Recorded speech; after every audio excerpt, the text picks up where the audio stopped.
Please excuse the hair, but here is part one of Who the Fuck Did I Marry? So I met my ex-husband around March 4th of 2020.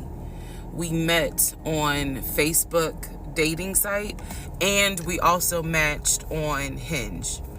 I did not realize that he was on both under two different names. So one was his actual name, and the other one was a variation, like a nickname that he called himself. Different pictures. So it was a running joke between us. Oh, you ain't even recognize that you had matched with me on Hinge. No, I didn't.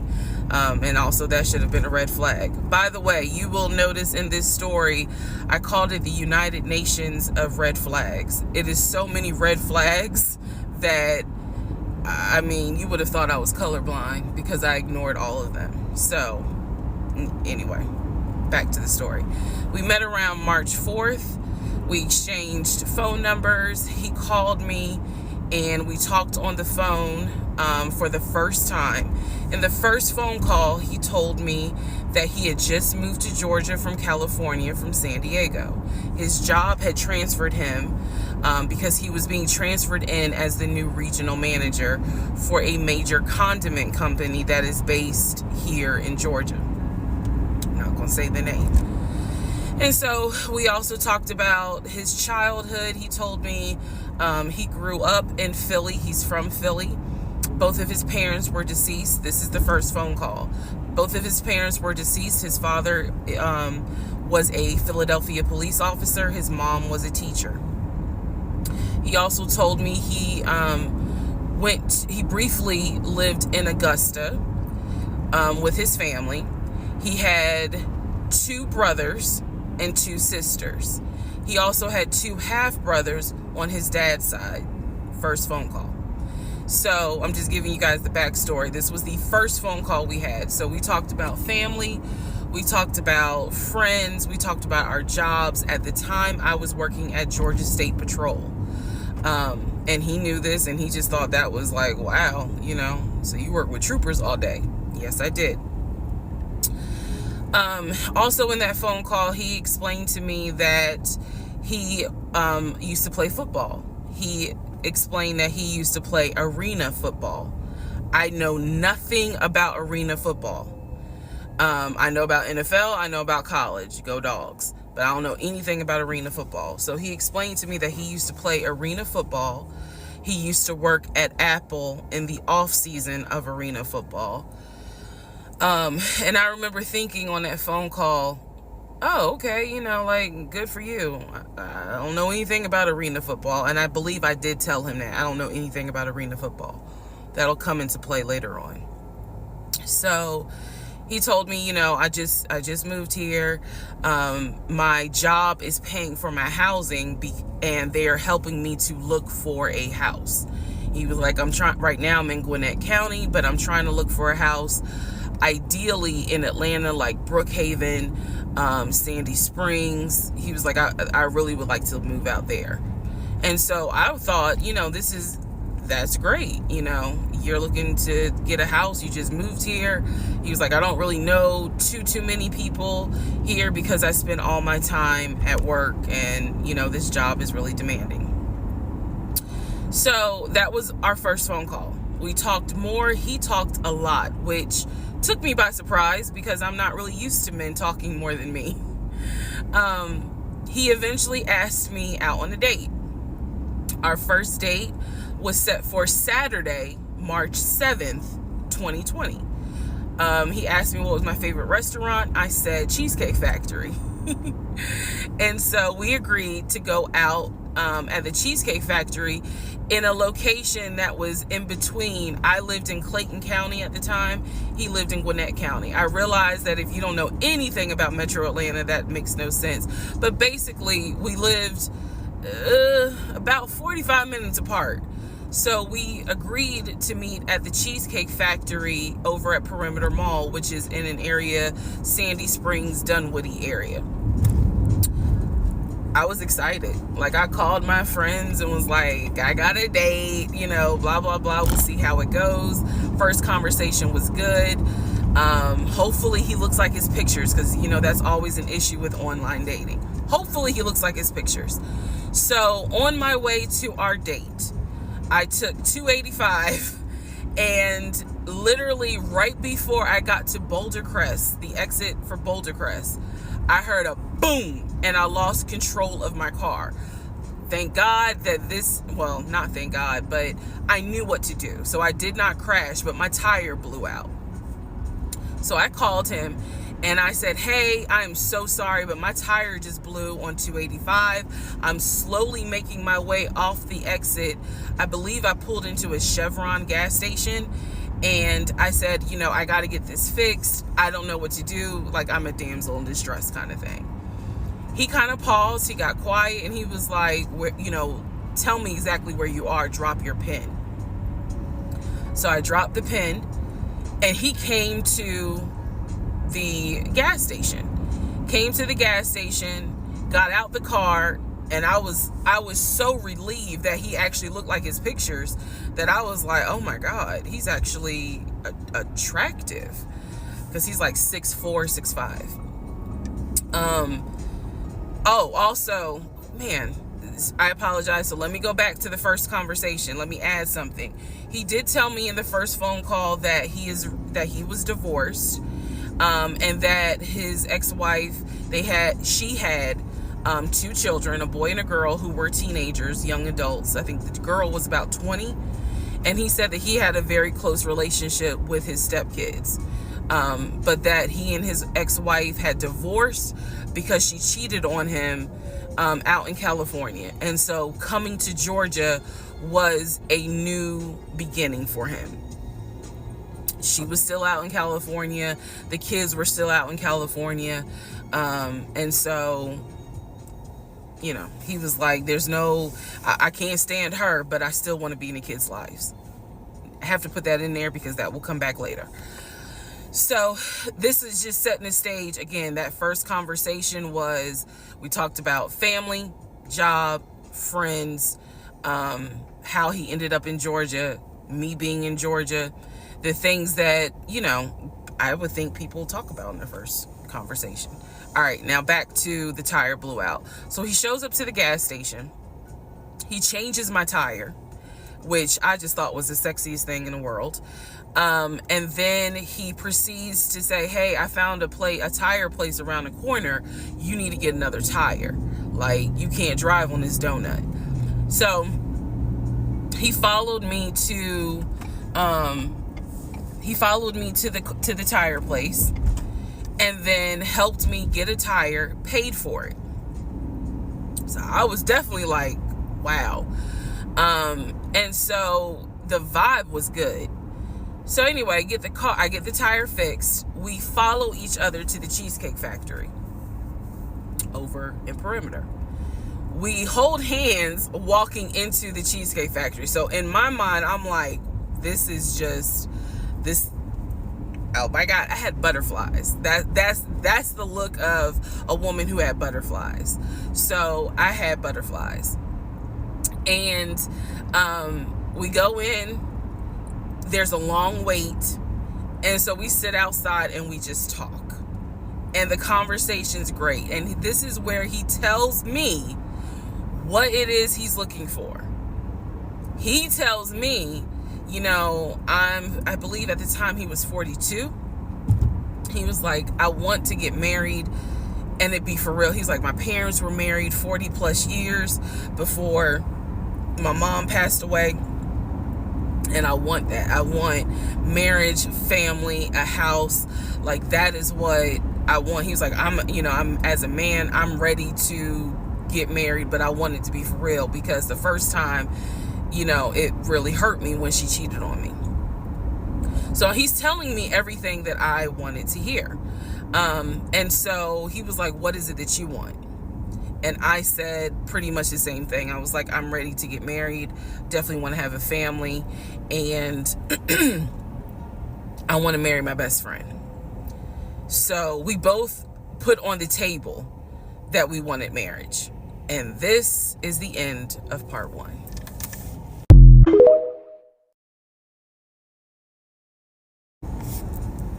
All right, who the fuck did I marry? Part 2. So we both put on the table what it is that we wanted. We both had established we were dating for marriage. We were not dating just to date. We were not trying to be friends with benefits and none of that. So the dinner at Cheesecake Factory went really well. We laughed, we joked, we talked about people, which is kind of up my alley, my sense of humor. It was a good vibe. So at the end of the date, at the end of dinner, we sat in his car and he played this song for me by John Legend. I don't know the name of the song. By the time this video posts, I will put the name at the bottom. I can't remember the song. I just remember that John Legend was talking about, I think I met my wife tonight. And I thought it was a sign. So I was like, oh my God. So anyway, we ended up sitting in the car talking just about life and experiences until about midnight. So during this conversation, he again is telling me how it was, what it was like living in California, how he went out there. He went to San Diego State. He played football for San Diego State. He talked about how, life, he loved it out there, so he stayed. That's when he joined the company. And then he explained that he also did arena football, but only did it for about 2 or 3 years. He claims that while he was doing arena football, the team that he was on won a championship. But again, keep in mind, I don't know anything about arena football. So I was like, okay, I didn't know that they had championships. And he was like, he got a little offended, like, yeah, they got championships. And, he was on that team. So he talked to me about how he worked at Apple. He worked something in the IT area of Apple, but within the store. Again, it was one of those, it's like when I tell people I used to work at Amazon. I really wasn't paying much attention to it. Why? So we talked about all that. We talked deeply into what happened with the ex-wife. It's because I asked. He was not volunteering all this information. So in other words, I get very uncomfortable when men start talking about their ex a lot.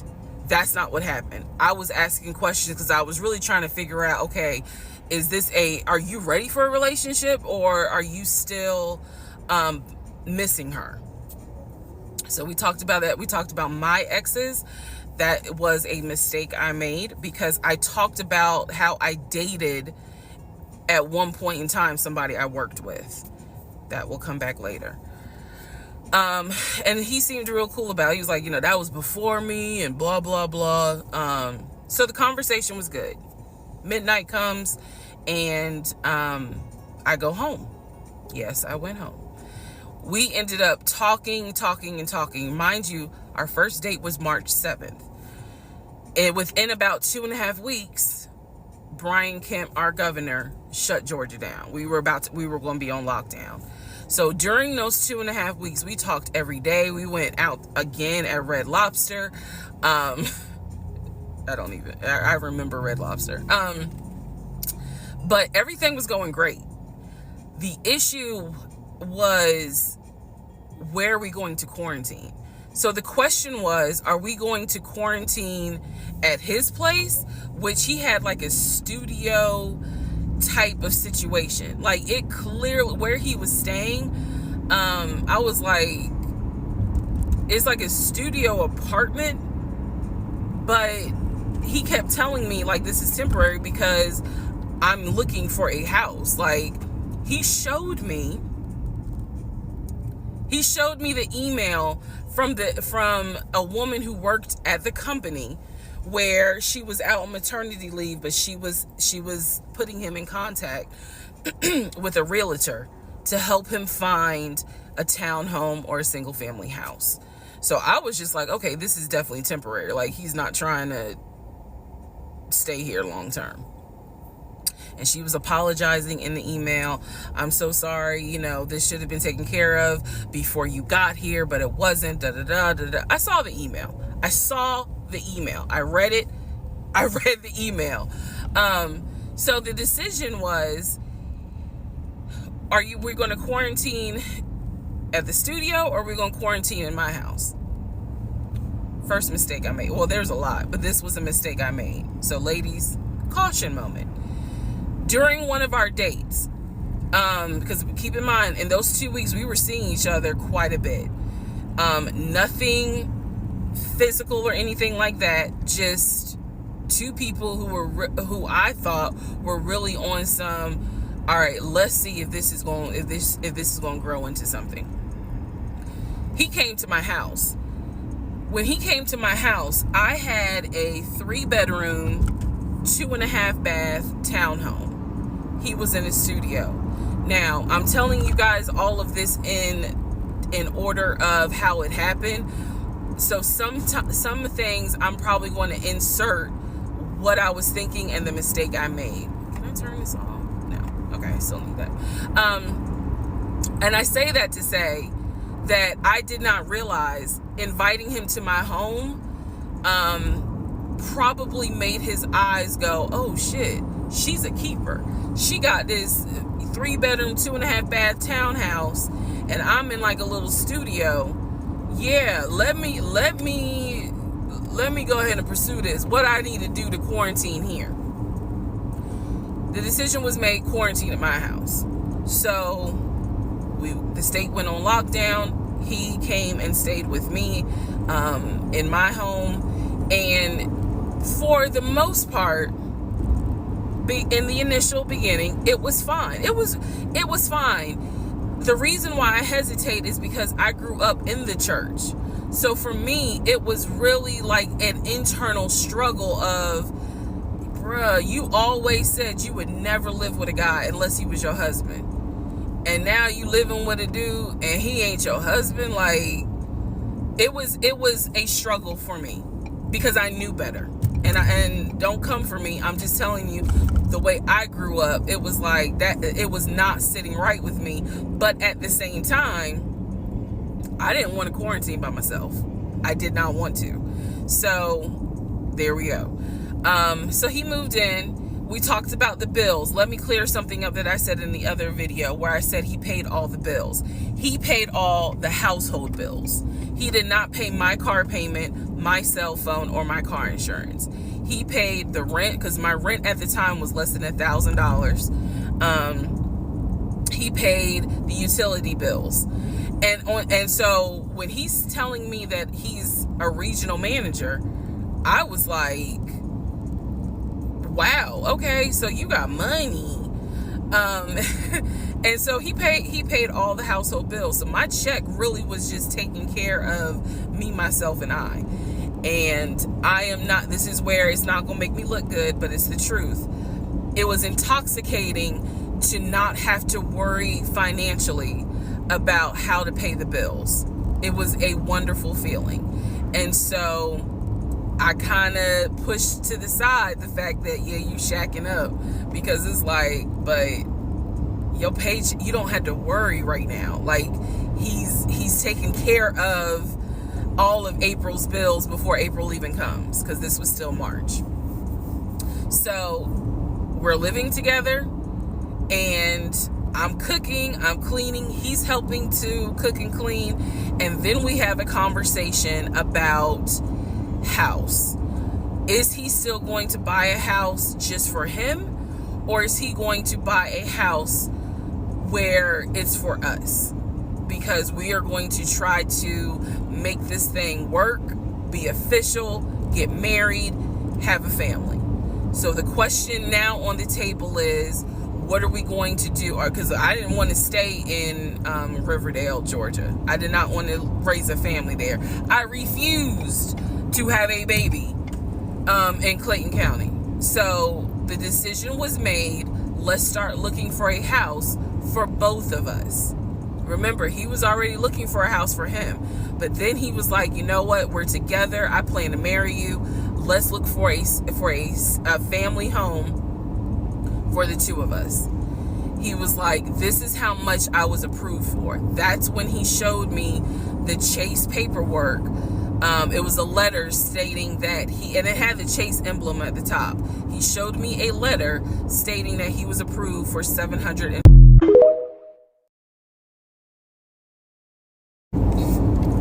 All right, part 3, who the fuck did I marry? So this is when he showed me a letter from Chase with the Chase logo at the top, stating that he had been approved for a mortgage for a $750,000 mortgage, or a $750,000 house. So he was like, we can't go over $750,000. And I said, I remember asking him, can you afford the mortgage on a $750,000 house? Because I know I can't. This is when he explains to me, I told you how I played arena football. I invested my money really well. So he said, I have money that will help pay for the mortgage. He was like, we're good. Like, I'm financially, I am okay. He was like, that's why I'm able to get approved for $750,000 mortgage. So he told me that his money was in different savings accounts. He said he had an account with Chase Bank, he had an account with US Bank, and he had an offshore account. This is what he told me. The offshore account, I was like, why? And he explained something about, the US, the US imposes taxes on money when you have a certain amount in US banks. He was like, so everybody knows that it's smart to have some money in an offshore account. Y'all, look, I live paycheck to paycheck. I was like, okay, that's whatever. I said, so you have the money to pay for a home. I'm also holding in my hand a letter from Chase saying that he was approved for $750,000. So I went off of what I saw. So we contacted a realtor. I won't say his name, but man, if he ever sees this TikTok, I owe this man such an apology. But we contacted a realtor who was based in Cobb County, because I was very adamant I wanted to move back to Marietta, Smyrna area in Cobb County, Georgia. He was fine with that. His whole attitude was, you're going to be my wife, happy life. So we met a realtor.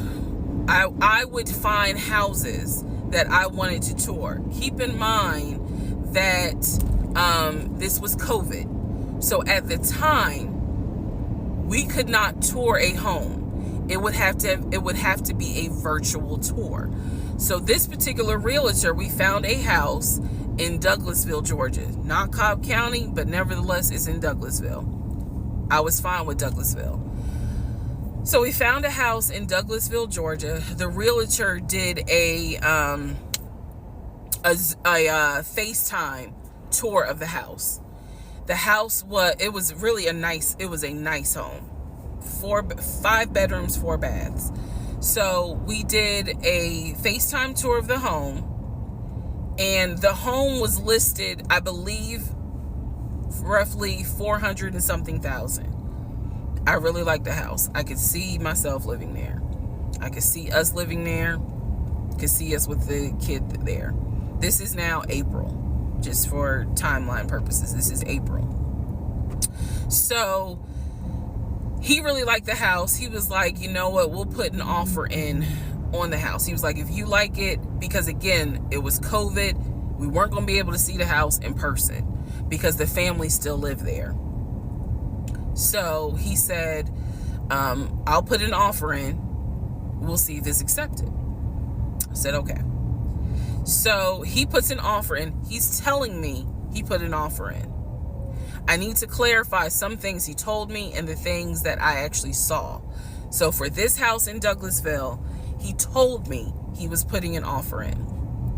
The realtor would call me, because one thing that the realtor told us, he was like, if the woman likes the house, typically the house is going to get bought. So he kind of dealt with me a bit more than he did my ex-husband. And again, this is April 2020. This is before we got married. So at the time, he was my boyfriend. So the realtor was calling me and was like, hey, you know, I put the offer in, and what they're asking for is proof of funds. And I did not know anything at this time about buying a house.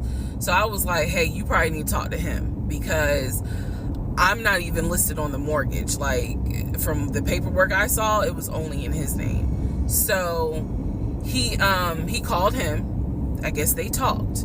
I was not there, but I'm assuming that they had talked. So the boyfriend is coming, my ex is coming home saying, yeah, I talked to so-and-so. I sent him over the paperwork. The offer was approved, and they are going to try to do a virtual closing. First, we got to do an inspection. If the inspection goes all well, then we have to do a virtual closing. He also told me that he put down earnest money on the home. He put down, I believe, $5,000. He said, I just transferred the money over to the realtor's account or whatever, so that it could be earnest money for the house. So I'm just like, okay, great. He was like, so realistically, this is April. We should be able to get in that house by June. Okay, no problem. So this is what he told me. About 3 or 4 days later, I get a phone call from the realtor, and the realtor is like, hey, I'm just checking to see what you guys want to do about that house. So I was confused. I'm at work, and I said, oh, I was told that he put an offer in. And the realtor was like, he did? I didn't know that he put an offer in. And I said, well, why wouldn't you know? Like, he told me he put the offer in, and he had paid earnest money, $5,000 earnest money. And so the realtor was like, well, let me call him and find out what's going on with that, because I didn't know anything about it. So red flag, of course. So I call him, and he in true narcissistic nature, he flips the script, and he like goes off. He's like cussing, going off, like he shouldn't, excuse me, I have the hiccups. He shouldn't be calling you. If he has a question, he should call me, because I'm the one that's on the mortgage. He was like, and now it's going to be an issue. And I said, well, did you put the offer in with him or not? And he said, no, I did not put the offer in with him. I put the offer in with a friend of mine who is a realtor, so I can give him the business. So I did not hear from that realtor again. So I was just like, is the house under contract or is it not? He was like, yes, the house is under contract. This is how crazy things work out. About 3 days later, on realtor.com, I'm looking at the house because I was trying to figure out in my mind how I'm gonna decorate. It shows the house is under contract. So, showed my boyfriend. My boyfriend's like, I told you it was under contract. He was like, I did you not believe me? And I ain't had a heart to say, hell no, I didn't believe you. Like, it seemed too good to be true. But once I saw the house was under contract, I absolutely believe that, okay, it's under contract with him. Like, yeah, we're about to do inspection. We are about to move. And so we had driven by the house because, again, keep in mind, a family's still living there. So we had driven by the house. At this point, he was like, I want us to start looking for furniture so that way we can go ahead and order it. So when it's time to move, the furniture is ready, because it takes like 6 to 8 weeks sometimes for furniture to be delivered if they don't have it in stock. Like, he was very methodical and planning and saying, this is what we need to do. So we started going to Home Depot, Lowe's, because we had a printout of what the sellers were going to take. They were going to take the appliances. He had a printout. Let me be clear. He had a printout. So it said on there that they were going to take the appliances. So we needed to get a new stove, new refrigerator, new microwave, all that stuff. So we went to Home Depot and Lowe's, and I went ham. I chose all these new appliances, and here's where we get into the shopping. All right, part 4. So we go to Home Depot, we go to Lowe's. I'm choosing all these appliances. He's taking pictures of the SKU number. We have representatives helping us, and he basically explained to them, hey, we're buying a house. We should be closing sometime in June. Can we order this stuff now? Can I put a hold on it? Like, what can we do? Because we're not ready for delivery. I stood there as the Home Depot rep said, we can hold it in our warehouse. Like, you can buy something and we can hold it. People do it all the time, especially with COVID. So I watched him pay. I want to say it was about it was either $350 or $500.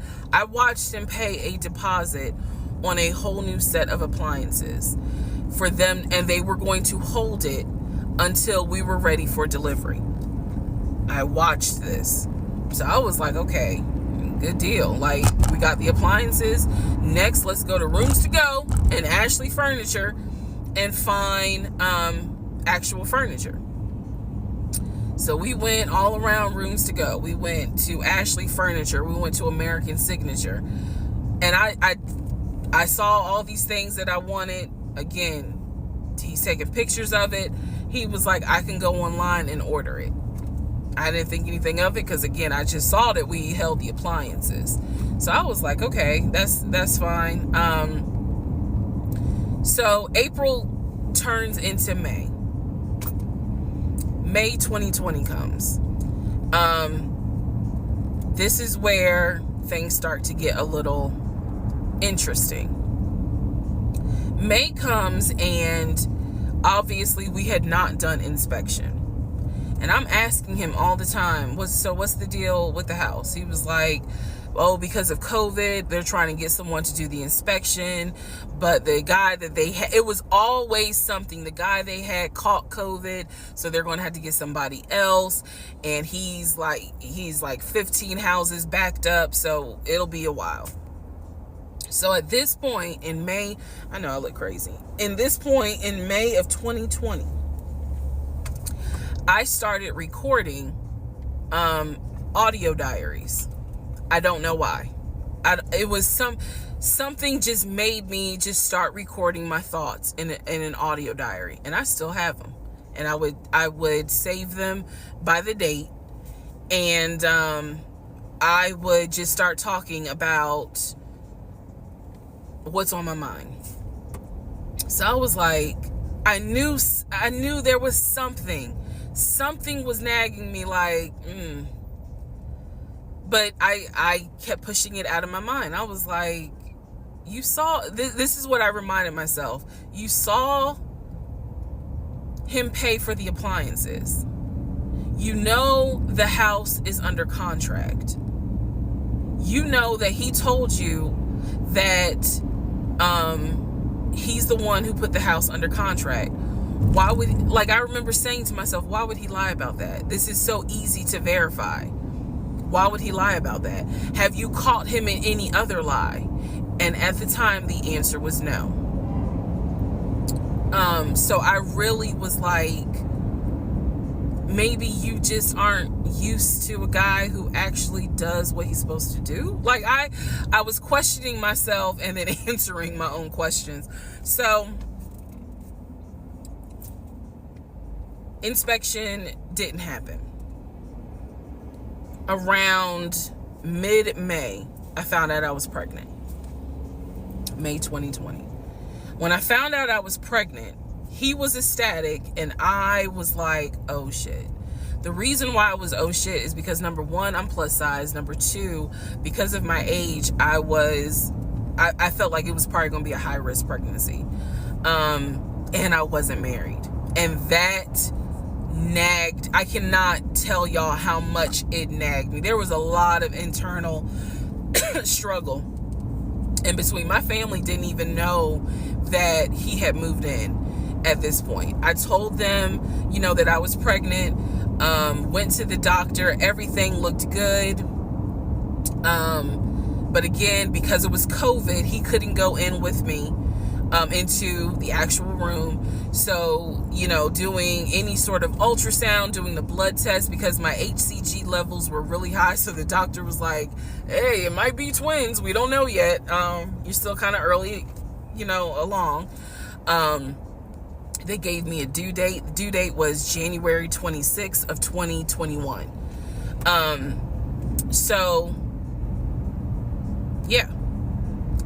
May, found out I was pregnant.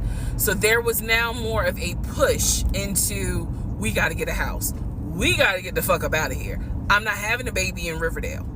Okay, nothing against Riverdale, but I ain't having a baby in Riverdale. So we need to find out what's going on with this house. And so he was on top of it. He had an answer for everything. He was like, I'm gonna call and find out what's going on, blah, blah, blah. He then magically told me about a week later, oh, they're going to do inspection on the house, like in 2 days. So I was just like, okay, keep in mind, I'm taking his word for it. I'm taking his word for all this. So he's like, they're going to do an inspection. Once we get the inspection report back, then we will know what we're going to be responsible for. What are we getting ourselves into? So, I guess they did an inspection. He showed me an inspection report. Only thing that they said that the roof had just recently been replaced, which I remember he was very happy about. And the issues that there were for the house were minor. It was not a bad, because we did have a discussion about it. He was like, it's nothing that we can't handle. Then he said that we were set to close the end of May. We were set to close the end of May. He told me it was going to be a virtual closing. You're probably like, what the hell is a virtual closing? Because again, he's saying because of COVID, people are not closing in the office. They're doing a virtual closing where you would need to electronically sign the paperwork. This is what he's telling me. And so he was like, we're set to close like just before Memorial Day. And so for some reason, again, there's still that nagging part. For some reason, I didn't start packing. Anyone that knows me will tell you I hate moving. I've done it enough in my life. I hate moving. But I did not start packing up that house at all. I was just like, I'm pregnant. My body was changing so fast that it was like I can barely keep my eyes open half the day. And so, no, I didn't start packing. And I remember I did record, again, I was recording audio diaries just about every day. When something didn't sit right, I would verbally record it in the audio diary because I was like, I don't know what it is, but there's something. That was the theme of our relationship. I don't know what it is, but I know there's something. And so I remember talking to myself in my little prayer closet, because that's where I would do my recordings. And I remember thinking, what if we don't get this house? Like, what if he's lying? But again, there goes that thought process of, why would he lie about this? Like, who makes up that they're buying a house when in fact they're not? And then he's showing you all this paperwork. Like, come on, you can't be that jaded that you don't even believe what's in front of you. All right. So now we're going to go into part 5.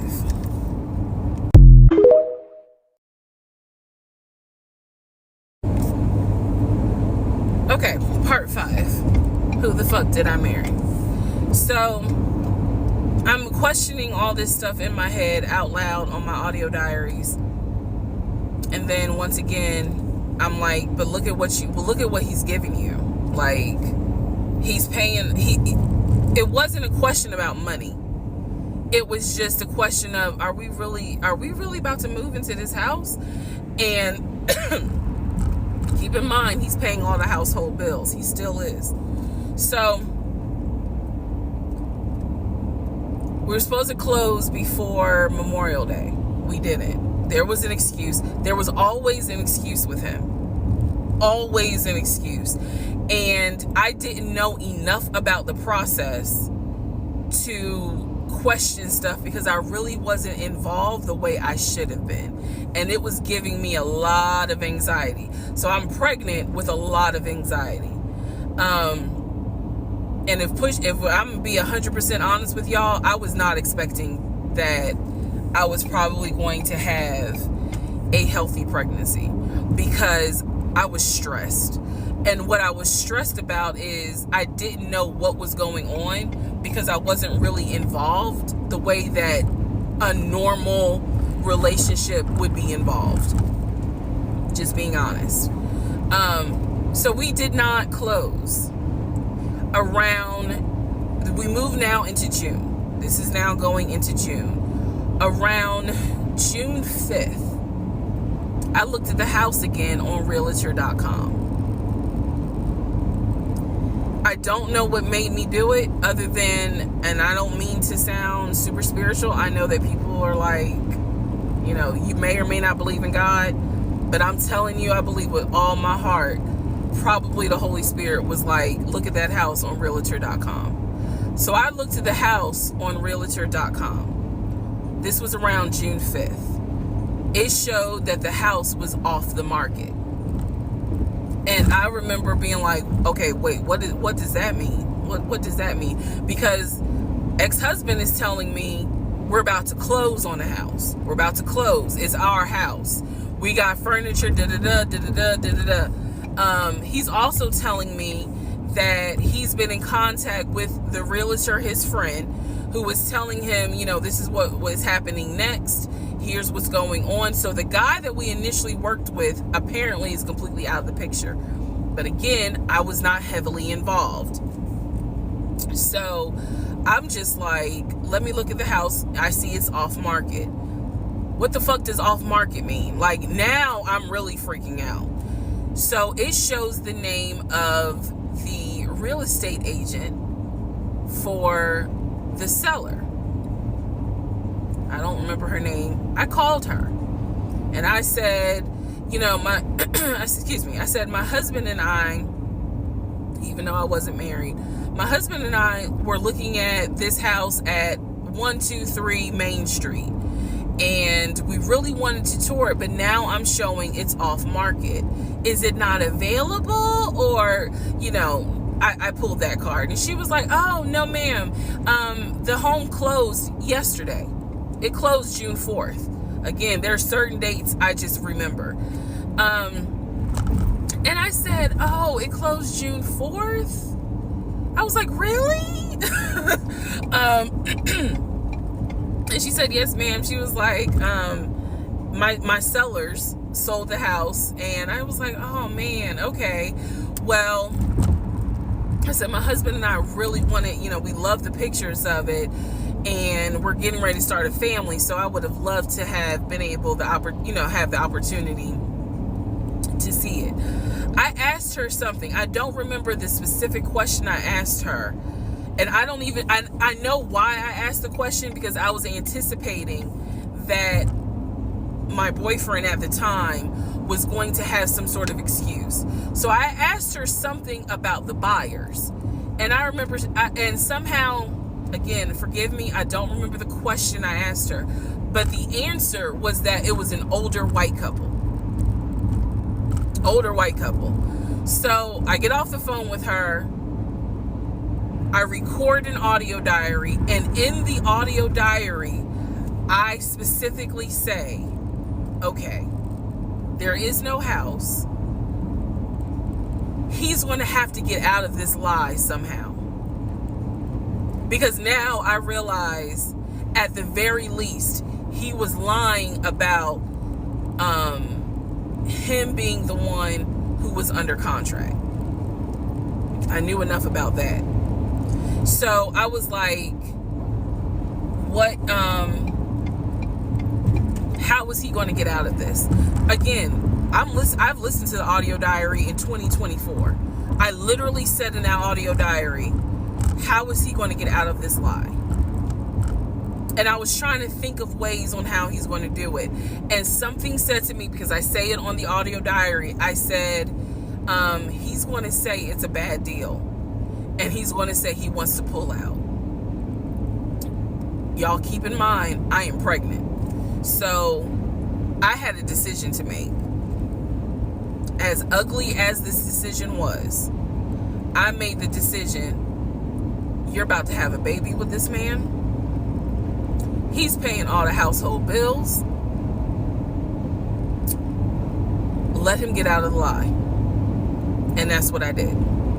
I purposely made the decision that I knew he was going to come back, and I knew he was going to give me some bullshit on why he couldn't buy the house, because he didn't know that I knew that house is already sold. The house is already sold. And this is the part where I said, I'm gonna be honest, even though it's gonna make me look bad, because most women in their right mind would have been like, I'm out. And I didn't. So sure enough, he came home. He didn't really say anything that day.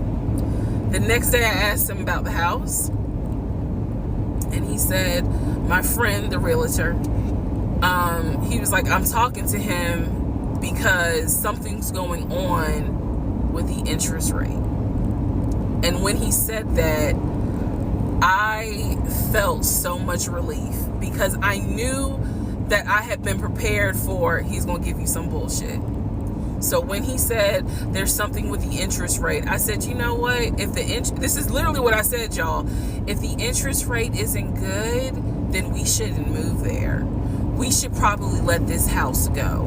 We should cancel whatever furniture we ordered, or, you know, appliances, and let's just look for another house. I said, I would like to be moved before the end of the year. I said, I really don't want to be 9 months pregnant moving into a house. I would like to be done with this before then. And the way I said it was so calm, and he was like, okay. He was like, I'm gonna call the friend, the realtor, and tell him I'm backing out of the house, and I'm gonna see if I can get my earnest money back. And I remember looking at him. I was standing in the kitchen, and I cocked my head to the side, and I said, okay, get your earnest money back, and let's find another house. And so that's how that first house fell through. So fast forward, I keep looking at this to see how much time I have, because you know they only give you 10 minutes. So this is part 5. Part 6 is coming up. But subsequently, what ends up happening the next week, which is mid-June, I was at work,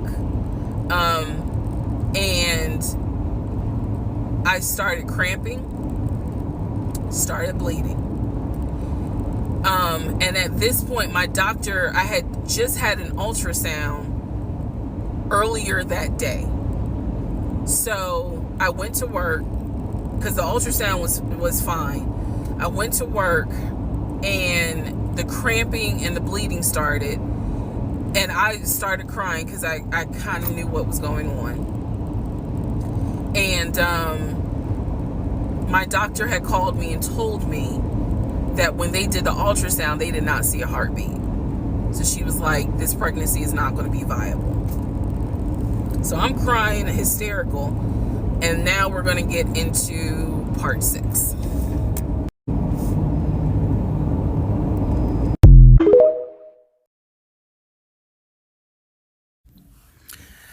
Okay, So this is part 6 of Who the Fuck Did I Marry?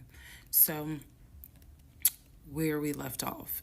So obviously, my doctor had called and told me there was no heartbeat, the pregnancy was not viable at that point, and I was cramping and spotting at work. Went into my best friend's office and immediately started crying. She was like, "What's going on?"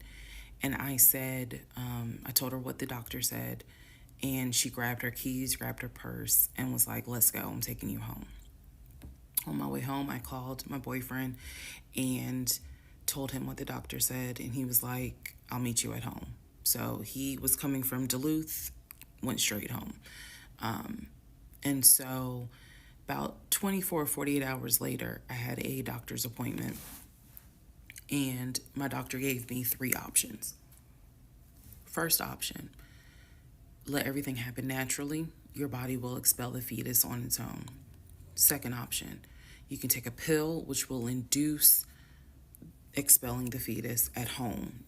The pill basically will cause you to contract and expel. The third option was to go into the hospital and do a D&C. I did not want to do a D&C because I did not want to be in a hospital with COVID going on. And for whatever reason, I did not do the option of let it happen naturally. So I chose to do the pill. His birthday was June 17th. My ex's birthday was June 17th. So the decision was made, we're going to celebrate his birthday that day, go out to eat. And then that night I would take the pill because we both were off from work the next 2 or 3 days. So went out to eat to try to celebrate as best we could, and then took the pill that night. That night was the most traumatic, excruciating pain I've ever put my body through. I do not recommend any woman, if prayerfully you don't have to go through that, but I don't recommend taking that pill. If you don't have to, don't do it. I spent the whole night in the bathroom just crying in so much pain. They gave me a narcotic. I couldn't take it because I found out I was allergic to it, so it was causing me to like projectile vomiting. It was a mess. So, and he was right there. You know, he was scared that he needed to take me to the ER. But in the morning, the pain kind of subsided. So about 72 hours later, I had another doctor's appointment where the purpose of this appointment was to do an ultrasound to see if everything had passed. Everything did not pass. So because of that, my doctor was like, we're going to have to do a D&C. My D&C was scheduled for the first week of July. My boyfriend, my ex, was going to take me. That was always the plan. 2 days before my procedure, he comes home and tells me that he is up for a promotion. He's up to be promoted to VP. Because of this, the president of the company, is coming in, and it was going to be this huge business meeting he had to go to. The business meeting was scheduled for the day of my surgery. And so I'm throwing a fit because I was like, you there's no way you can do that meeting. Like, I need you to take me to the hospital and all this other stuff. And so he offered to have his sister take me to the hospital. Apparently his sister lived in Douglasville. I was like, no, because I've never met her. Like, I'm not having a stranger take me to the hospital. No, this is a private situation. I don't want to do that, blah, blah, blah. So my aunt had offered to take me. And then my friend who took me home from work had offered to take me. So at that point, we get into an argument because he's like, my sister is, you about your family, so why can't she step in? And I was like, nah, because I don't know her. Period. I don't know her. So my friend offers to take me to the hospital because I was all distressed that he's saying he has a business meeting and He can't take me. So I remember being on I-75 on the connector on the phone with her crying because I was so embarrassed that he wasn't going to be the one to take me and that I was needing to rely on someone else to take me to the hospital in order to get a DNC done. And she was really great. She was like, girl, this is why you have a village. Like, it's okay. Things happen. The world is crazy right now. I will take you. You're going to be okay. So he did not take me to the hospital for my DNC. My friend did. She could not stay because of COVID protocol. So when they wheeled me into pre-op after I got checked in, I texted him and was just letting him know, hey, here's the update. I'm about to, I'm in pre-op. They're going to get me prepared to go back to the surgical ward or whatever. And the response I got was from his new executive assistant named David.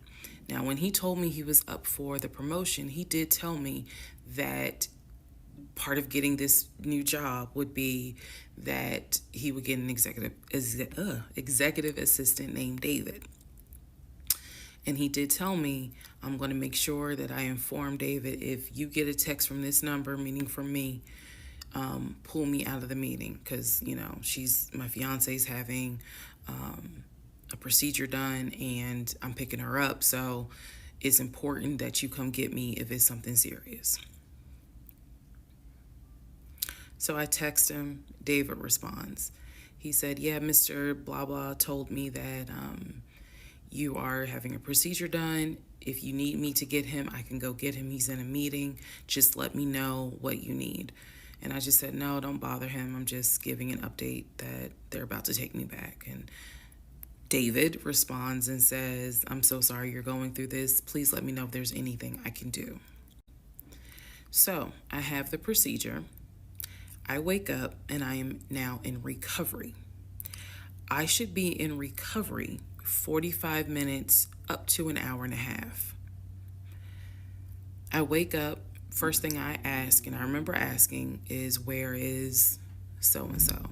The nurse, who was so sweet, she was like, everything went well. You're doing great. She said, we spoke to your fiance. He's on his way. So I said, okay, I kind of dozed back out, but I could still hear everything that was going on. I just could not keep my eyes open to save my life. So I hear her talk to the other nurse. And that's when she said, yeah, Dr. So-and-so called her fiance and his executive assistant picked up. And the executive assistant said that he was in a business meeting and that, you could relay to him what you need to say and he'll tell the fiance. And my doctor was like, hell no, HIPAA, I need to speak to him. So apparently my fiance called the doctor back about 30 minutes later, and the doctor informed him she'll be ready to be discharged in about an hour. You can make your way and come pick her up. He said he was on his way. He was on his way from Duluth to Atlanta, which is not a huge distance, but the time of day, one thing about Atlanta, there's always traffic. So he should have been there within the hour. I should have only been in recovery an hour and a half. Let's go to the next part.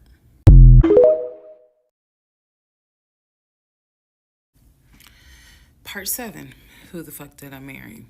So I should have been in recovery at Northside Hospital for about at most an hour and a half. Subsequently, I ended up being in recovery between 3 to 3.5 hours. The nurses kept calling my ex, asking what's the status, because they were actually getting ready to do a shift change. So they kept calling, asking, what's the status? What's the status? Like, where are you? I want to say that they called a total of 3 times and they spoke to him twice. So at this point, I knew that they were all like, where's her fiance? Like, what is going on? He said he was stuck in traffic, and so he was making his way there. He eventually did get to Northside Hospital, and they wheeled me down because, again, he couldn't come in just because of the protocols. So when I got in the car, and I'm in pain, but yet drugged up, couldn't keep my eyes open, couldn't really, I was just out of it. But I remember him calling my aunt and my mother and letting them know I picked her up. We're on the way home. Let me get her settled, and then I'll give you guys an update. I remember that. What I did not know was that he had texted my aunt and my mom and asked them to not bother me for like a week. Like, just please don't reach out to her. Let her just rest. I am from New Jersey. I am from an African American family. You don't tell my black mama or my black aunt that, please don't bother her for a week. I didn't know this at the time, but I'm just interjecting that part. I'm trying to stay in the timeline, but he did apparently do that, and my aunt was like, "Well, I will fuck you up." Anyway, so go home. He waits on me hand and foot. I recover. Just needed about 24 to 48 hours to just get my mind right. During this time, in between when the house in Douglasville fell through, we had not talked about a house. So I guess it was about a week later, after the DNC, he decides that, do you want to start looking for a house again? Excuse me, I have the hiccups, y'all. Do you want to start looking for a house again? Because of what happened with the house in Douglasville, I felt like I was smarter this time to say, I want to be involved in every aspect, because I don't know what the fuck happened with that house in Douglasville. But what I do know is that he lied to me. I didn't know then what I know now. I just knew he lied about I knew he lied about being under contract. So I told him, I said, I don't want to work with your friend who I've never met, never talked to. I know that he has talked to him because he's talked to him in front of me. And I'm going to demonstrate on one of the videos how he used to do his phone calls. Don't worry, it's coming. So we found a new real estate agent. Really nice guy. His name was Scott. I am using his real name. Really nice guy. And we told him what the budget was. And Scott was like, okay, when you guys are ready, we can start looking at houses. Try to look for houses that are empty, because you can actually tour those. If it's a house where someone's already living in there, chances are it's going to be a virtual tour because of COVID. So I found a house that I absolutely, in total, we must have looked at about 15 houses. But I found a house in Smyrna that I absolutely loved.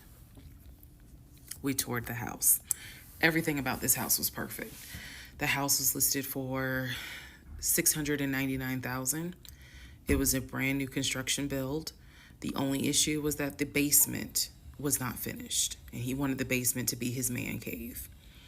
Again, I went with him to tour this house. So this was already feeling very different than the situation in Douglasville, because we did not actually tour the Douglasville house. We only did a FaceTime virtual tour. This house in Smyrna, we toured. We toured this house more than once. And it was gorgeous. Fucking gorgeous. So we talked about it. He said that he had the money. Again, the price was $699. He said he felt comfortable putting in an all-cash offer. If you remember on the videos before, he told me he had money in his savings from when he played football. So when he said an all-cash offer, even I knew, you got that kind of money? Like, where you can cut a cashier's check for $699,000? And he told me he did. He had money in savings from when he played football, and he was very comfortable paying all cash for this home. So the real estate agent, Scott, sent over the paperwork. The paperwork was sent in both of our names. It was sent to my email. That was another thing that I changed after Douglasville. Everything gets sent to me, and then I will be sure that he signs it. So he sent it to me. I looked over the offer. We were going to put in an all cash, full price offer with a request to have the basement finished. Also, we were requesting for the seller to give us an answer within 24 hours. We were requesting a quick closing. These are just some of the things I remember. I remember 24 hours, like I didn't want to wait on y'all think about it.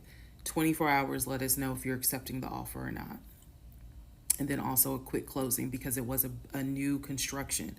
So we didn't have to wait for the current tenant to move out. We didn't have to do that. So I watched in our bedroom as he pulled it up, because it was a electronic document. He signed his name to the offer for $699,000 cash.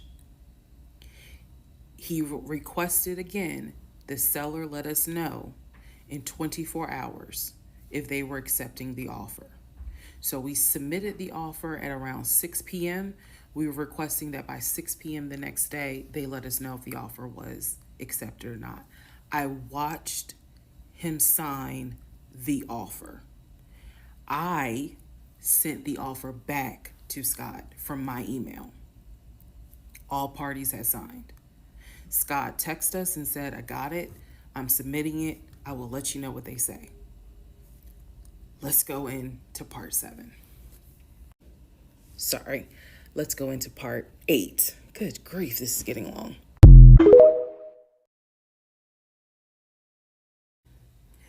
Okay, so I just want to clear up some things that I realized is kind of creating some confusion. So just allow this video to serve as a stop sign. Let's clarify. First of all, the story, background. He was born in Philly, raised in Philly, and moved to Augusta. Story is that he moved to Augusta for high school. After high school, he went to college at San Diego State. Enjoyed San Diego State, stayed in San Diego for quite a while. Got married out in California, had a house in California, played arena football out in California, but his family was back here in Augusta, Georgia. He still had a lot of family up in Philly, but for the most part, he had a sister in Augusta, he had a sister in Douglasville, he had a brother in Baltimore, he had another brother in Philly, and he had a brother in Nashville. So I just want to clarify that in terms of not the demographics, but the geography. Born in Philly, came to Augusta for high school, went to San Diego State for college, played football, stayed at San Diego, got married out there, but still had quite a bit of family here in here in Georgia. He also had a sister, I think I said, who lived in Douglasville. I have physically met his aunt who lived in Augusta. I've met his brother who lives in Augusta. I have spoken on FaceTime with a brother who lives in Baltimore. And then I will demonstrate how he used to talk to the brother that lives in Philly. That's coming up. You haven't missed that. In terms of the proposal, you did not miss the story of the proposal. I simply didn't want to share it because it was embarrassing. Basically, he gave me 3 ring options. We went to a jeweler at the Mall of Georgia. He had me pick out 3 rings. I told him which one I liked the most because I knew it wasn't a romantic proposal at all. I knew which ring I liked the most. I told him which one. He basically said, when I'm ready, I'll give you the ring and I'll propose. Fast forward about, I guess it was summer, because I was actually pregnant when the ring came. We were sitting at the dinner table. He took the ring box out of his pocket, slammed it on the dinner table, and I was like, what is this? He was like, open it. I opened it. Inside was the ring that I had wanted, that I had chosen at the jeweler. And he was like, all right, so this means that you're going to be my wife. I was pregnant. So, again, when I asked y'all to give me grace, it's because there are certain things that's just like, girl, what was you thinking? Trust me. There's no excuse. So there was never a, will you marry me? It was more of a, we're living together, we're having a baby together, we need to get married, because the backstory also was that his dad was a retired police officer, but at one point his father was a pastor. So he could quote the Bible like nobody's business, as we all know. So can Lucifer. But anyway, he could quote the Bible like no one's business. And so that's how we ended up engaged. And I was wearing a ring. I will find a picture and I will try to post it. But I was wearing the ring. Don't worry, there's more to that story as well. So just wanted to clarify some things for the people who were like, wasn't it weird that he had a sister who lived close, but he's from Philly? So I just wanted to definitely bring clarity to what he told me was the backstory.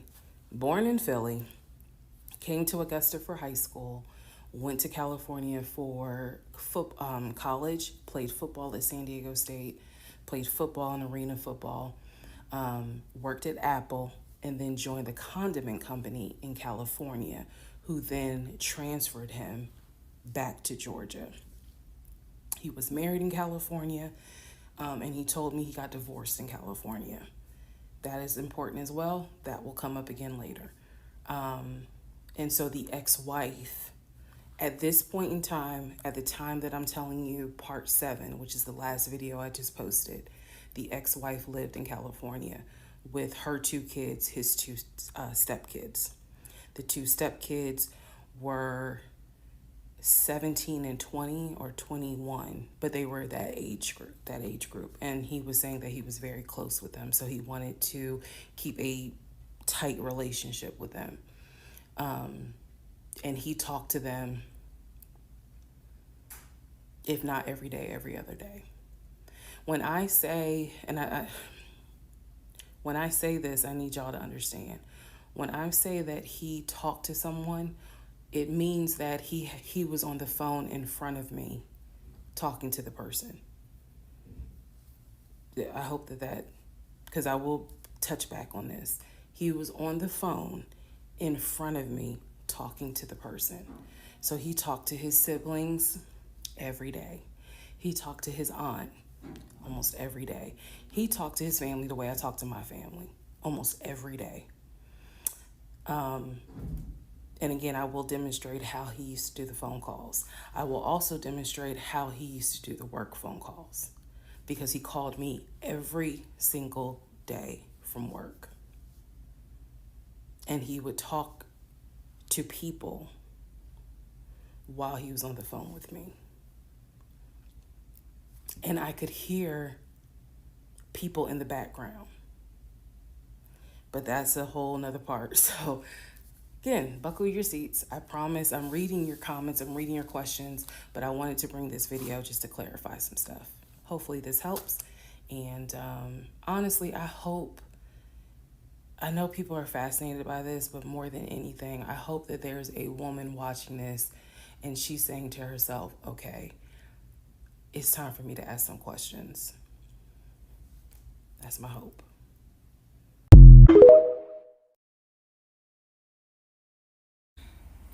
All right, part 8 of Who the Fuck Did I Marry? So we submitted an offer on the house in Smyrna. I sent it over to Scott, our realtor, and next day comes, Scott asks if we can take a phone call. So he calls us and tells us that the offer was not accepted and the builder did not do a counter offer. We don't exactly know why. We don't exactly know why he didn't accept it, but the bottom line is that we figured out later on that he didn't want to finish the basement. So the offer was not accepted. The house fell through.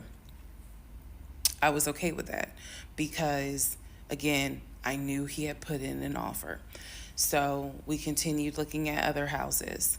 We found another house in Smyrna that he really liked. I thought that it was way too big for just the two of us. And so the price of this home was much higher than the $750,000 that Chase had approved for the mortgage.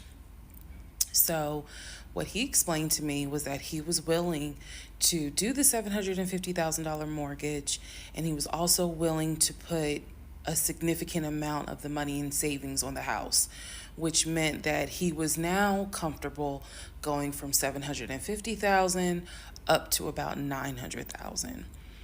Again, his whole explanation was, I have the money where I can put down a substantial down payment, bring down the price of the home, and then basically mortgage the rest of it.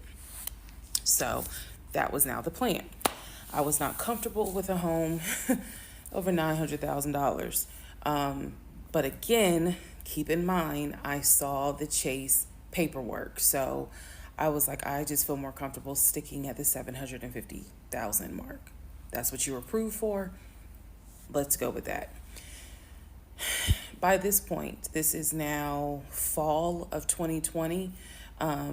We had been talking about marriage. I had my ring. He had made VP at the company. And again, he was calling me every day from work. I need to kind of explain how the company was ran, because when you think VP, you would think he would be in an office. It was a condiment company, so they actually were producing the condiments, and I'm not saying the name of the company on purpose, but they were producing the condiments in this particular plant location. So a lot of times he would simply tell me that he walked the floor, checking in with his subordinates, basically. Now, how did he go to work? For the most part, at this point, he left before I woke up. However, pretty much he wore dress pants, kind of like a dark navy blue cargo pant, and he had a polo shirt with the company logo on it. What I saw a lot of times is that he would not wear the polo shirt to work. He would wear like a company t-shirt. He would wear rubber sole shoes and the navy blue cargo pants. I didn't think it was a uniform, but it reminded me of what someone would wear when I worked at Amazon, if you're going to be doing manual labor. He didn't go to work sloppy looking at all, but it definitely was not suit and tie. Nowhere near suit and tie. It is fair to note that outside of work, he was a man who he loved to dress. He loved to wear the latest Jordans. He loved to collect watches. He collected a lot of Invicta watches. He loved to collect hats. He wore hats, baseball caps everywhere because he didn't like the shape of his head. So in terms of how he dressed casually, the man, he could dress. In terms of how he dressed for work, yeah, he didn't dress like a VP. But his excuse was, I'm constantly walking the production floor, and I can't be in a suit and tie walking the production floor where they're creating the condiments that we're selling. So by this point, again, this is fall. We're still looking at houses. We're still touring houses as much as we can because it is COVID. We had found another house that we really liked and a house that I really truly wanted to put an offer in on. This was now going to be the second house that we put an offer on. He put in the asking price, I believe, was about $700,000. He put in under asking an offer for about $650,000. I'm guessing, but I'll try to find the house and put it on the story. The reason that house fell through, we found out that the home was sitting on a septic tank. We found out that the septic tank had an issue, and it would have taken about $15,000 to $20,000 to fix the septic tank. The sellers were not willing to fix the septic tank. Personally, I ain't really care for the house that much. I'm the one who was like, I don't really want it. So even though we put an offer in, we had 24 hours where we could pull our offer back. And so we did. Once we found out, I believe it was in the disclosure. And if you're a realtor, please feel free to tell me if I'm using the wrong terminology. But I believe it was in the disclosure that they told us the septic tank needs to be replaced. That's when I was like, nah, I don't want that house. So we pulled out. The house fell through. And so I was fine with it because, again, I was heavily involved. I saw him sign the offer. I knew every step of what was going on. Our real estate agent, Scott, was amazing, but you will see when I get to it where he made a mistake as a real estate agent. So house number 2 fell through. We then moved on, saw a few more houses, and then we get to house number 3. I'm going to pause talking about the houses because now I need to introduce what happened with the cars. Stay tuned.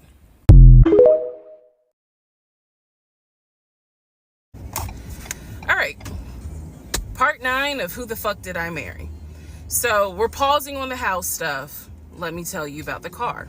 So when I met my ex-husband, I was driving a 2012 Nissan Rogue, fully loaded. It had quite a few miles on it, but it got me from A to B. It was in good condition, but I was upside down in the car. He was driving a 2018 Ford Taurus, sport mode. I know he had a sport mode on the car, and I love driving that car. When he told me how he was a regional manager, he told me that one of the perks that came with the job was that he would be getting a company car. And so we spent time going to Range Rover of South Atlanta. We spent time going to Jaguar. We spent time going to BMW. We spent time going to Ford, which was on Mount Zion in Morrow, if you all are familiar with that area. He test drove a whole lot of cars. In the end, he decided on a BMW sedan. I was there when he test drove the car. I got in the car with him. I loved it. And he explained to the salesperson, I'm getting a company car. I need to get a printout of the full price of the car, tax tag and title. Because what my company is going to do is wire over the money for the car. The salesperson was like, okay, apparently that happens a lot. So he gave him a printout with the tax tag and title for the car. In front of me and the salesperson, he called the person in the finance department for his job. Obviously, I have no idea what this person's name is, but he called the person. He explained to them, this is the amount of money. He said the president of the company, so-and-so, has authorized for him to get a car, not spending more than, I think, $90,000 tax tag and title. The BMW came out to just under $90,000.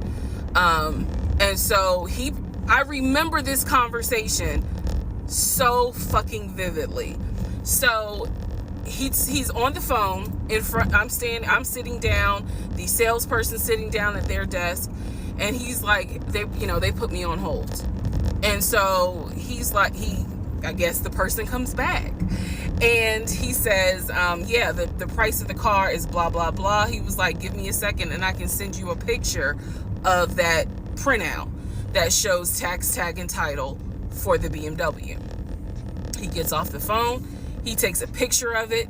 He sends it to whoever. He waits about 10 minutes. He calls the person back. He says, did you get it? Apparently the person did get it. But the person who can actually physically do the wire transfer had gone home for the day. So what he says to the BMW salesperson, he's like, okay, we're going to have to do this tomorrow because so-and-so went home for the day. I don't know who the salesperson is. I can only tell you from my viewpoint what I thought. I had no reason to think this was a lie.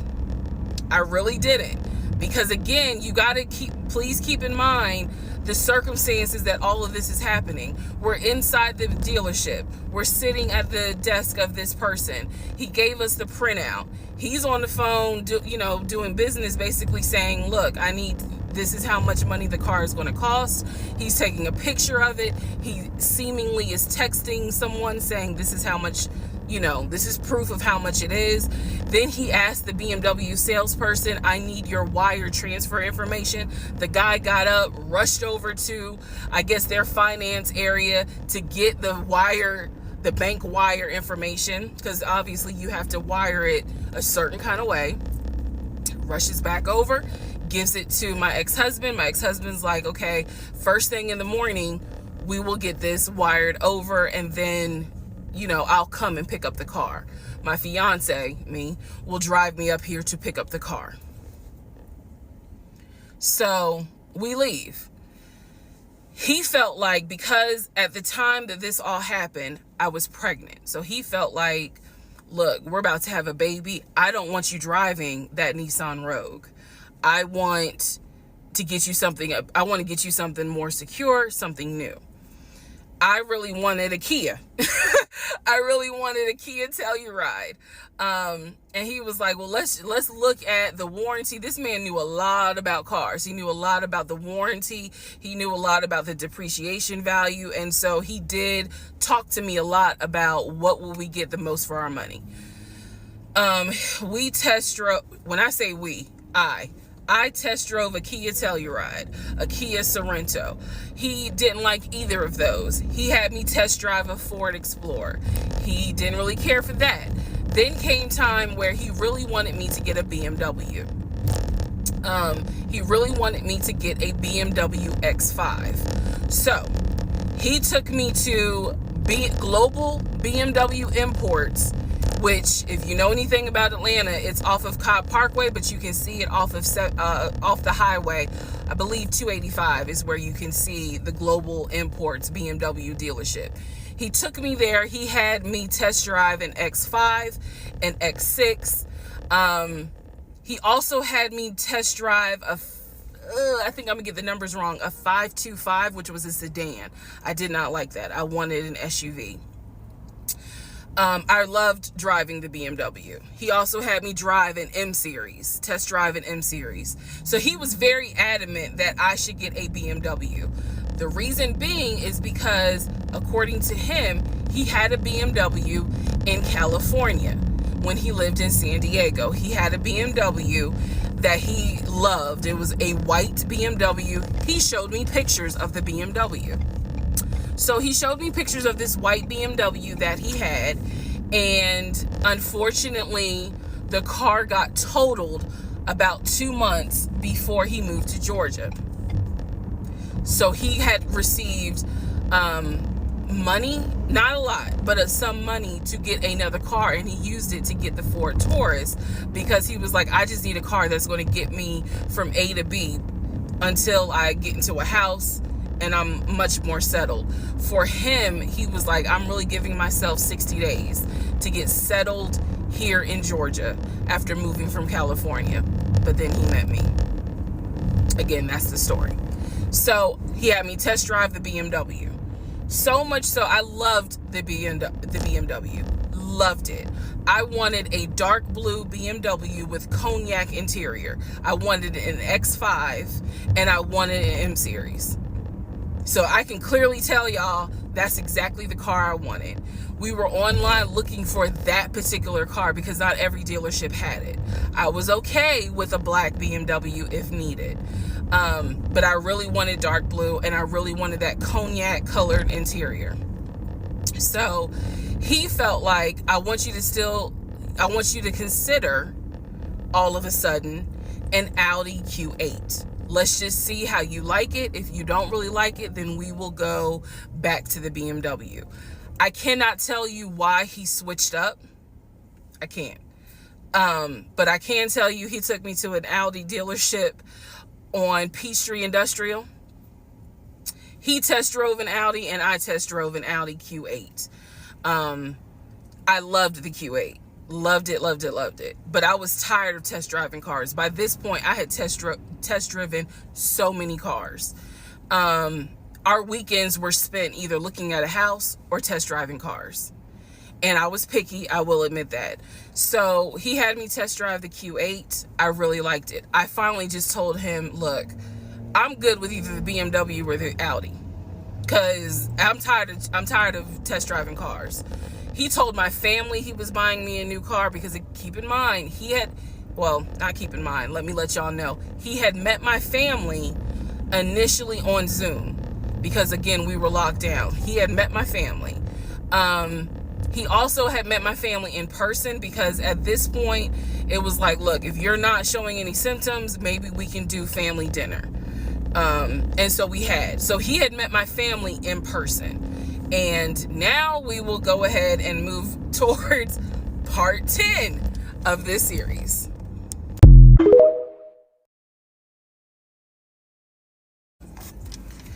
Okay, part 10. Who the fuck did I marry? Okay, had to sneeze. All right, so at this point, I had test driven all these cars. Kias, hell, he even had me test drive a Nissan Murano. But the main two were BMW and an Audi. He had told my grandfather he was getting me a car. He had told my aunt he was getting me a car. That he was going to, he was like, she's going to be my wife. I want her to be in something secure. So my family was really like, wow, wow.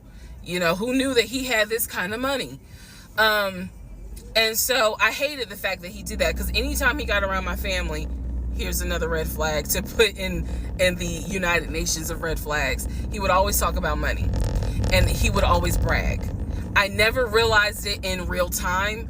I didn't realize it until I was out of the situation. He always bragged about the fact that he could fight, the fact that he had money, and the fact that he played football. Those are the three things he always bragged about. Back to the cars. So I told him, I was like, pick one between the BMW and the Audi because you said you buying it. So pick one. So this man chose the Audi. So he takes me to the dealership. I wanted a white Q8. He does give me the printout of how much it's going to cost, tax, tag, and title to get this Q8. Gentleman who's helping us gives him the printout. He's saying he's going to pay this money for the car out of the savings account that's offshore. That's the story. That's what he's saying. So he apparently is asking the guy, is there a holding fee? Can I pay a holding fee to secure this car while I'm working to get the money transferred? Because obviously with COVID, it's going to take long for the banks to transfer the money. Side note, I need everyone to understand, one of the reasons why he was able to get away with the stuff he got away with is because we were on lockdown. It's crazy because it's now 2024, but I don't know, do we all remember how it seemed like a lot of stuff stopped in 2020? Now, keep in mind, that's not an excuse I'm making because shit still got done. But in terms of business as usual just was not happening in 2020 at this time. So when he's saying, oh, it's going to take a while for the bank to transfer the money, The gentleman who was working at Audi he didn't make a face. He didn't blink. He was like, I know it's going to take a while because of COVID. So basically what ends up happening is we leave. He has the printout. He calls the bank, or he calls his financial advisor, who does have a name. The financial advisor's name is Eric. I feel comfortable using certain people's names, especially if we find out they didn't exist. So he calls Eric. He tells Eric in front of me, hey, I need to transfer $72,526, whatever the amount was, because I'm buying a car for my fiance. This is the bank account information. Do you need me to give it to you over the phone, or do you need me to email it to you? Pause. I can't hear what the person's saying, but that's what he would do. Do you need me to give it to you over the phone, or can I email it to you? Okay. All right, give me a few minutes and I'll go ahead and email it to you. All right, let me know. I'll call you back to find out if you received it. Okay, hang up. So I'm hearing this because, again, I'm not paying attention to, did I hear anybody on the other phone? Did I hear anybody on the other end? So he proceeds to type up an email, type up something, telling him this is the information that we need. I didn't think anything of it. He called me at work the next day to tell me that the money was sent to Audi, that he called Audi and he confirmed with Audi that they received the money. What he told me is that the car is going to be delivered to the house. Y'all, it's not that I lived in the hood, because I didn't, but I did not live in an area of Clayton County where you would have a brand new Audi delivered to your house. So I remember saying to him, I don't want that car delivered to the house, not yet, because I need to put that car in the garage. And my Nissan I only had a 1-car garage, so my Nissan was in the garage. So he said, okay, well, let me call them back and change the delivery date. Can you be home, or can you do a half day? So he's asking me, can you work a half day so that they can deliver the car and you will be home for it? I said, yes, that's fine. Because again, it's COVID. I'm working from home anyway. I only had to go in the office 2 days a week. So I'm at home the next day. He told me the car would be delivered between the hours of 1 and 3. Obviously, between 1 and 3, nothing happened. So 3 o'clock, I called him. He's at work. He sends me the voicemail. He calls me back. I said, it's 3 o'clock. No one ever came with the car. What's going on? And then I remember I was like, well, do I need to call Audi myself? Because I thought that you handled it. But if you didn't handle it, do I need to call them? And so whenever I would suggest I will handle it, he would get very, very defensive. Red flag number 472. So he was like, no, I will call Audi. Don't do anything. I'll call Audi and find out what's going on. Okay. So I'm at home chilling, cooking dinner, normal night. He calls me back and says, yeah, the car was stuck on the truck in Spartanburg, because apparently that's where their deliveries come from.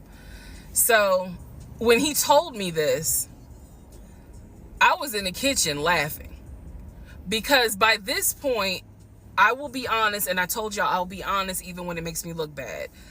I was guilty of, on one hand, I believed him, and on the other hand, I was like, let me see what lie he come up with. Let me just see. But keep in mind, my brain was really not rationalizing, not comprehending how deep the lie was. I just thought that no one told him the car was going to be delivered, and he made that up.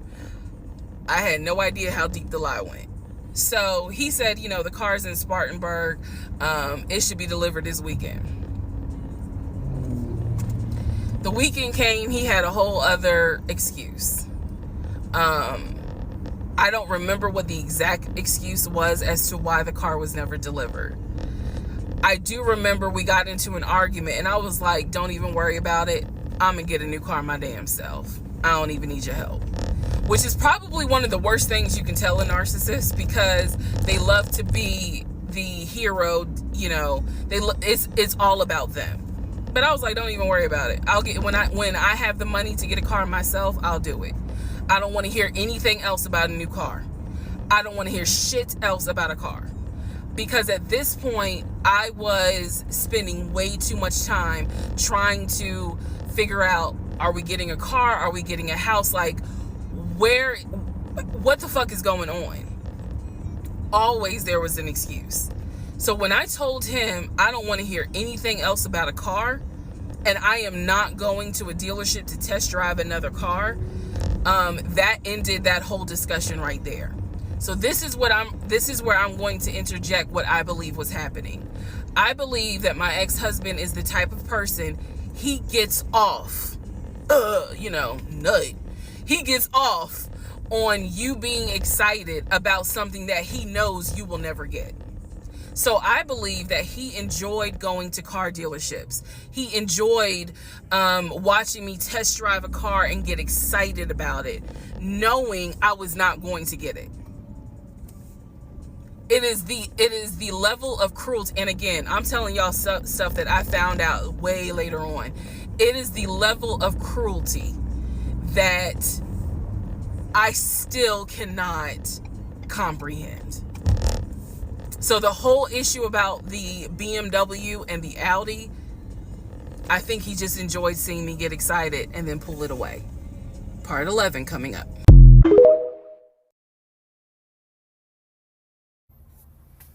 All right, part 11. So for this part, I'm just going to give you some backstory on the family. Pause all the stuff about the house. Pause the stuff about the car. This is backstory on his family, my ex-husband's family. All right, follow me. My ex-husband's parents, mom and dad, are both deceased. Mom passed away from cancer. Dad passed away shortly after her. I'm not sure what he passed away from.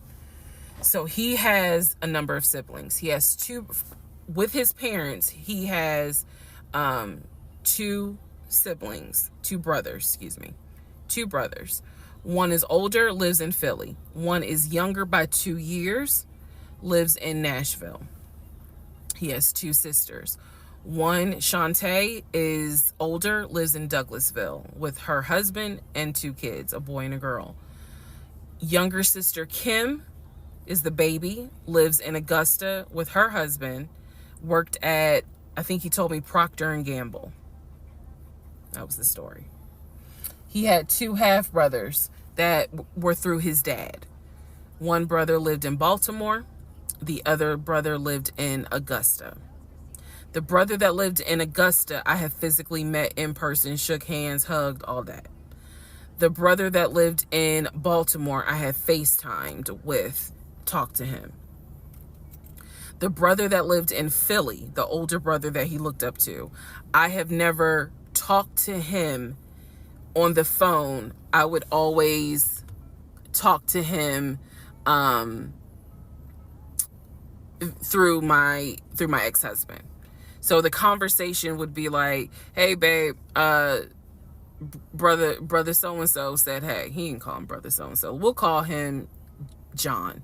John said hey. Hey John. I would be in the bathroom doing my hair, brushing my teeth. Hey John. And he would be like, did you hear? He said, how you doing? I was like, I'm good. How's he doing? Because that's just me. And so he would relay back and forth. He talked to John every day from starting around July after the grandmother passed away. He would talk to John every morning. We both would be getting ready for work and he would be on the phone with John. They would be talking for 30, 40 minutes, talking about football, talking about other siblings. They would be talking about cars. It was really like not a big deal. They would talk about the brother in Baltimore. They would talk about the brother in Augusta. And then they would reminisce. This is the conversations I could hear. Let me explain. When I say I can hear a conversation, what that means is I am physically standing near him or next to him where I could hear him with the phone up to his ear talking to someone, because it wasn't me. Okay? I may not hear the other person because the phone call may not be on speakerphone. But what I hear is, for example, I hear, "Hey man, what y'all doing? Oh, for real? Y'all barbecuing this weekend? What y'all making? Oh, that's what's up.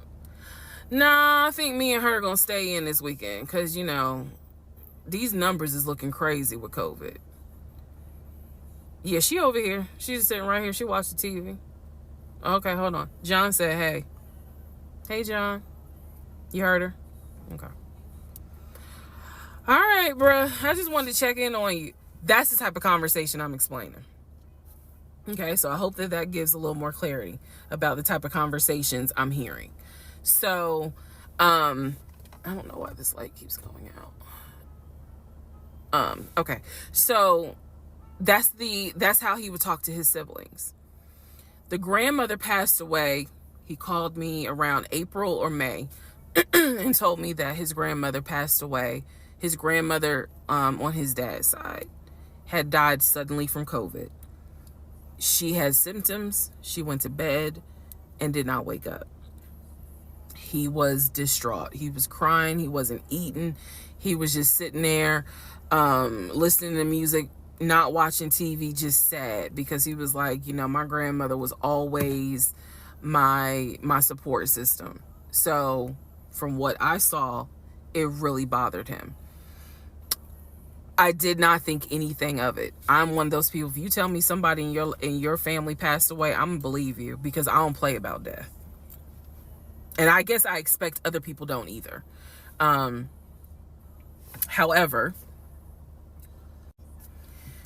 that is not the same for everyone else, but we'll get there.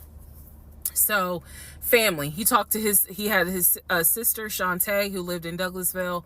Like I said, she was married with 2 kids. Apparently she was a nurse. So when I had my miscarriage, that was a sister that he was like, my sister will take you to the hospital. Like, that's what family does. Okay. I had never met Shantae. I've been on the phone, I've been around him when he was on the phone with Shantae. Never heard her part of the conversation. But he would be talking to his sister. That's what he said. That's what it sounded like too. Now, what is interesting is that we lived maybe 35, 40 minutes away from Douglasville. So there were plenty of times that he had invited me to go with him to his sister's house. Okay, let me tell you how this would always work out. Total times he invited me was probably 3 times for different barbecues or whatnot. The first time he invited me, I was like, nah, I ain't going, because again, COVID. And she's a nurse. Hell no. The second time he was like, yeah, she invited us, but I don't think we should go because COVID. No. The third time I agreed to go. I was like, absolutely, I'll go meet your sister. Like, that'd be great. On our way to her house, to Douglasville, to go see the sister, apparently he got a phone call. The phone was always like on vibrate, but he got a phone call and he told me that something came up, and so she had to cancel the barbecue, the get together, whatever. And so I was just like, oh man, okay, well, hopefully we can go another time. It didn't happen close enough for me to have red flags, if that makes sense. But at this point, as y'all probably like, girl, you so blind. But again, I didn't think anything of it, because it's like, okay, it fell through. We'll see. We'll reschedule. And so we just went out to eat, and then he talked to another brother, the brother from Augusta that he would have on speakerphone. So it was like, I didn't think anything of it. I really didn't. Man, And the more I talk about it, the more I realize, like, I'm not a dumb person, but it just never dawned on me the things that you have to now investigate. It didn't dawn on me, but nevertheless, that is the backstory for his family, right? Grandmother passed away. 3 weeks later, he called me and told me his uncle had passed away from COVID. The uncle had tested positive, had to go into the hospital, and he died. It was a bit of a red flag. It was a bit of a red flag, but like I said, I don't play about death. So I was just like, wow. Because of these two deaths, he became a stickler about COVID. And when I mean a stickler, wear your mask, wear gloves, hand sanitize, wash your hands. Like, he was annoying about making sure neither one of us caught COVID. So now I'm going to give you the backstory in regards to what I was told with the ex-wife.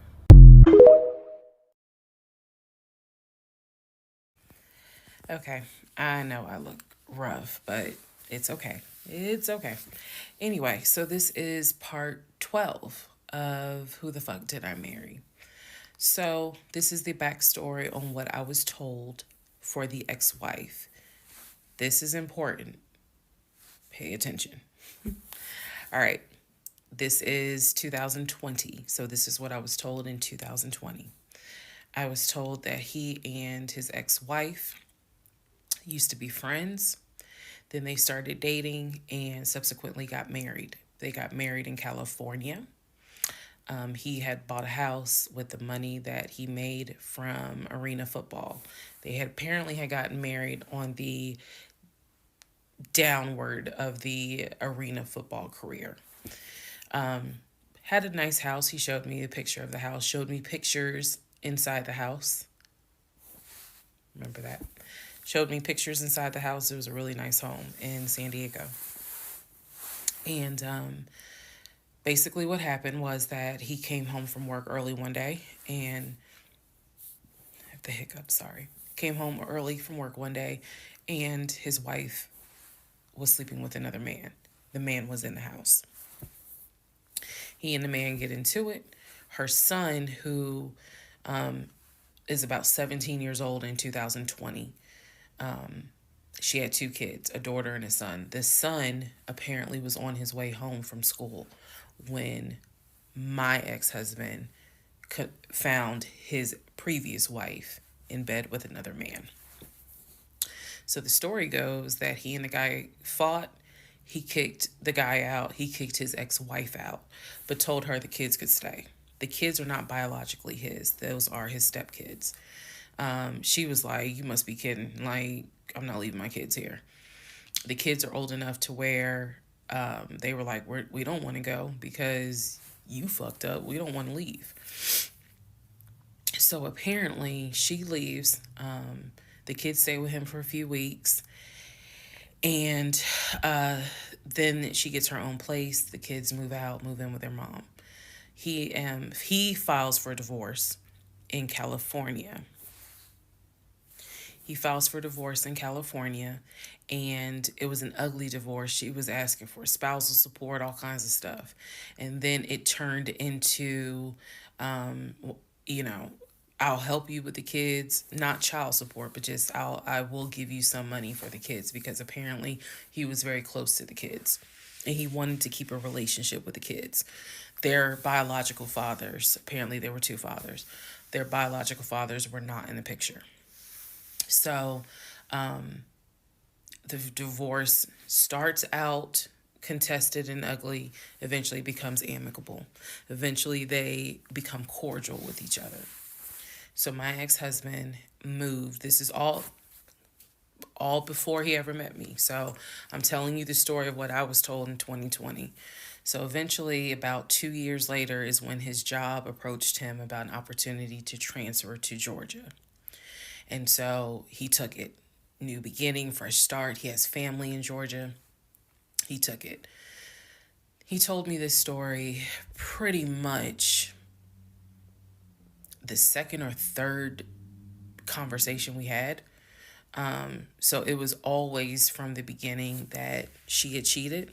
He caught her, and he had filed for divorce, but he was still close to the kids. They still had a great relationship. I've heard him. I've heard him on the phone with the kids, just encouraging them, helping the 17-year-old like with homework. The kids really apparently wanted to meet me, and I was fine with that. He would he would send them money, if they needed something, because he loved the kids as if they were his own. I'm telling you the story as I was told it in 2020. So, let's see, around April or May of 2020, he informs me that his ex-wife has moved to Georgia. Apparently, she's staying with her sister in Gwinnett County. So she has moved to Georgia. The two kids are now in Georgia. And so when he tells me all this, I'm like, so what's that supposed to mean? Now, I will say this. He never made it seem as if she wants him back. He never presented that. It was always, no, we're cool for the kids. We're cool for the kids. But he's never presented that she was trying to get him back. I feel like it's fair to her for me to say that. And again, stay with me. It all comes out. But that was the backstory in regards to the ex-wife. That they got married in California, they divorced in California, and then she eventually moved to Georgia, to Gwinnett County, after he had transferred to Georgia for his job. He did tell me that, every now and then he'll get a text message from her. He told me that he, told her when I was pregnant. He felt like she needed to hear that from him instead of hearing it from the kids. And we got into a bit of an argument about that, but honey, in the big scheme of things, anyway, so we got into an argument about that. I felt like that's none of her business. But that's the overall backstory of her. So remember, because there will be a quiz, but just remember, he met her in California, married her in California, divorced her in California. She moved to Georgia, to Gwinnett County, after he moved to Georgia. Are we clear? Okay.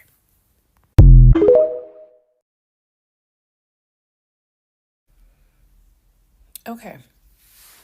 Part 13 of Who the Fuck Did I Marry? So I've kind of given you guys all the backstory. Let's just kind of recap real quick. So I told you how we met. Met in March of 2020. Basically, Georgia got shut down. I keep saying shut down. Got locked down. We decided to quarantine together. I know it was crazy. It was crazy. I really liked him and thought he liked me. So I told you guys how we met. Things moved at a rapid pace. Met in March. Moved in together pretty much end of March, beginning of April. Found out I was pregnant in May. Lost the baby in June. Had to have surgery in July. Started looking for houses. Started looking at cars. All this stuff happened literally between March and in August is when I got my car. So, got a car in August. He paid the down payment for that car, which I was shocked by. And no, it was not a BMW or an Audi. It was a Nissan Altima, but I loved that car at the time. So he paid the down payment for that car. Told me he would help me with the car payment. The biggest mistake that I made, and I'll explain why I say this. The biggest mistake I made was that I signed myself up for a car note, where I knew I needed his help to pay the car note. I knew better. My mom has always taught me, do not ever put yourself in a position where you are financially dependent on a man. And all of that went out the window. And the reason why I say that was the biggest mistake is because when I have pulled back the layers of this whole monstrosity of life that I lived for 2020 and 2021, it really does boil down to the fact that I truly ended up marrying him more out of fear than anything else. And I'll expound upon that later. But I got the car in August, and by this point I was exhausted of looking at cars. I was mad that I didn't get a BMW X5 dark blue with cognac interior. And I was tired of looking at houses, getting my hopes up, looking at a house and picturing myself in the master bedroom, the kitchen, the island, all that stuff. I'm a visual person, and I was tired of getting my hopes up. So now we're going to segue into fall, going into the holidays.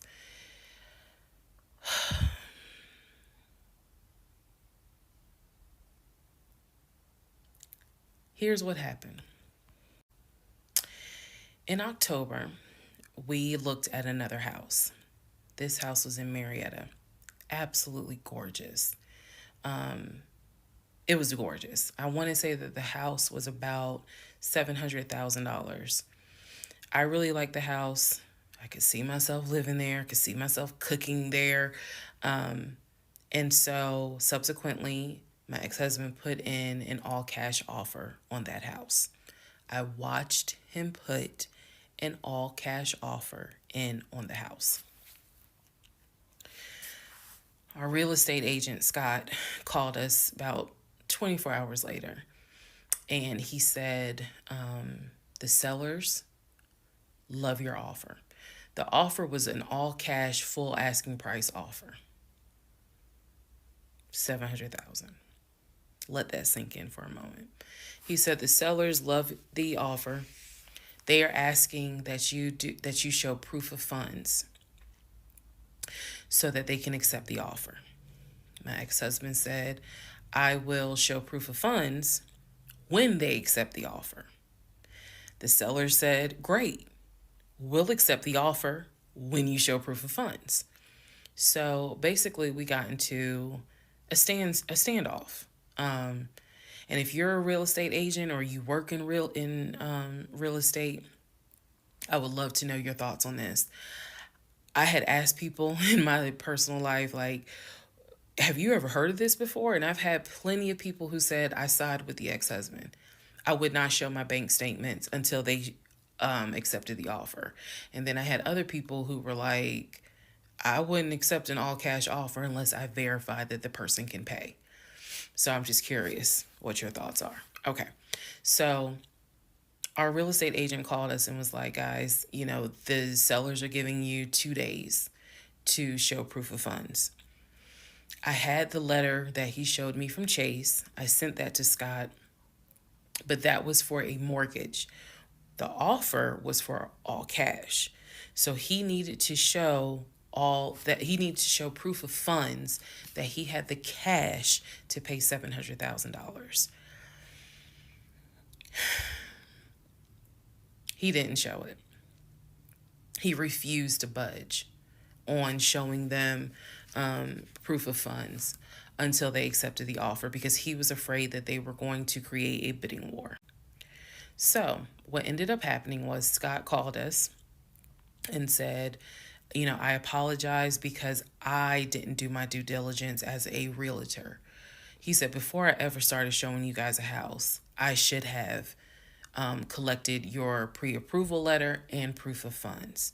He said, so at this point, my broker has informed me that I cannot show you guys another house until you show at least us, meaning the real estate firm, until you show us proof of funds. And so I'm just like, well, I'm telling my ex-husband, just show them the fucking proof of funds. Like, what's the problem? And so it was a lot of, I find that this is really unprofessional because it's not our fault that you didn't do your job correctly. It got a little ugly and it got uncomfortable because I'm like, I don't understand why you don't show them proof of funds when you clearly just signed a document stating that you're putting an offer in at full asking price. This was the same thing that the realtor was saying. He was like, but you just signed an offer. So what's the problem? Like, you want them to accept the offer and then you'll show everyone the proof of funds? And my ex-husband, without missing a beat, said yes. So Scott did his best to work with the seller and say, look, accept the offer. He'll show you, he'll open the books, he'll show you the proof of funds. These sellers were like, no, that's not. And it wasn't so much the sellers, it was the seller's agent. Big respect to the seller's agent. But the seller's agent was like, no, that's not how we're doing business. He needs to show those proof of funds before I advise my clients to accept his offer. Period. If he's not willing to do it, we'll go on to the next offer, because they did have another offer on the table for it was less than asking price, but they were willing to accept that offer over the all cash offer because those people had basically shown proof. So subsequently, the house fell through. We passed the 2-day deadline. They went with the other offer. Also, at this point, our real estate agent, Scott, and I do not blame him for this, pretty much cut all ties, because what he, I believe, felt like was, I don't know what's going on, but something's going on. And this is not how I do business. So until you guys are ready to show the proof of funds needed to buy a house, you need to get yourself another agent, because we were already about 20 to 25 houses deep by this point. We had already put in 2 other offers. They fell through. And now here we are with this house. And once again, it fell through.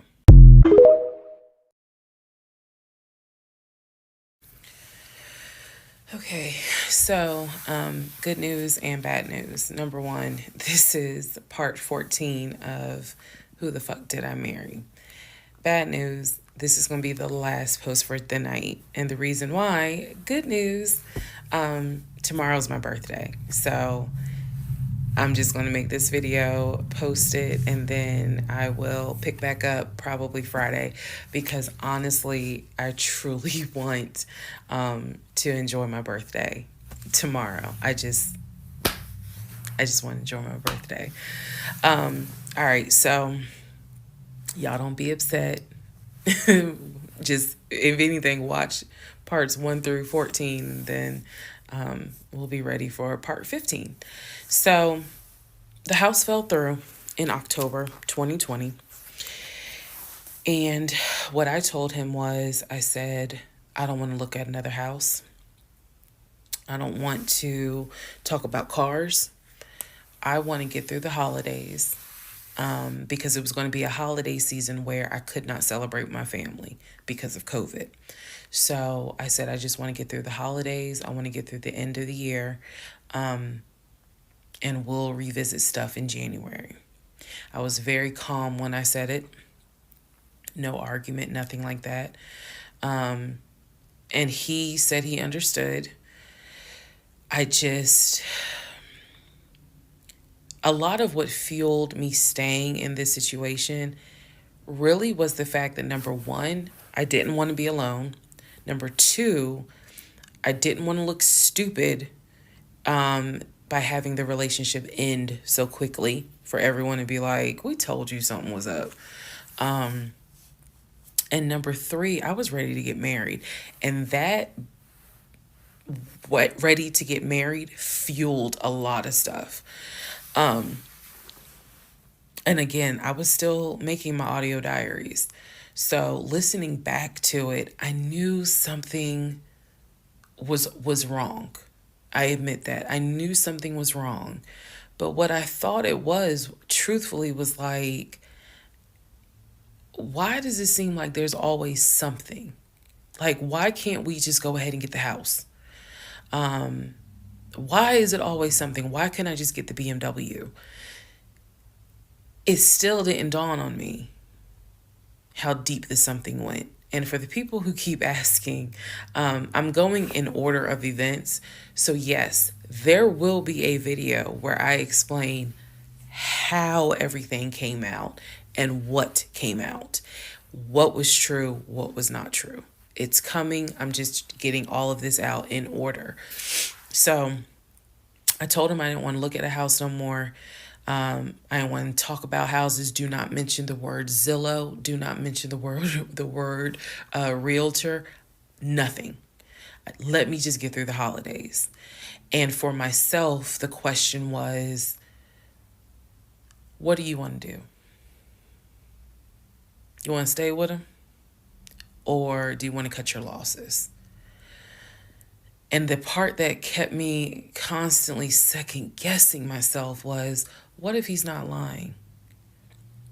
What if he's not lying?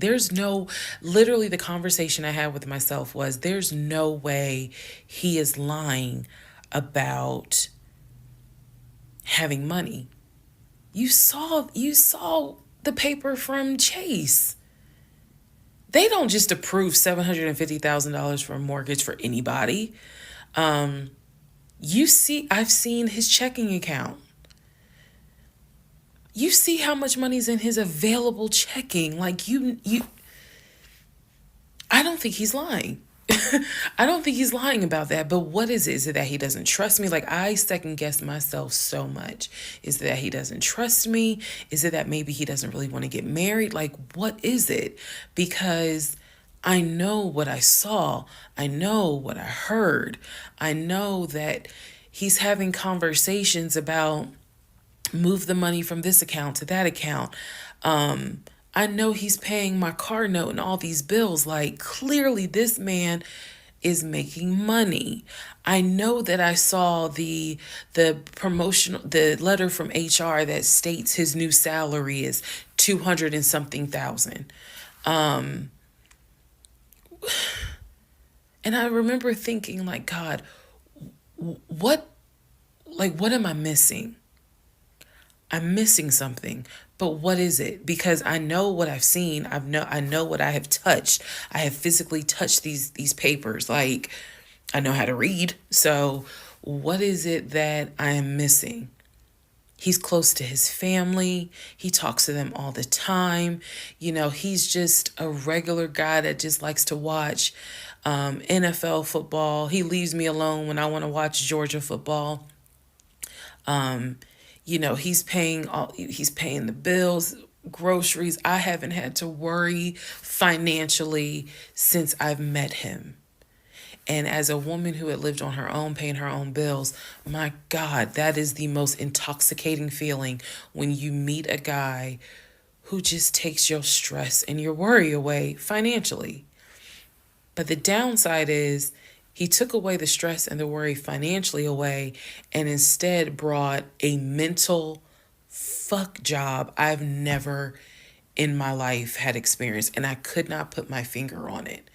I couldn't really talk to anybody about it because I'm a big believer in what happens at home stays at home. So I didn't talk to my girlfriends about it. I didn't talk to my family about it. But I just remember being like, what am I missing? What am I missing? So we did not talk about houses. We did not look at cars. We didn't do any of that for November, December. And he came to me like around Thanksgiving, and what I thought was a very open, loving conversation. And in that conversation, he was like, okay, I know I have fucked up. I know that things are not feeling too strong right now. He was like, I want us to get married. I want a home. I will show you whatever you need to see to put you at ease. He was very contrite. He was very just like, what do I need to do to put your mind at ease so that I'm in this? and that I want this and that I love you and I want you to be my wife. So I was like, show me your accounts. He showed me his checking. He showed me one of his savings. He showed me a Chase savings. He did not show me the offshore. And he did not show me the US bank. So he showed me those two accounts, checking and Chase savings. So I knew that there was money. What I saw in those accounts, there was money. I told him, I was like, if we're going to buy a house, I want it to be through the mortgage on Chase. I don't want to deal with this proof of funds shit no more. I said, I do not want to look at another house until the beginning of the new year. He said, okay. That is when we then had a conversation. So I guess I lied because we are going to have a part 15 or 16 tonight. But that is when we then had the discussion about marriage. And that is where religion came into play. Yeah, I'll give y'all the other part tonight. Stand by.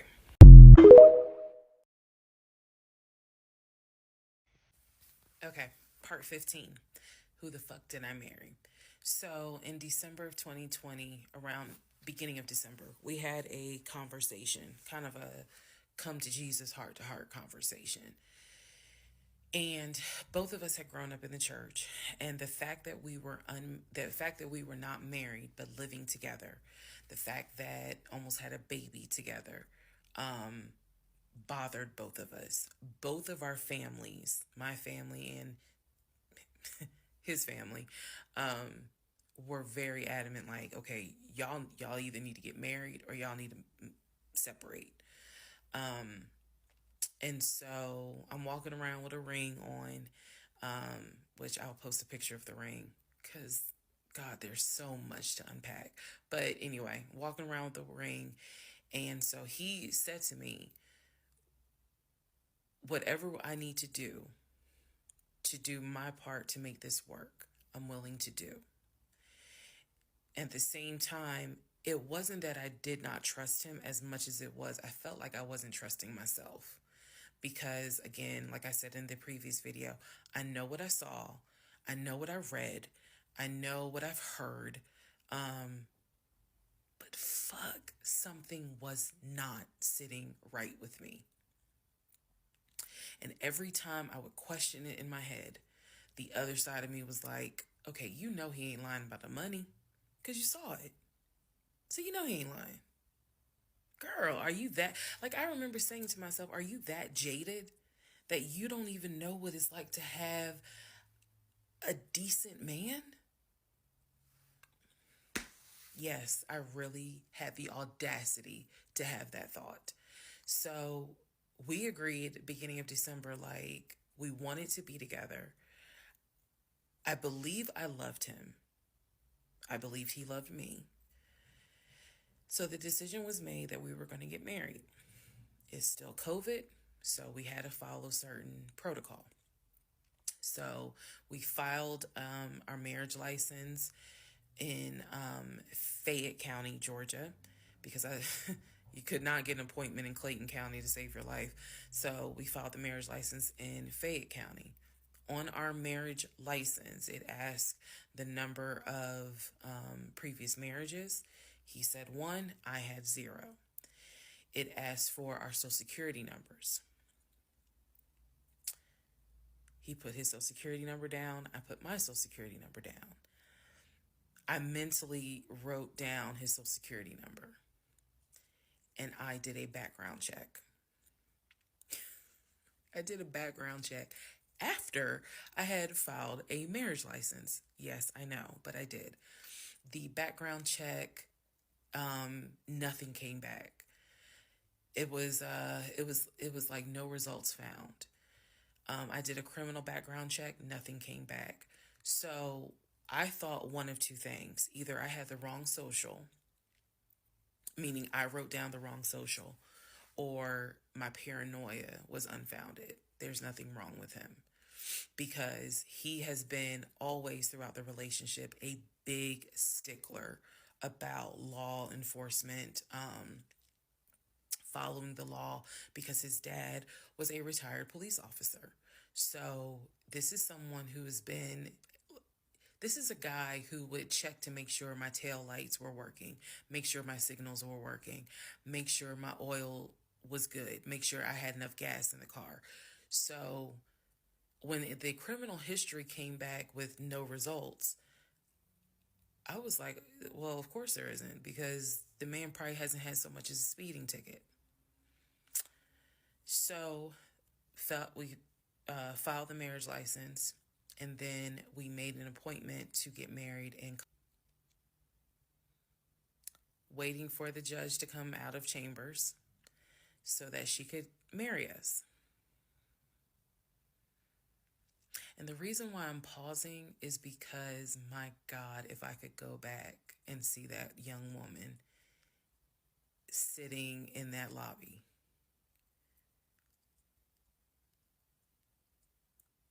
Wow. I know we can't go back in time, but damn, if I could go back in time, I would. I didn't tell anyone I was getting married because I was afraid that we had tried before in September and something came up. So I didn't want to tell anyone. I didn't want to get anyone's hopes up. I didn't want to get my hopes up. I know that's bad, but again, said I would be honest even if it's ugly. I told my mom, my family that we got married, told my friends. They could not believe it. My mother was relieved, but she had no idea about what was going on. My aunt was more like, really? You married him? My friend, the one who took me to the hospital for the miscarriage, was like, I wish you would have told me, like, you deserve to have people there, take pictures and celebrate and all this other stuff. And she was like, she's the type of friend, if you like it, I love it. You rock with him, I rock with him. The moment you don't, I don't either. So she was supportive. My other girlfriends were happy for me. They just hated that I had to get married during COVID. Because they were like, we would have loved to have, thrown you a bridal shower and a bachelorette party and all of that. It just sucks that you couldn't experience that. So we got married on a Tuesday. On the way home, stopped and got some wings, went home, and I had to get ready to go to work the next day. And life. I got married January 5th. By January 31st, I knew I was in trouble. I still didn't know how deep, but I knew I was in trouble. So, to give you all a very, very, very candid idea, got married January 5th. The normal things that married newlyweds do when we got married completely stopped. And that was not by me. You always hear men talk about, man, now that we're married, she don't. In my case, it was the exact opposite. It was the exact opposite. So, anyway, because this is not a forum to be all R-rated or whatnot, but y'all get what I'm saying. So, we got married January 5th. January 6th, I went to work. It was, a lot of people congratulated me because it kind of word got out that I had gotten married. January 7th, I filed the paperwork to change my last name. And if you were following me, you can go back like 15, 16 videos, and I talk about how I had to change my name back to my maiden name. But I changed my name within about 3 days of getting married. My attitude was, this is the bed that I made. I'm going to do right by him. I'm going to do right by my marriage. I took marriage seriously. And when I married him, I absolutely married him thinking, I'm going to be with you for the next 40, 50 years. So we're going to have to figure this shit out. That was my mindset. I did not get married to turn around and be divorced in 6 months. But I got married January 5th, 2021. And by January 31st, I knew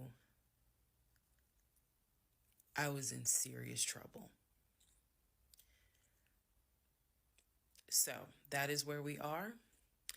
The next set of videos, the next set of all this will be me talking about how things went downhill before it crashed and I found everything out. In the meantime, tomorrow is my birthday. So, happy birthday to me.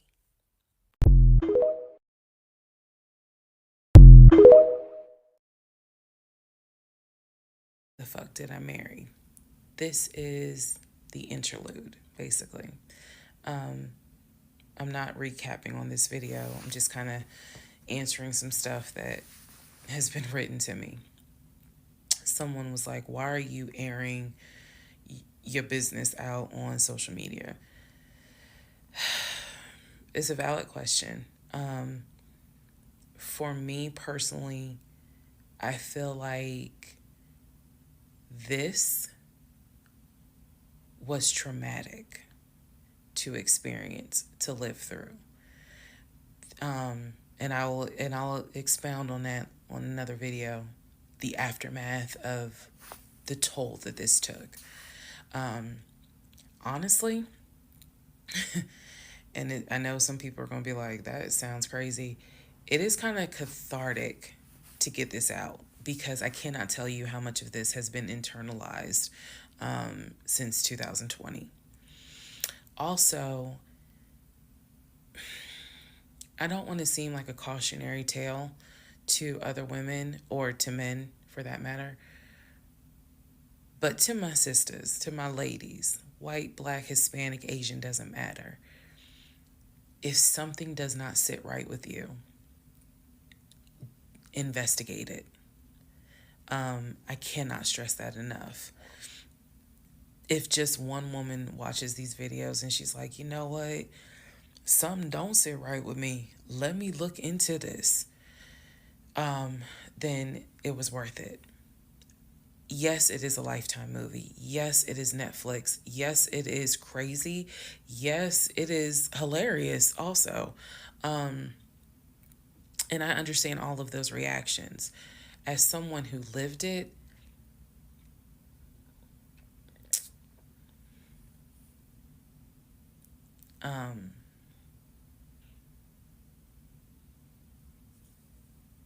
it was traumatic.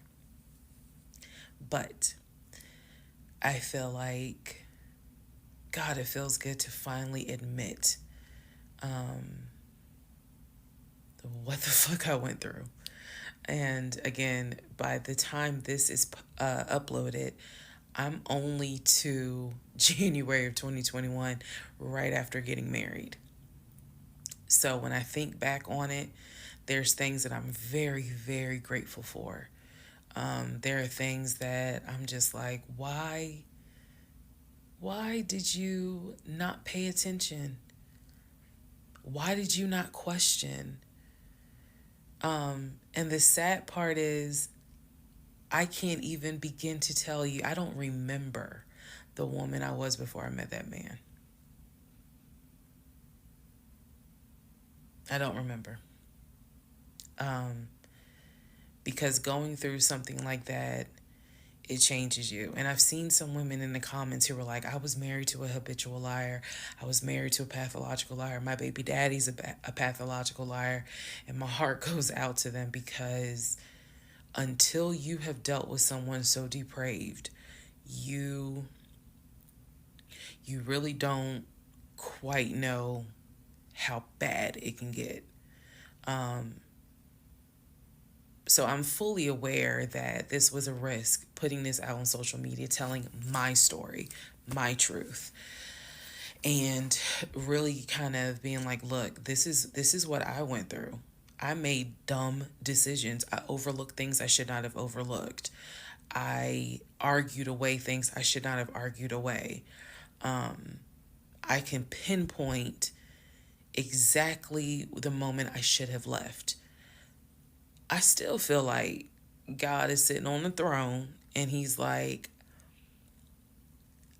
I never planned for your monkey ass to marry him. I never even planned for you to go out on a date with him. That's why I blew your tire. But you hard headed and you went anyway. And then I tried to go ahead and show you signs. You ignored them. Like, I feel like God did everything to help me as his child be like, this is not who I created to be your helpmate. And I was like, God, you taking too long. I want to get married. You taking too long. I want to have a family. You taking too long. And these are the consequences that I am paying for basically telling God, you took too long. And I feel like God's grace is sufficient. It is. But at the same time, and I'm not perfect. I mean, not perfect at all. None of us are. But I do feel like when I sit back and I replay the events that happened, I truly cannot believe that was my story. Because all I wanted was to meet a guy, for him to be my best friend, for us to get married, have a family. I wanted someone I could make fun of his big old forehead and he make fun of my nappy head and all my wigs, and yet he was my ride or die. I wanted someone that I could be like, man, help me with these kids, and he helped me with the kids. We had a nice home. We were comfortable. That is what I wanted. And I've said this before, and I say it again. I truly hoped it was my turn. You see the women who are, so happy and, they're in these loving marriages and life just looks good. I really, really wanted it to be my turn. And so I excused away a lot of stuff that I hope the next woman who sees this does not excuse, because I don't wish this on anybody. I don't wish this on anyone to feel the way I felt the moment I discovered the whole truth. So I just wanted to say that, because I think it's important to try to answer the why is she posting this? Honestly, I was tired of holding it in.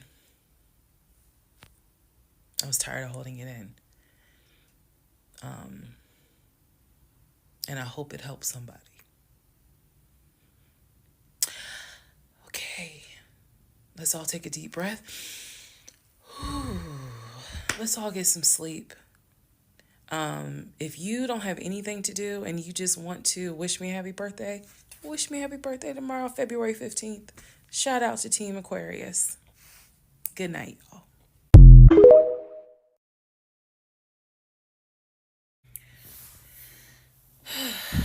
Part 17, who the fuck did I marry? So, for context and just to clarify some stuff, going forward, I'm going to now call my ex-husband, I'm going to use the name that I call him in real life. So that way it clears up the whole fiance, boyfriend, husband, ex-husband thing. So, his name is Legion. Anyone that knows me will tell you that is what I call him. So, Legion and I, when I left off at part 16, part 15, Legion and I got married January 5th of 2021. For the first 2 weeks, things were fine. We got into like a routine, basically. I would go to work, he would go to work. He was still leaving the house at around 6:15 every morning. He was still on the phone with his brother, the one that lived in Philly, every morning. That was their time to talk. From what I was told, the brother got off work. I guess he must have worked the third shift. And so he was getting off work as Legion was getting ready to go to work. So that was the perfect time for them to talk. He would talk to his brother in Baltimore and the brother in Augusta. Pretty much, just a quick phone call here and there, if not every day, every other day. So everything was pretty much the same. I would talk to my mom almost every day. I would talk to my aunt almost every day. So it was nothing to kind of, that's weird. That's what the morning routine was. He would talk. So I worked at Georgia State Patrol. And I said this in a previous video, but again, there were things I said in previous videos that I remember saying, hey, remember that because it's going to come back later. So I worked at Georgia State Patrol. I had been working there for almost 8 years, 7 or 8 years by the time Legion got into the picture. He was fine with the fact that I worked within law enforcement. I'm not a trooper. I'm not a sworn officer. I'm a civilian. However, he, again, his dad was a retired police officer. So he was perfectly fine in the beginning with the fact that I worked for Georgia State Patrol. He had been to my office before. He had met some of my co-workers. Obviously, even with COVID, because I still had to go into the office 2 or 3 days a week, he had been up there. So the friend who took me to the hospital when I had my miscarriage has met him. He and I have been to her home with her and her significant other before. So again, even in the world of COVID, when there were little times where you could get together with people, he has met people in my life. He has met my friend, or that particular friend, and he has met some of my coworkers. So when we got married, the first 2 weeks, like I said, was fine. And then it's as if something snapped. Something just changed. What was totally acceptable before, suddenly little comments were made. Why are you wearing that to work? You get off at 3:30, so you'll be home by 5, right? Things that had never happened before. He had never questioned what time I'm going to be home. Really, he didn't need to question it because when I'm off work, I leave. So it was never a situation of, oh, I'm going to just sit around at work and just run my mouth because I have nothing to do. And then it turned into, he would call me every day from work. And I'm going to demonstrate how those phone calls went. But he would call me every day from work. And if he even so much as heard a male voice in the background, he would have little comments to me. Who was that? Are they in your office? Man, I never know who's around you, because it seemed like every time I call you, I have the hiccups, sorry. It seems like every time I call you, there's some man around. And I'm just like, at first I kind of shrugged it off. I laughed it off because it really, truly was absurd to me. But then it became a bit more frequent.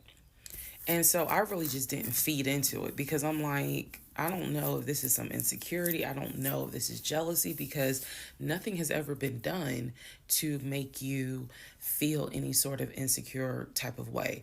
I've never entertained another guy, never flirted with another guy. Like, I don't know where this is coming from. So it is also important to note, we got married January 5th. Things started changing around 2 weeks later. And the reason why I know it's 2 weeks is because I had recorded an audio diary on January 21st is the date of the audio diary. And I talk about how maybe I had unrealistic expectations because it seemed as if things were changing with he and I.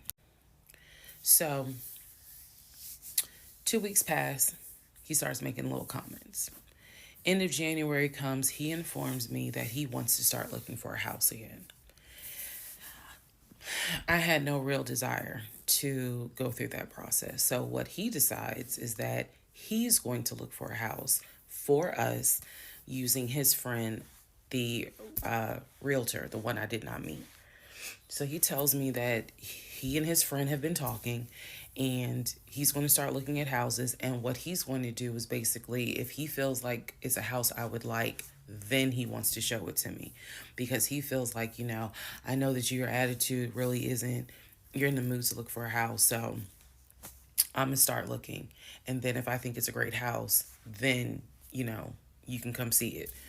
And I remember thinking, that's not going to work. You're not going to choose a house without me. And he was like, no, I'm not going to choose the house, but I just think that, me and old boy have been talking. And so he has some houses that he is representing. He wants to show me. So why don't you let me look at it? And if it's worth the time, then I'll bring you to look at it. So he already had some sort of plan in place after talking to his friend about how he's going to start looking at houses. This is the end of January 2021. So I kind of threw my hands in the air and was just like, whatever, because I'm not getting emotionally involved in looking at houses. And for me, that's kind of what it was.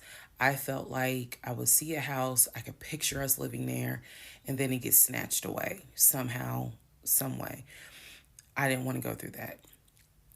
So the reaction that he wanted, which was for me to throw a fit, I did not do. I was just like, okay, all right. Like, I trust you.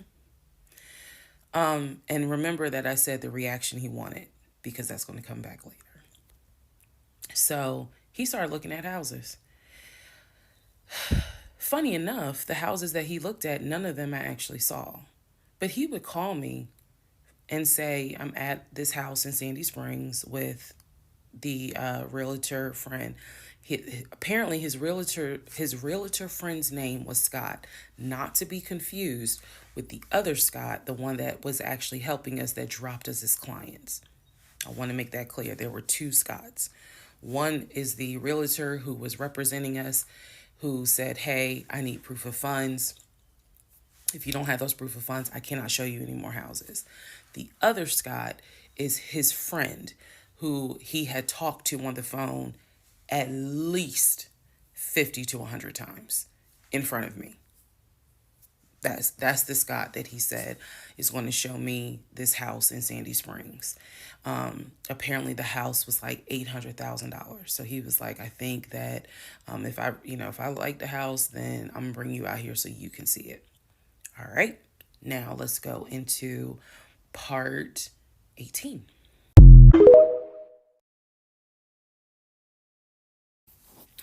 Okay, part 18. Who the fuck did I marry? So he starts looking at houses in Sandy Springs, Alpharetta area with his friend Scott. I did not see any of these houses. I did not go. I didn't want to go. So what was starting to change is, remember I said before, he would leave the house every day at around 6:15. He would be home every day between 3:30 and 4 o'clock without fail.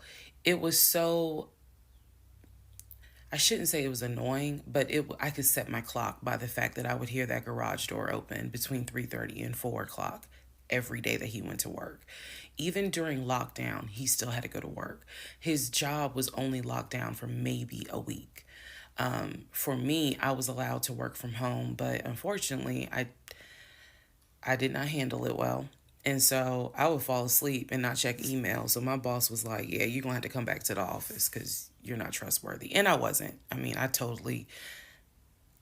would watch Netflix and not even be on my computer. So I had to start going back to work every day, 5 days a week. And I was, me and another lady were the only two in there because we were the only two who did not handle work from home properly. Anyway, that's another story. So Legion he started to not come home by 4 o'clock. He started to come home 5, 5:30, 6, 6:30, sometimes 7 o'clock. Because he was saying that he was looking at houses after work with his friend Scott. So it definitely was noticed that things are changing.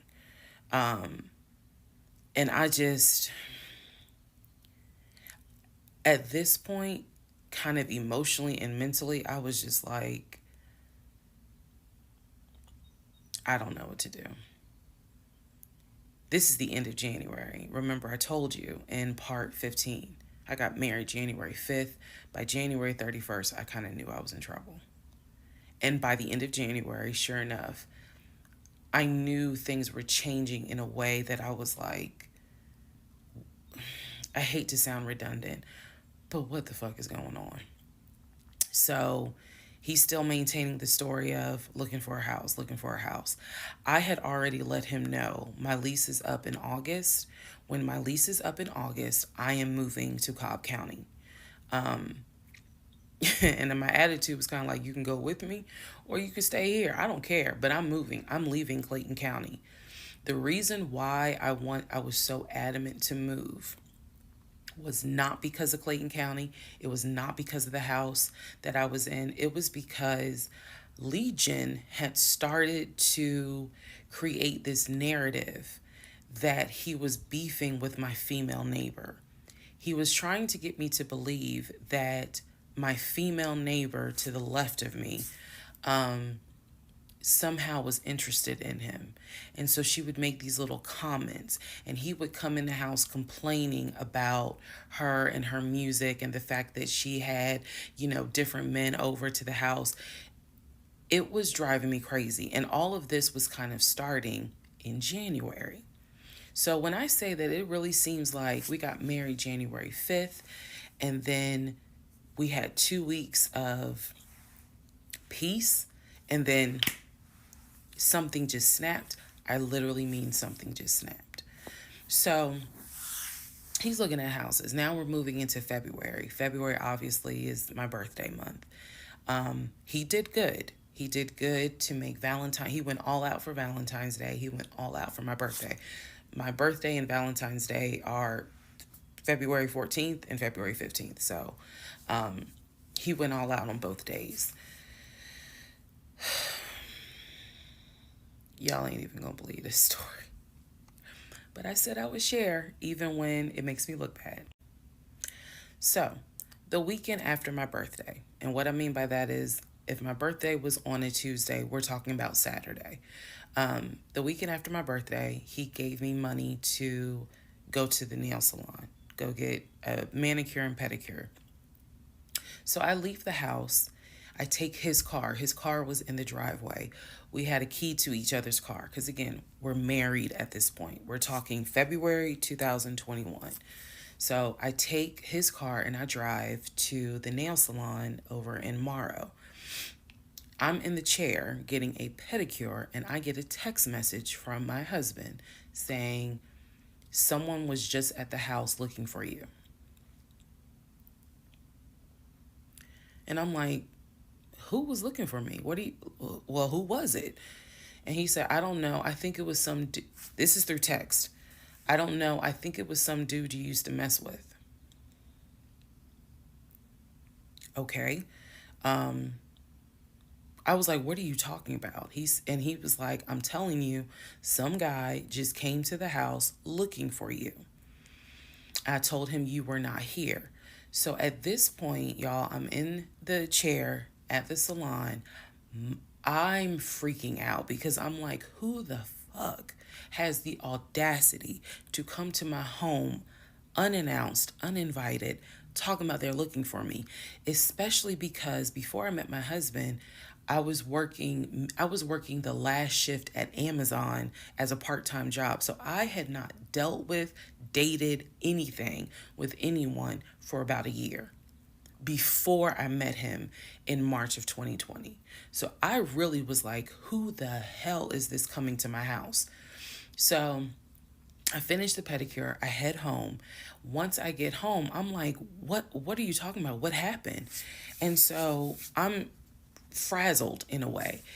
And he's calm. He was like, yeah, it was a black Dodge Charger, They pulled into the driveway, they backed in. They backed in as if they had been here before. So clearly this was someone who's been to your house. He got out the car. He said, I opened the door and I went out there and I said, is there something I can help you with? And he said, the guy said, I'm looking for, and gave him my name. And he said, I'm sorry, she's not here. And he said, he was like, oh, okay. All right then. And just got in the car and drove off. And I was like, my brain stopped working.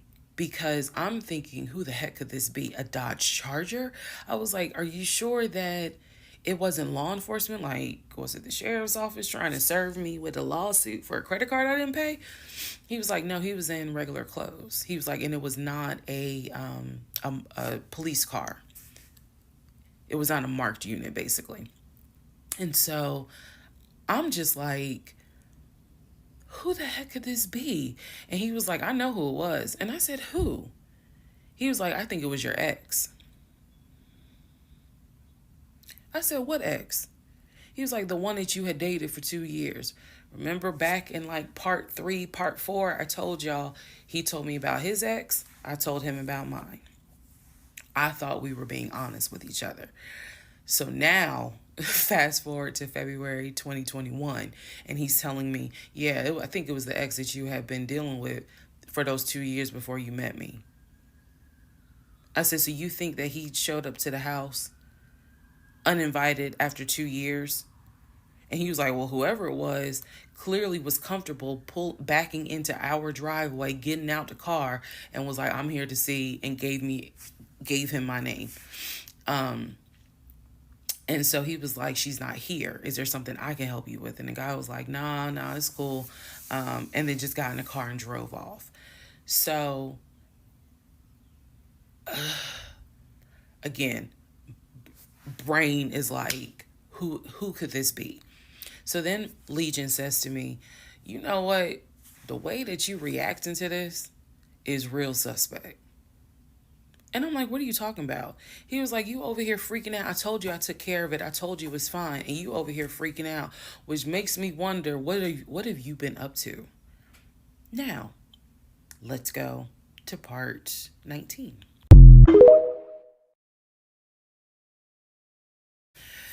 Okay, part 18. Who the fuck did I marry? So he says to me, the way you're acting is real suspect, because I told you it was fine. I took care of it. He was like, I ain't even worried about it. He was like, obviously, that nigga didn't know that you now married, that you've moved on. And so now he knows it. But for me, it was the fact that I don't do pop-ups. Don't come to my house unannounced. So if someone has done that, for me, it automatically feels like a violation, and it feels like it needs to be addressed. So it was not as simple as, I already took care of it, it's fine, let it go. Nah, we ain't letting nothing go, because you don't have my permission to show up to my house. And before this turns into something where I'm going to be on Fox 5 News, I need to address that with you, because that is not okay. So he didn't like the reaction I had to the story he told me, where someone basically disrespected my home. And he felt like my reaction was really suspect. So what I'm gonna get into the little details that he did not know about. So he tells me, again, it was a black Dodge Charger. They backed into the driveway. A gentleman got out of the car and he asked for me by name, and Legion said she's not here. So I asked him, what does the guy look like? And he said, he was like, why does it matter? I said, what the fuck does he look like? So Legion proceeds to give me the most generic description you can give. He was like, well, he was shorter than me. Ex-husband is about 6'3", 6'4". He was shorter than me. He was brown skinned. I said, did he have a hat on his head? Mind you, I understand that before marriage, I was a damn fool. I understand that. But every woman has that moment where you only gonna fool her but for so long. And eventually puzzles start coming together. For me, I felt like moving into marriage, certain things started coming together. So I said to him, did he have a hat on his head? He was like, nah, he ain't wear a hat. So in my mind, I am mentally going down a list of every possible man it could be. And it was only like 4 men. I had been in that house about 3 or 4 years at this point. So I knew all of the people, and I'm talking about from maintenance down to ex boyfriends. It was a total of like 4 men. So when he said that it was a black charger, I immediately was like, okay, I know that crosses out one. He said he was shorter than him. All of them were shorter than him. I said, did he have a hat on his head? He said, no, that crossed out one because one in particular was a maintenance guy who always wore a hat on his head because he had like a bruise or something and he was just self-conscious about it. So he always wore a hat. That leaves two. So I said, was he muscular or was he skinny? So Legion's getting all frustrated. I said, just answer the question. He was like, well, he was kind of in between. And I said, okay. He was in between. I said, so was he light skin or was he dark skin?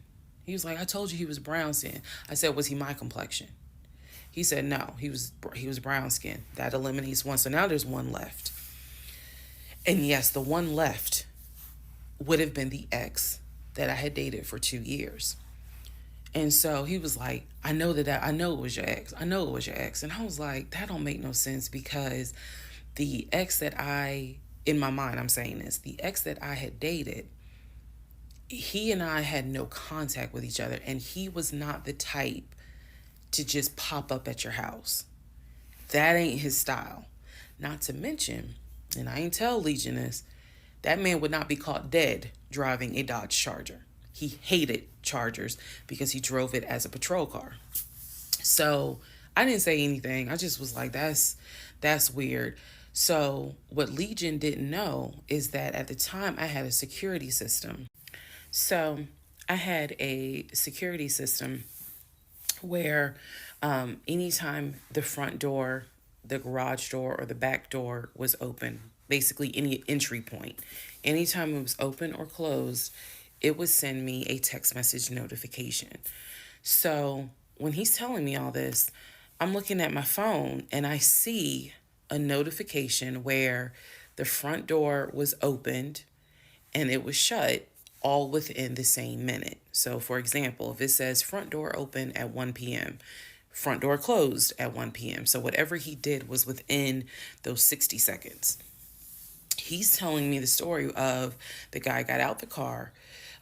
He opened the door. He went out there, can I help you? And the guy said, I'm looking for, and Legion said, no, she's not here.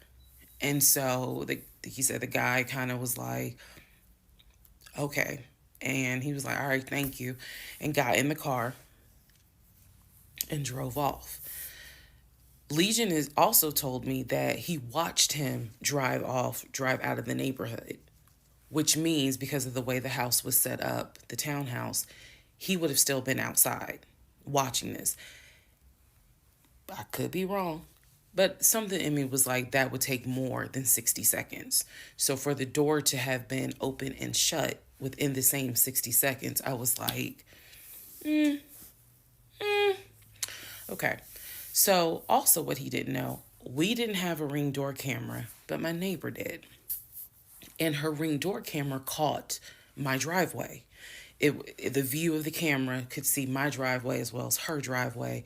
And so whoever was coming in the door, our driveways were right next to each other.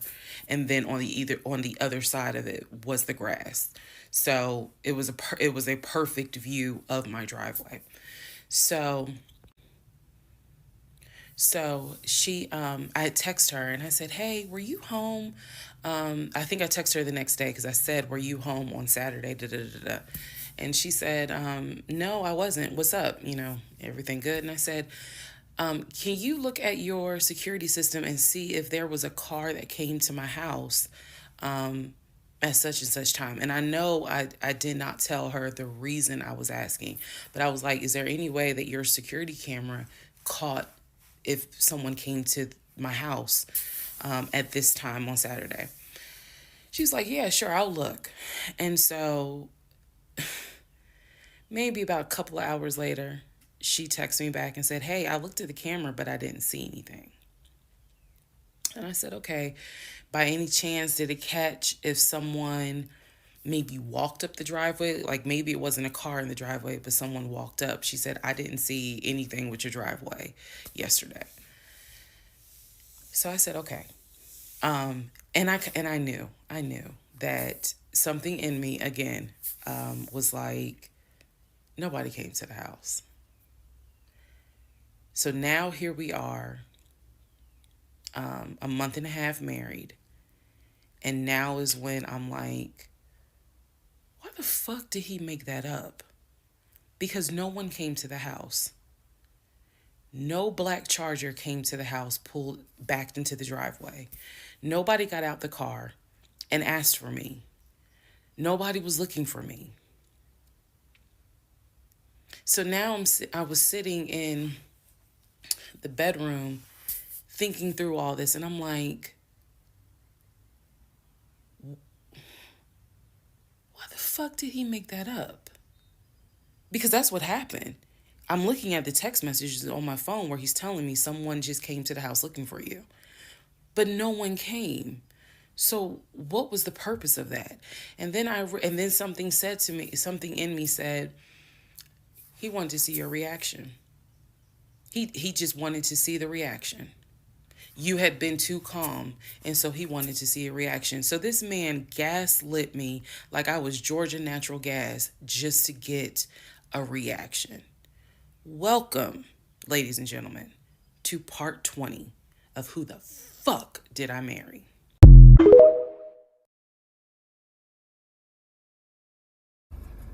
All right, part 20 of Who the Fuck Did I Marry?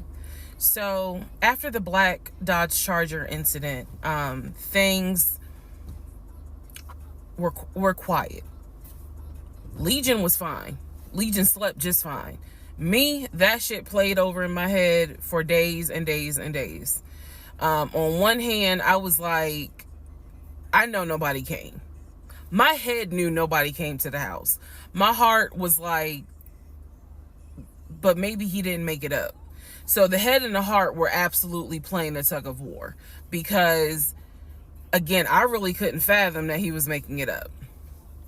But nevertheless, I filed it in the back of my mind in my little filing cabinet, my mental filing cabinet.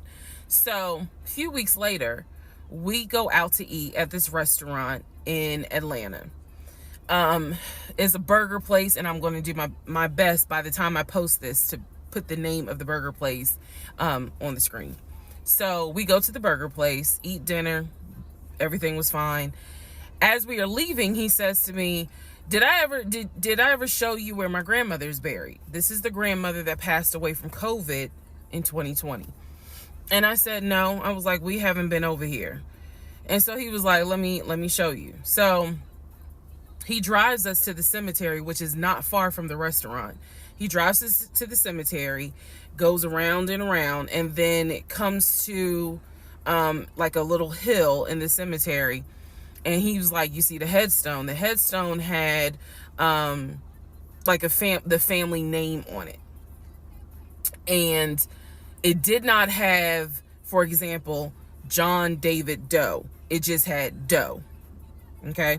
So there were no dates on it. So it reminded me of just a headstone where it was probably multiple family members buried underneath it. That's what it reminded me of.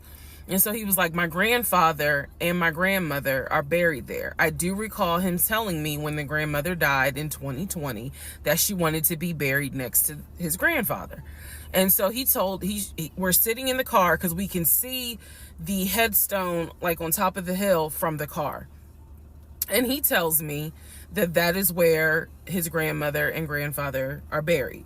That the family was able to get her, her wishes were to be buried next to the grandfather. Okay. So as we are leaving, we take a different route home. So we get on the highway. If you're from Atlanta, you'll know what I'm talking about. We get on I-75 North. And we're kind of we're just driving around, to be honest with you. But we're taking the scenic route. We get on I-75 North because the reason why I remember is because when you're on I-75 North going towards Atlantic Station, on the right-hand side, you will see the Varsity. You'll see all these tall skyscraper buildings. One of the buildings has the letters NCR on the building. As we're coming up towards the building, he says to me, "Do you see the NCR building?" I said, "Yeah." He said, "The building behind it, my job bought that building. That's where we're going to have, we're setting up operations." And I was like, why the hell would y'all buy a condiment company in downtown Atlanta? He was like, "No, we're not doing production there. It's just going to be offices, and that's where we're going to handle like the business portion. The production is still being done in Gwinnett County out in Duluth." And so I was like, "Oh, okay." He was like, "That's where I keep the company car." So I was like, "The company car?" I said, "Aren't you supposed to be bringing the company car home?" And he was like, "I don't want to bring the company car home because it's Clayton County and it's a $90,000 car. And I don't want no problems." So he's telling me that he keeps the company car at the building downtown Atlanta that's behind the NCR building. I barely could see what building he's talking about, but he was like, "It's the building right behind it." And so he's telling me that that's where his office is. So I said to him, "Take me to your office. I know it's a Saturday, but shit, you one of the VPs, right? So take me to your office." No, I had not been to his office simply because, again, COVID. So I was like, "Take me to your office." And he was like, "I can." He was like, "That's no problem." So do I have the other phone? I do. So y'all are in luck. So I can maybe reenact how this goes. So he gets off the exit and starts driving towards the NCR building. While he's driving towards the NCR building, he always has kept his phone in his left pocket. This is my left hand. So he pulls his phone out and he starts calling. He tells me he's calling Willie. Willie is supposed to be the head of security. So he's saying, let me call Willie real quick to make sure that the building's open. So he proceeds. This is another phone, but he proceeds to go ahead and call Willie. We're still driving, by the way. We're still driving. I'm on the phone, scrolling through Facebook, trying to figure out some random shit. But he's driving with the phone up to it. So driving with the phone, next thing I hear, "Hey, Willie, it's Legion. Hey, how's it going?" "I'm good." "Hey, is the building open?"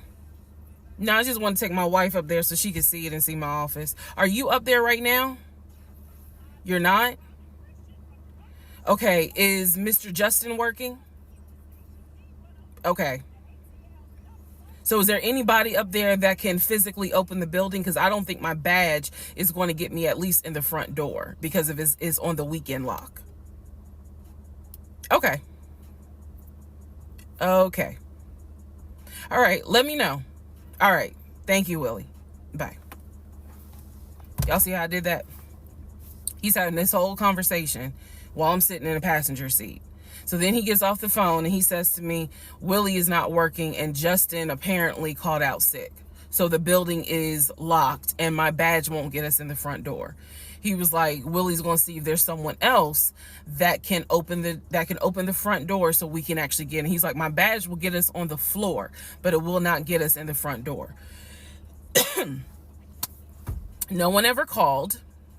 So when he's getting off the highway, he basically turns onto Spring Street. Again, there's all kinds of shit I distinctly remember.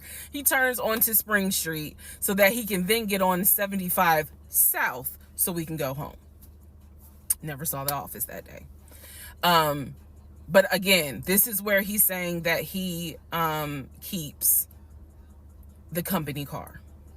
So when we get to part 21, I'll kind of go into detail about the whole company car a little bit more.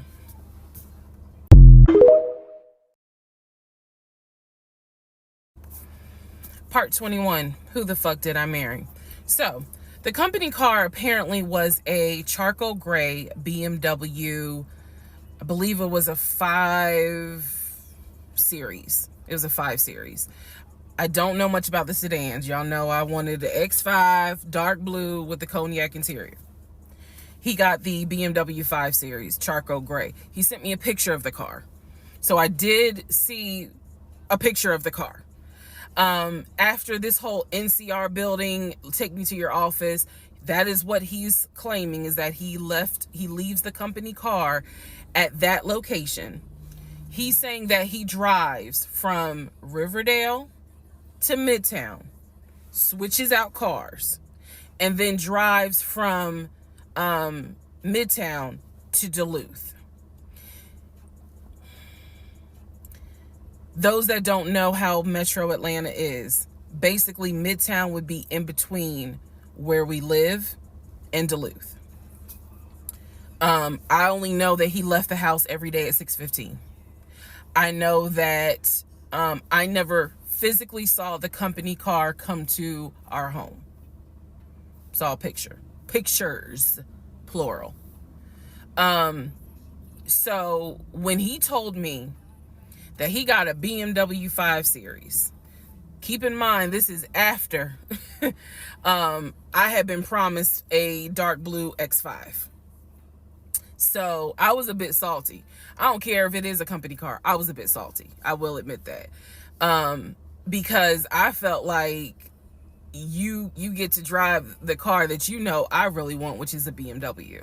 And so he would call me from the car. He would tell me, yeah, I may just drive home in this car and not switch back to his personal car. He was like, I don't know. He did that a lot. And I realize now in 2024, he did that because he knew how excited I was to actually see the car. Because shit, I wanted to test drive it myself, to be honest with you. And he knew that. So, reactions. So he would say stuff like that, like, man, I'm so tired. I might just drive the company car, go ahead and go home. And then, just let me park it in a garage type thing. So eventually he stopped doing that because I didn't want to hear nothing about that car. I'm driving a Nissan and you driving a BMW after you promised me a BMW. So I don't really want to hear nothing about it. So in terms of the company car, I did see that it was according to the pictures, a charcoal gray BMW 5 Series. If you're asking me the exact model, I don't know. But I know it was a 5 Series because I know the 7 Series is slightly longer. So it's a 5 Series sedan. So after the whole situation with the cemetery to see his grandmother and grandfather's headstone, then there was the NCR, the office is open. Oh, it's not open. Justin ain't working. Willie ain't working. Willie is supposed to be head of security, but he ain't working. Okay. So at this point, I'm already numb. It is important for me to point out how numb I became dealing with him. Mind numbing, because I just got to a point where it was like, there's always something. There's always something. So, of course, we're not going to go to the office because there's going to be something. So this is the end of February. My birthday had already passed. There clearly was tension on my end, not so much tension on his end. So I get home a couple of weeks later. We are now in the beginning of March. This is something personal about me. The only way you would know this is if you know me. I have been dying to go to London and Paris. I had a layover in London when I did a study abroad, but it's not the same. I want to go to London and be a whole tourist. I don't care. I want to see Buckingham Palace. I want to see the Tower of London. I want to see Paris. I want to see the Palace of Versailles. This is something, if you know me, you know she wants to see Paris. She wants to see London. So I get home from work. This is the beginning of March. I get home from work, and on the counter is a folder with like a little bow on it. And I'm like, oh, what is this? Is this like mail? Like, was this something that you got at work? He's like, nah, it's a surprise for you. I open up the folder. Inside the folder is like a trip itinerary. It is not an actual booked trip. It's like an itinerary. A trip for two to go from Atlanta to London. The trip should have happened, and it was the the month on there was like July. So it was a summer trip. So he tells me, I'm going to take you to London. He was like, I wanted to take you for your birthday, but certain things fell through. He was like, so this summer in July, we're going to go to London. He was like, I've already made a reservation for us to stay at the Savoy. Again, there are certain things that my brain just was like, remember that. He said, I've already made a reservation for us to stay at the Savoy. I know, as much as I want to go to London, y'all, I didn't know anything about the Savoy. And so I remember going to look it up because I was like, what is the Savoy? Well, apparently the Savoy is bougie, very bougie. So I was so excited. I cannot tell y'all how fucking excited I was when I saw that he had printed out British Airways. Like, he was speaking my language. I am one of those people, I'm a planner. So when he's saying, I'm gonna take you to London, and he took the time to research flights and print it out and research the Savoy and print it out. And there were different, not excursions, but there were different things that you could do. You could go see the Tower of London. You could go see Buckingham Palace, changing of the guard. We could go have high tea at certain places. He was like, I don't really want to go, but I know you're dying to go. So he was like, you know, I love you and I would do anything for you. Blah, blah, black sheep, have you any wool? And so he was like, I'm going to take you to London in July. The trip did not include Paris. That's fine. But I was so excited. So excited. And so this is the beginning of March. I was like, this is great. Hopefully this happens. I knew I needed to renew my passport. And he was saying that he had to renew his passport as well because his passport had expired. So both of us were like, okay, we need to get on this if we're going to try to make it to London in July, and it's now March. Me being the planner I am, I think I went to work the next day and printed out the passport applications so that we could fill it out and go ahead and get that process going. So, needless to say, something must have happened, and I don't remember what it was. We just simply didn't fill out the application for the passport. So, fast forward, we're now at mid-March. Mid-March, the decision was made that my mom, who lived in Arkansas, was coming to visit us. She would be coming, I believe, the second week of April, and she was going to stay a week, and then a few days. So, like, maybe a total of 9 days. Not quite 2 weeks, but a little over a week. So she was coming in April, and I was excited. Legion was excited because he was excited to physically meet my mom. He had talked to her on Zoom. He had talked to her on the phone, but he was excited to physically meet my mom. And my mom was excited to physically meet her son-in-law. So this is mid-March. I'm going to go into part 22 where I explain what happened with Facebook Messenger.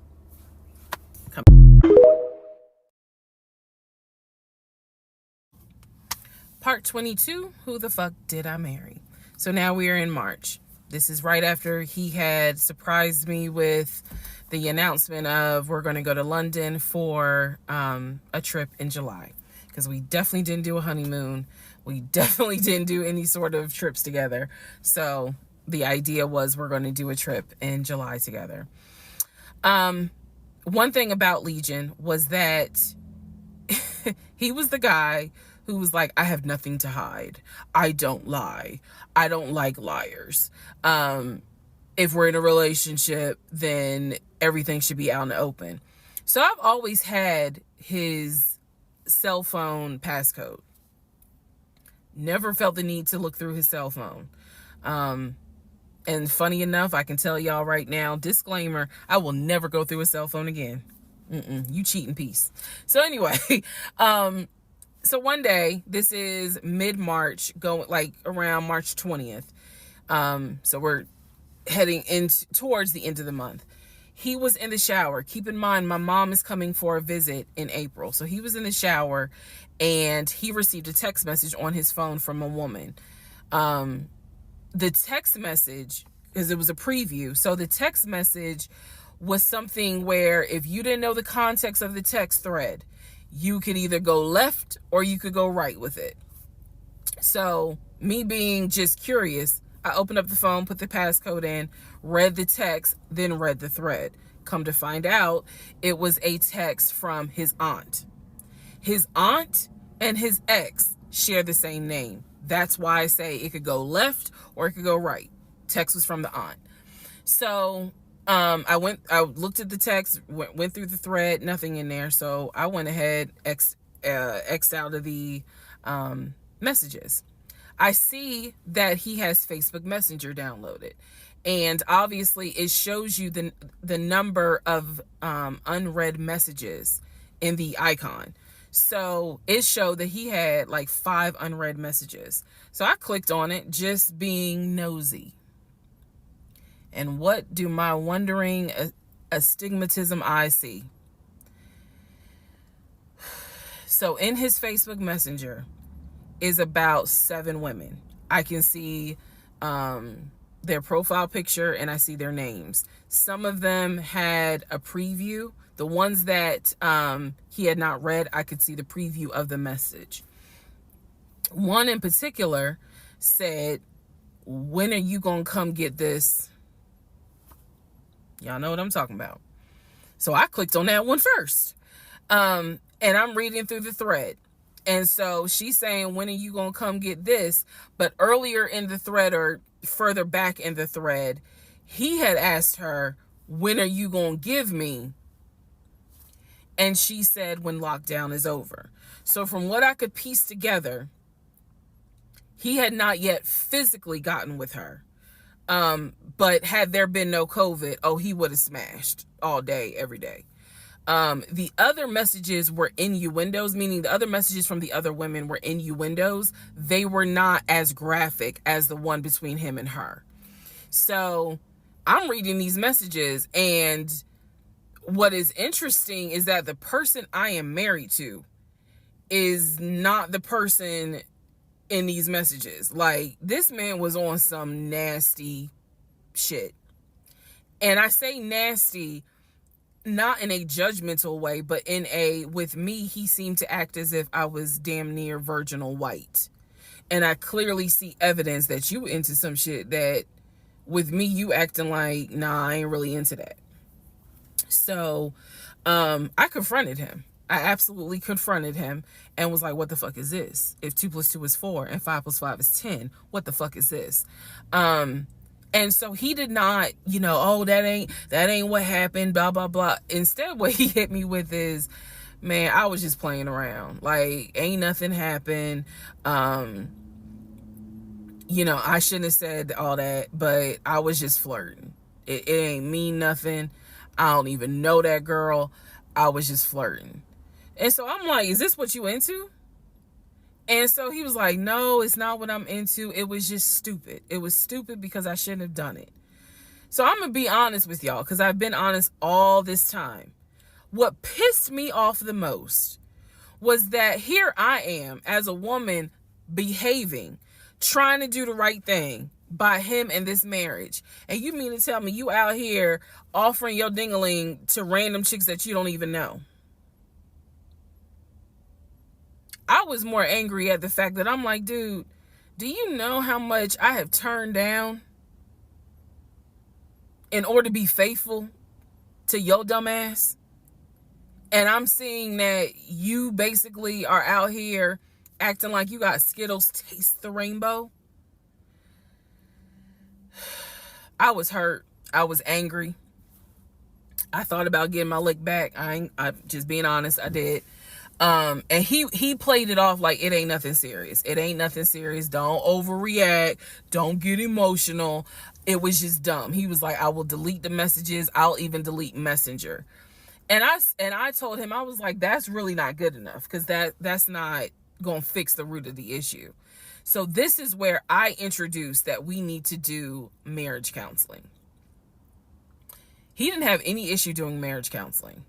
We did not do premarital counseling, but he was like, that's fine. He was like, I don't have no problem doing marriage counseling, because if anything, it can help us. So I thought that, okay, he may not have physically cheated from what I could see on the messenger. He may not have physically cheated, but he damn sure got caught, doing a little something, because they had exchanged pictures. So y'all know what pictures he sent. And I was disappointed, because I don't like men that send I don't like men that send those type of pictures. But anyway, that's another issue. So we agreed that we would start marriage counseling. We also agreed that we would put on a united front when my mom got there. In other words, we were not going to argue. We, let's just act like everything is fine. But at that point, when my mother arrived in April, I could not stand him. I did not want to be, but we couldn't, he moved back into our bedroom, because he had moved into the guest bedroom when I saw the messages. Like 3 days before she came, he moved back into the bedroom, because obviously she needed to sleep somewhere.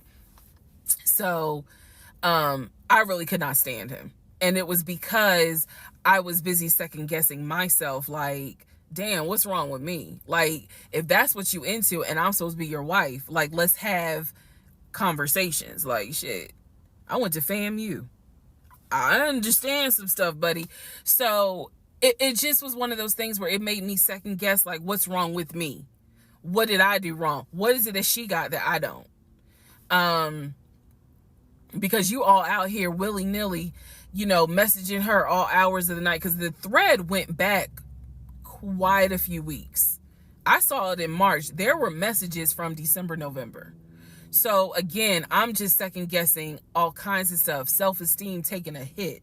So no, I did not want to be around him. I did not want, I didn't like him, period. I did not like him. I left, and I would just go for a drive, because driving clears my mind. I called my aunt, told her what happened. I don't recommend that. I don't recommend calling family to tell them what's going on in your marriage. But I called my aunt, and my aunt lovingly was like, what do you want me to say? You married him. He ain't your boyfriend. Y'all can't just break up. That's the hard part about marriage, is like, I mean, yeah, I guess you could leave him, but at the same time, you married him. So, honey, you're going to have to go back home. And y'all are going to have to figure this out. She was like, I can't give you advice on what you should do. I'm sorry that this happened, but you married him. So even though it was just one drive, I went back home, and that's when the discussion was, we need to do marriage counseling. Part 23, who the fuck did I marry? So we agreed to do marriage counseling. I had found a pastor and his wife who agreed to do our counseling, basically. Our counseling was going to be on Zoom, and it was going to be every other week, every other Tuesday. Initially, Legion was participating in it. His body language seemed to be that he was open and receptive to the marriage counseling. Now, the pastor and his wife were deeply concerned at the fact that we had only been married 3 months, and we were already dealing with some form of infidelity. We were in marriage counseling, and as the pastor would put it, there seems to not be any sort of intimacy. They were concerned. Rightfully so. I think any person would be if they knew what was going on within those 3 months. So the pastor and his wife, it is fair to note, we started counseling with them in the spring. We continued counseling with them up until a week before I found out what I found out and he got kicked out. So, one of the first things that the pastor kind of talked to us about was, are you what was the deal with the Facebook Messenger stuff? And Legion was like, it was stupid. I shouldn't have done it. It really was just attention, and I got carried away. He felt like he was not going to, he kept saying, I'm not going to keep apologizing. I'm not going to keep getting persecuted. After I told you, I'm sorry, I told you I wouldn't do it again, and I want us to move forward. You're either going to forgive me or you're not. The pastor and his wife were like, wow, the audacity is real on this one. So, needless to say, we started moving slowly forward. It was always in the back of my mind, just like it was in the back of my mind with that black Dodge Charger. It was one of those things where, okay, I see how you kind of are moving and operating. He came to me a few days after we started our first counseling session, and he was like, we should get a joint bank account. What he wanted to do was to each one of us have our own account and to get a joint account for our money to go in there for joint expenses. Now, up until this point, he had been paying the rent, the utilities, and I really was just paying for my stuff. So now he's suggesting, look, we're married now, let's go ahead and get a joint account. I wasn't necessarily against it because I knew that I would still have my own account. I would still have my own savings.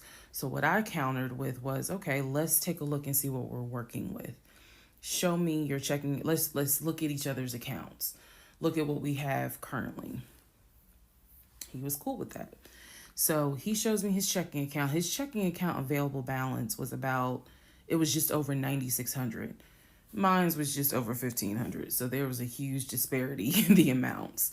And so he logged in on the phone and turned it towards me, and I could see available checking, available balance, just over $9,600. I logged into my savings. I showed him how much I had in savings. He picked up his phone, logged into his Chase savings, turned the phone towards me. In the Chase savings, it was roughly about $15,000. But I also knew that he told me he had a U.S. bank savings and he had an offshore savings. So at this point in time, I asked him, show me the U.S. bank savings, show me the other two accounts. He would not do it. This became a huge bone of contention. He would not show me the two accounts that he claims has the most money in there, the accounts that he claims has money for a house in there, because he still was mentioning, hey, we need to get on this house thing if we're going to move when the lease is up. So I'm just adamant on, why don't you want to show me your savings account? You showed me the Chase one. Like, what is the big deal? And so he kept saying, he was like, there's a lot of money in there. And he was like, and my uncle always taught me, this is not the uncle that died, another uncle. My uncle always told me, just keep your money tight because women can be, I said, women, like, we're married. So go ahead and show it to me. He would not show it to me. So then we went back into marriage counseling, like the next session. And I bring it up. I said, he will not show me these two accounts that he claims has the money in there to buy a house. I told our pastor and his wife, I said, I saw the pre-approval letter, so I don't understand why he's not going to show me, to just put me at ease that he has the money in there. I had never questioned it before because, again, you tell me who in their right mind signs their name to a legally binding offer, an all-cash offer on a house, and they just do it willy-nilly. I don't know anyone that does that. So I actually never questioned what was in the savings because I clearly saw him sign his name to a $699,000 all-cash offer on a house. If you don't know what I'm talking about, please go back to the parts in this playlist where I talk about what he did when we were looking for a house. So the pastor and his wife were like, Legion, that's not his name, y'all, that's a nickname. Legion, why would you not show your wife your savings account? Like what's going on here? And so he made up some bullshit. And I remember the pastor's wife was like, something ain't right. And so at this point, Legion kind of shuts down. He's just like, look, y'all are not going to tell me when and where I open up my accounts to show anybody the money I earned. I earned that money. I earned that money by playing football, blood, sweat, and tears. He went to this whole Denzel Washington monologue about how he earned that money, and no one, no woman, no one is going to come in and tell him that he needs to open up the account. So then he starts talking about the ex-wife and how she tried to get money from him in the divorce back when they were in California. So now the pastor and his wife, their red flags are just like, whoa. So much so that the pastor's wife said, and I will never forget this, she said, I don't think you all are going to make it to January. What she was talking about is, I don't think y'all are going to make it a year. And I really, truly was like, we're going to make it. Like, of course we're going to make it. And she was just like, I don't have a good feeling about it. And so Legion's all defensive. He at this point he's folding his arms and because remember we're on Zoom. He's folding his arms and he's just like, I'm done with this. Like, I'm not gonna get attacked because I'm not comfortable showing you the amount of money that I have. Money changes people. And I'm not comfortable.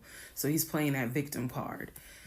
And so the pastor and his wife were like, we're still gonna help y'all as much as we can, but so he was like, I'm not comfortable. And basically the pastor and his wife were like, look, we'll help y'all as much as we can, but there's some deep issues here. And this is what they advised us. Had the two of you came to us for premarital counseling, we would have told you, do not get married. Y'all should not even be together. That is what the pastor and his wife told us in marriage counseling. If you two had come to us for premarital counseling, we would have told you, y'all should not even be together, let alone get married. But here we are. So we will help you guys as much as we can. But the pastor's wife was like, I don't have a good feeling that y'all are going to make it a year.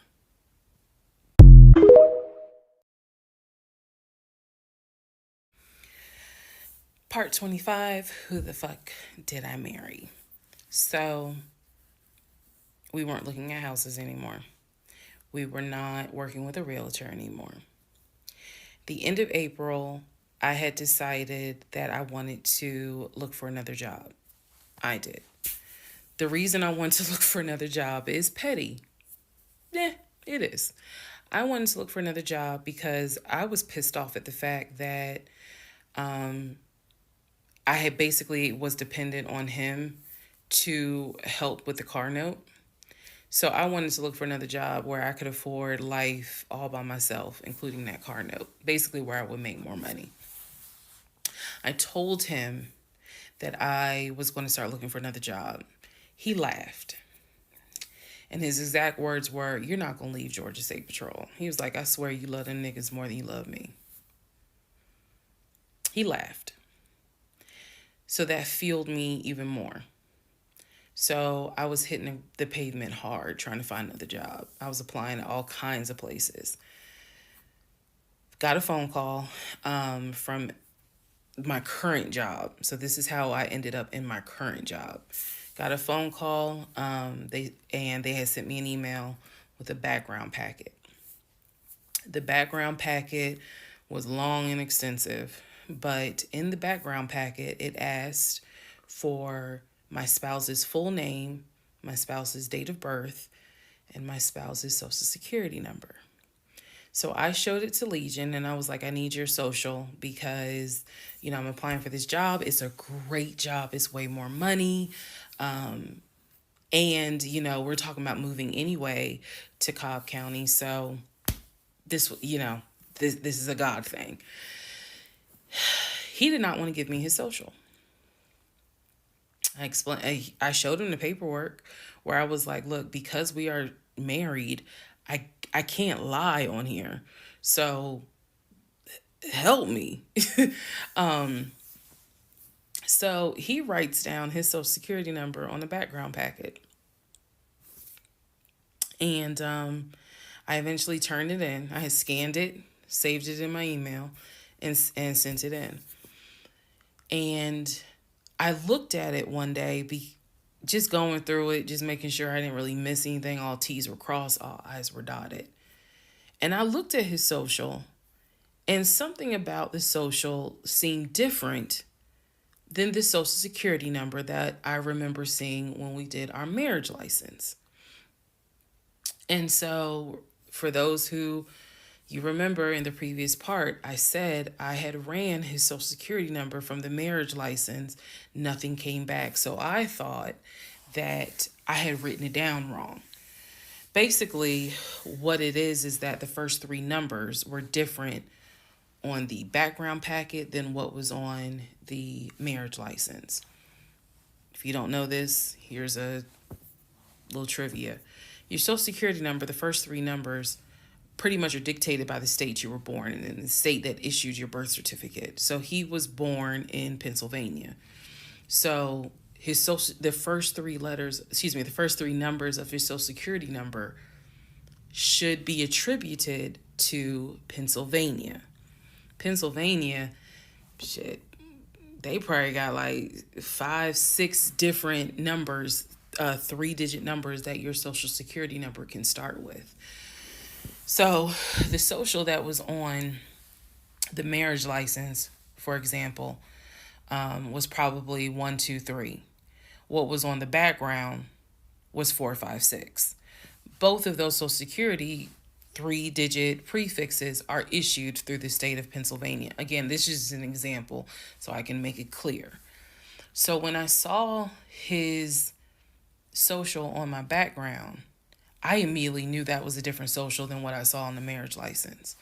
And when I compared, because I had found a copy of the marriage license that we turned in because I had filled it out on the computer.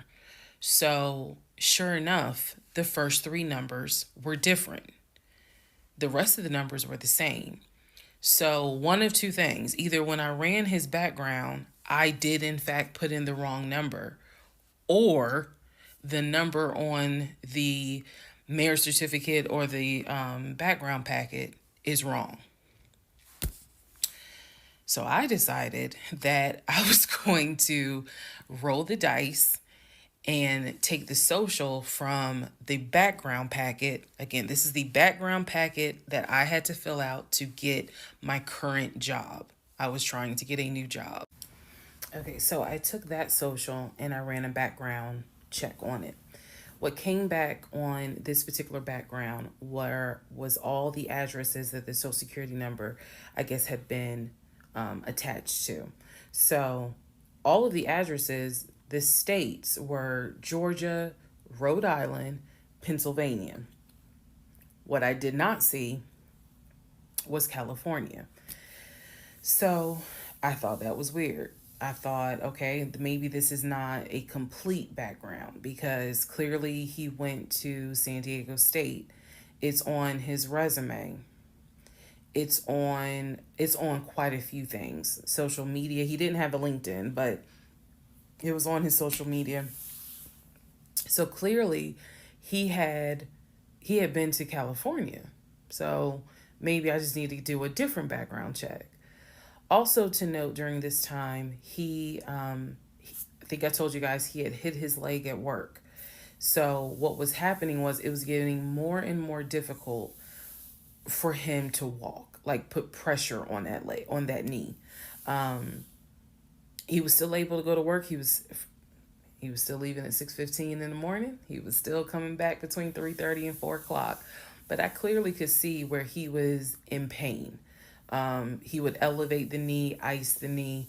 It was getting worse, and I was constantly like, go to the doctor. Let me take you to urgent care so that they can look at this knee, because you shouldn't still be limping and having a hard time putting weight on that knee. And every single time he was like, oh, it's fine. I have a doctor's appointment on Wednesday. The doctor just told me to ice it and to elevate it. This is an old football injury. It happens all the time. It used to happen a lot when I was out in California. So I'm mentioning this knee issue for a reason. But back to the background. So once again, when I ran the background the second time with the second social, it showed me states of Georgia, Pennsylvania, and Rhode Island. And that's all that I saw in terms of addresses. I didn't see anything for California. So by this point, we're moving into May of 2021. Things are starting to reopen. One of the things that reopened was San Diego State. So I called San Diego State. I called the registrar's office. Someone did answer, and there was instructions on how to request a transcript. I was able to try to request it online. You needed the student's name, and I believe you also need their social. And when I typed it in, it said no results found. I believe that I sent an email asking, this person is saying that they were a student there. Can you verify it? The response I got was there were no records found with that social security number. So I'm like, okay. I asked him about it. And in part 26, I'll tell you exactly what his response was.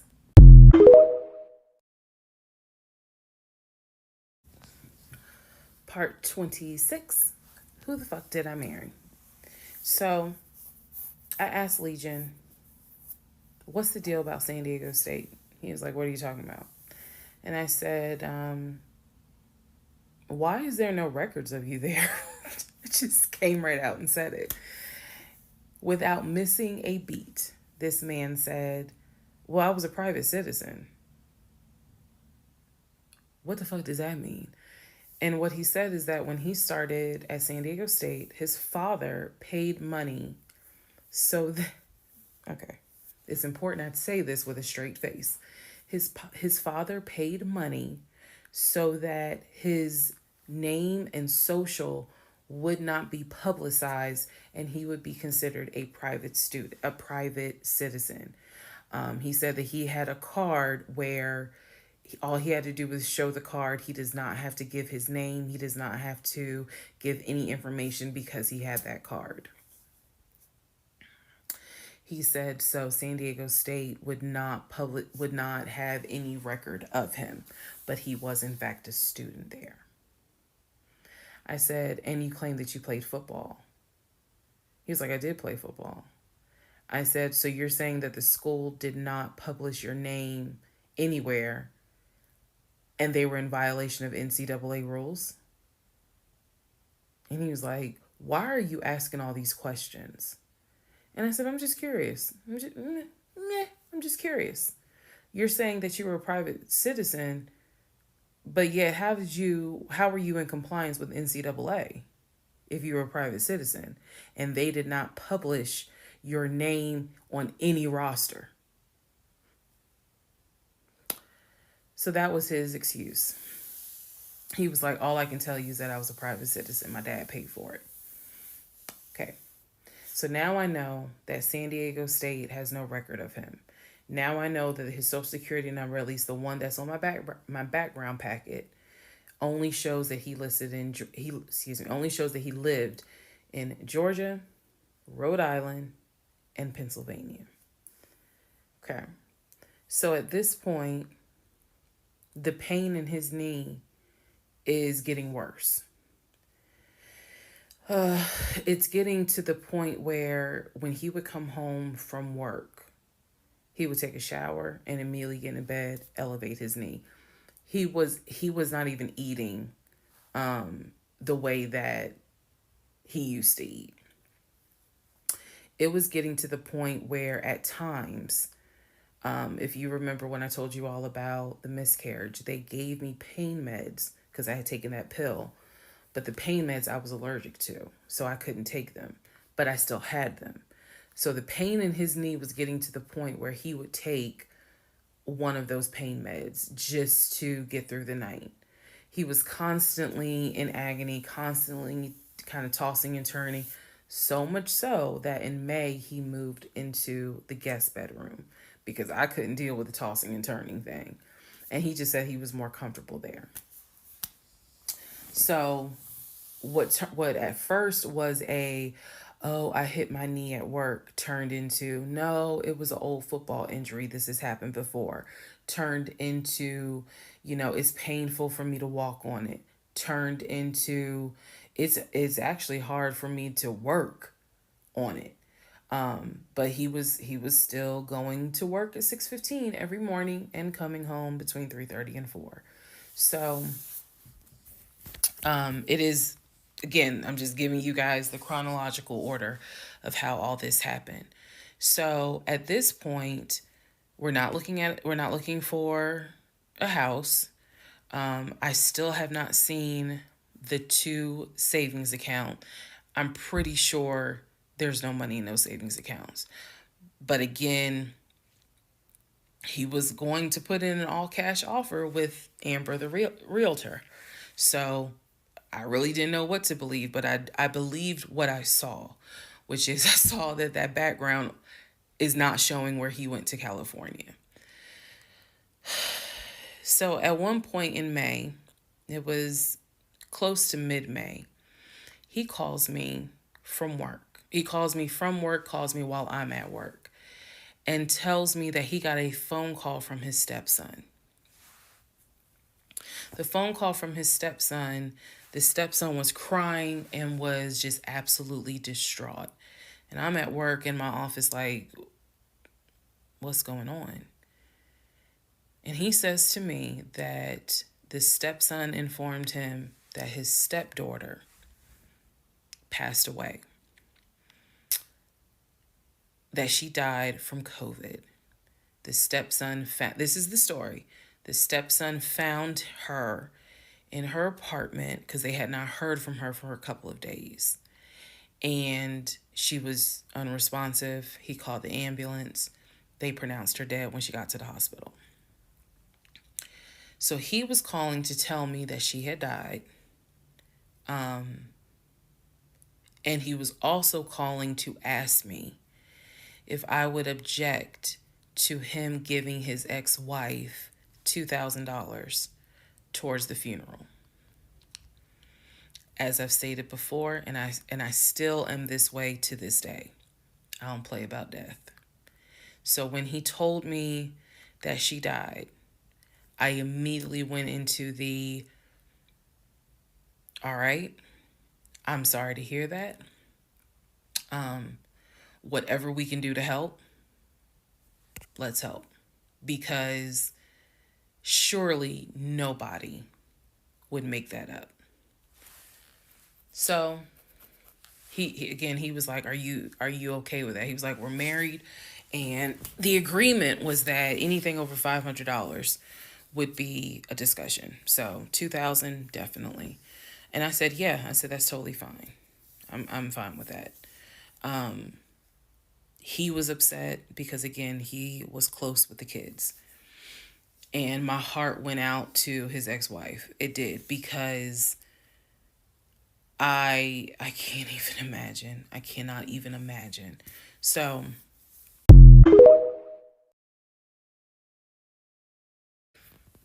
part 27, who the fuck did I marry?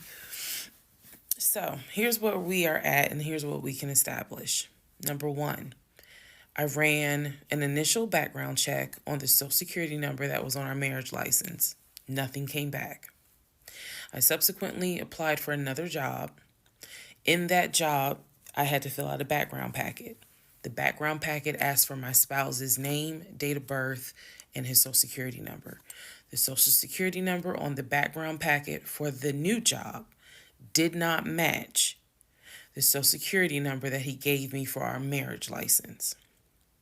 If you are confused, I believe it's in part 25 or part 26 that I explain that.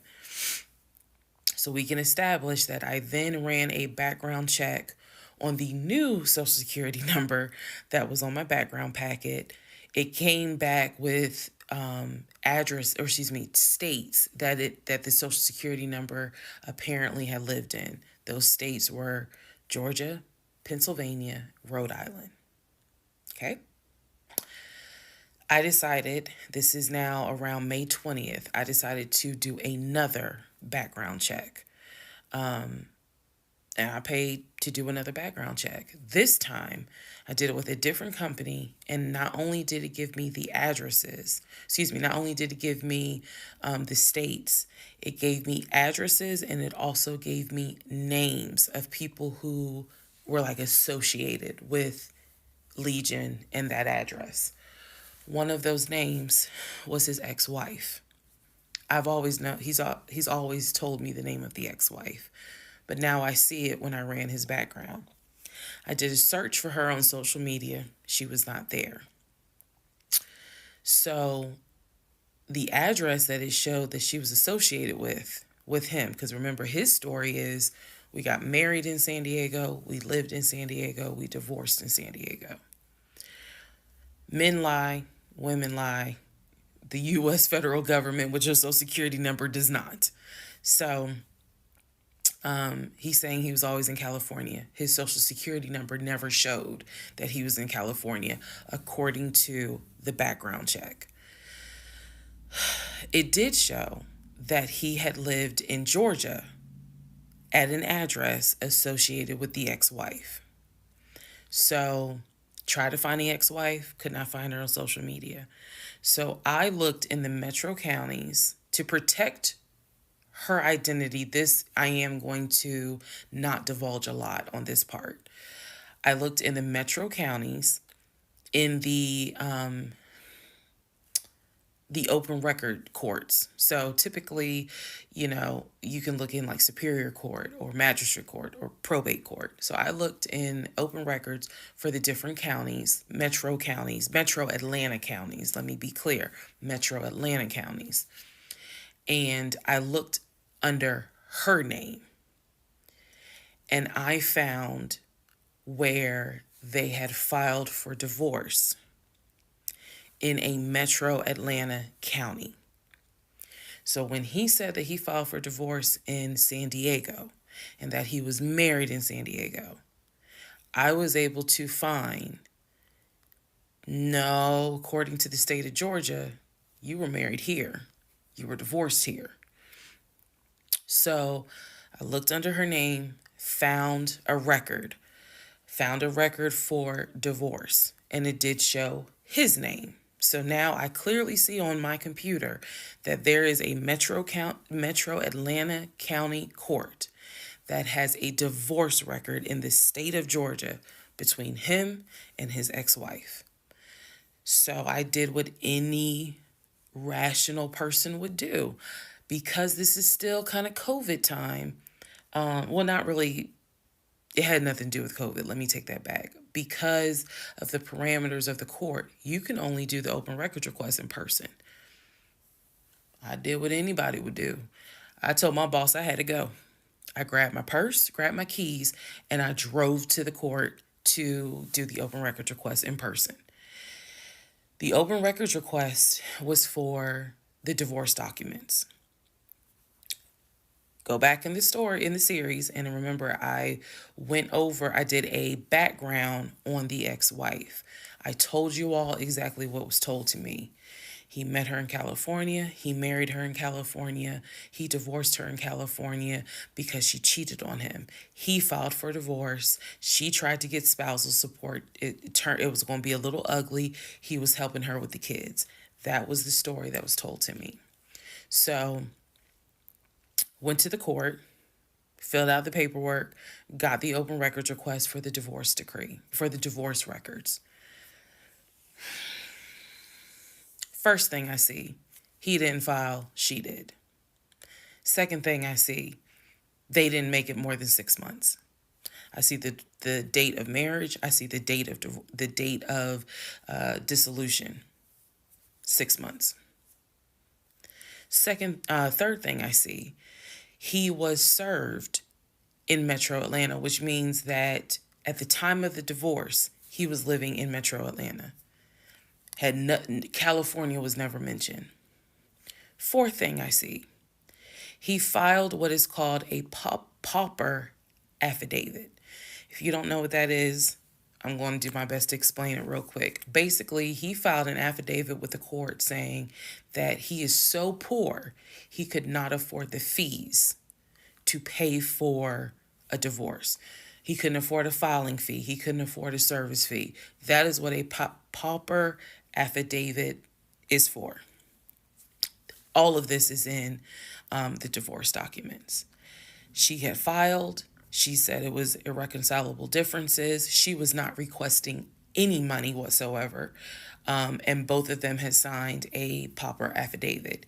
He was served in Georgia at his previous employment.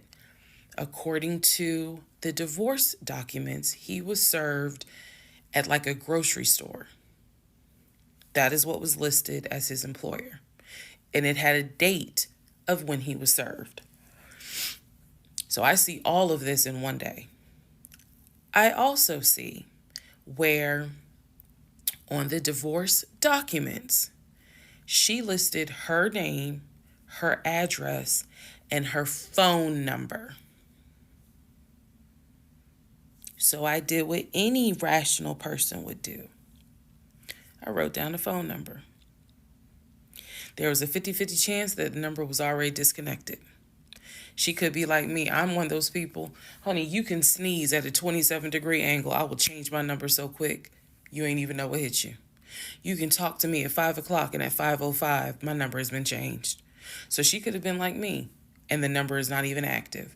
Or she could be like some people I know who have kept their number since kindergarten. Either way, I wrote the number down. I left the court, and I immediately went back to work.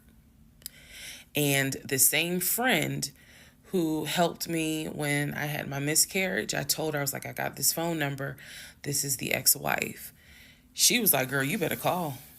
You better call and find out from her, because I think she said to me, can't nobody tell you what is going on quite like the ex-wife.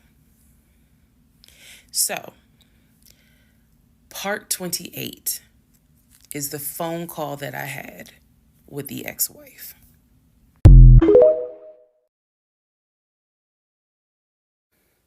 Part 28 of Who the Fuck Did I Marry? So, I had the phone number, went back to work. My really good friend was like, you better call her.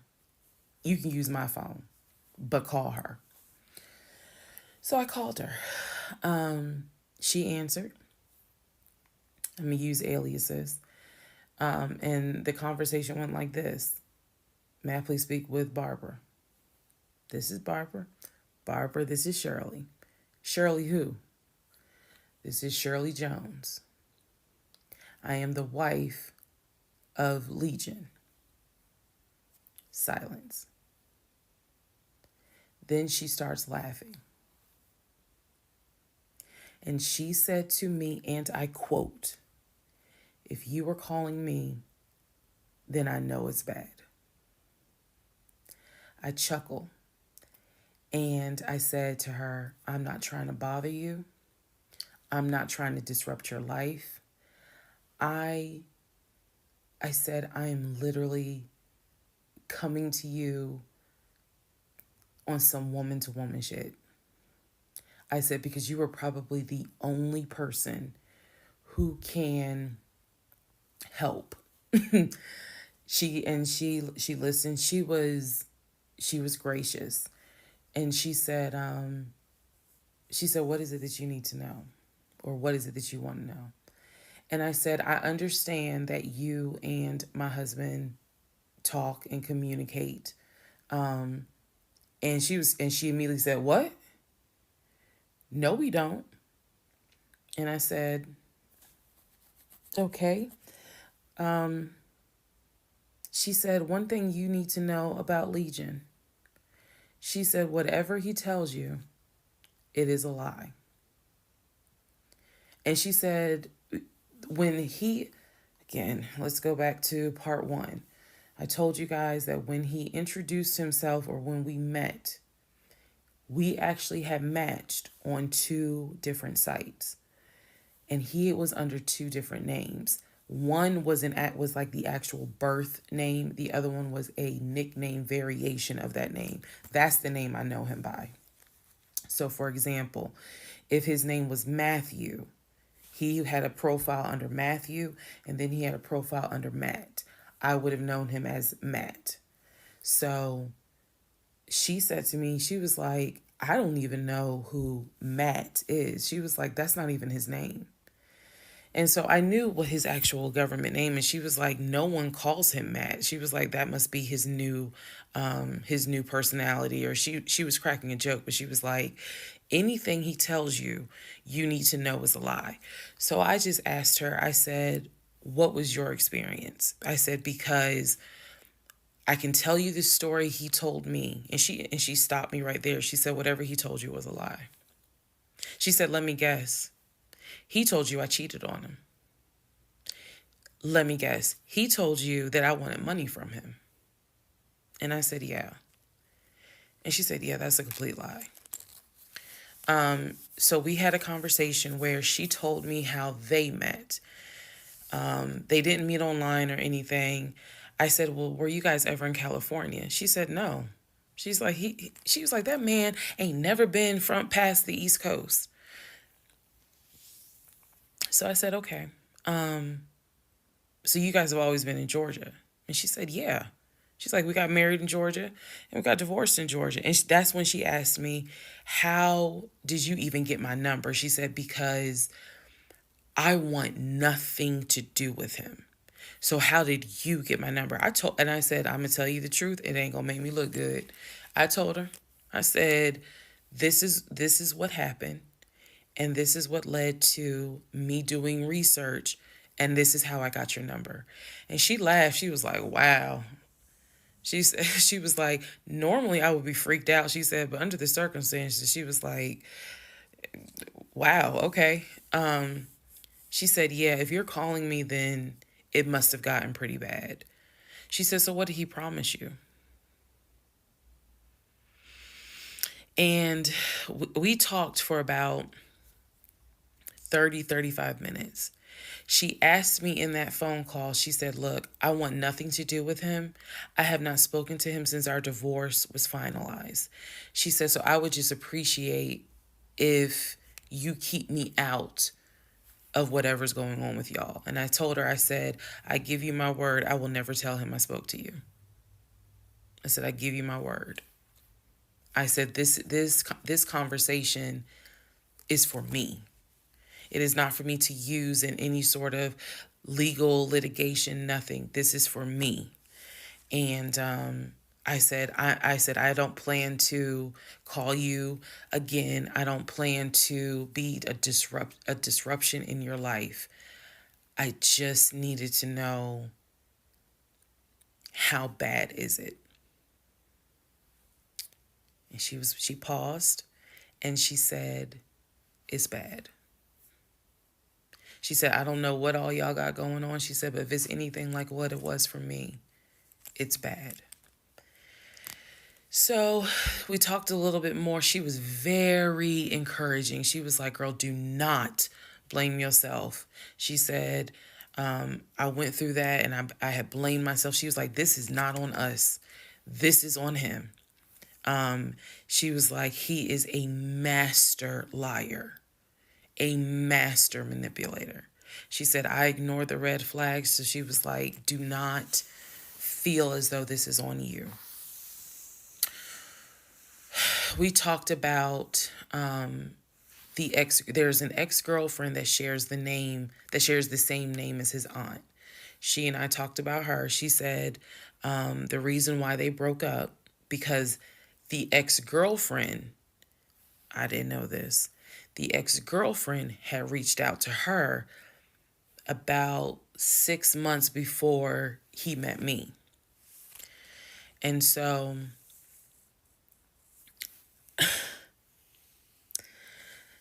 the ex-girlfriend lives in lived in Douglasville. On Legion's driver's license, he had a Georgia driver's license with the Douglasville address. What he told me was that it was the address that his sister, because remember I told y'all his sister Shantae lives in Douglasville. She's a nurse, married with 2 kids. So he told me that the address on his license, it was his driver's license, was to Shantae's house. The ex-wife is telling me, no, that's the address for the girlfriend, the ex-girlfriend.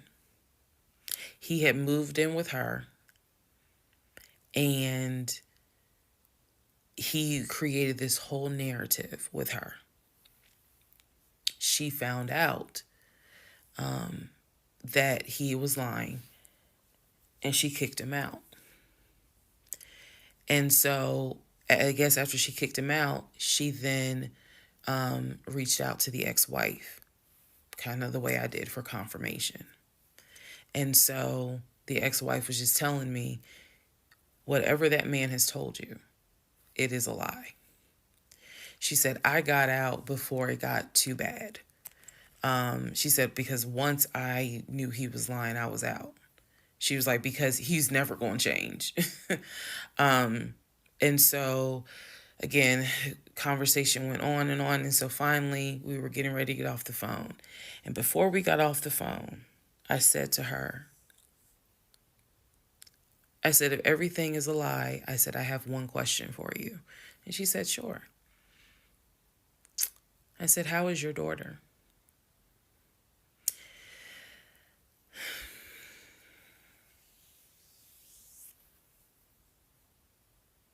I said, how is your daughter? Next part coming up.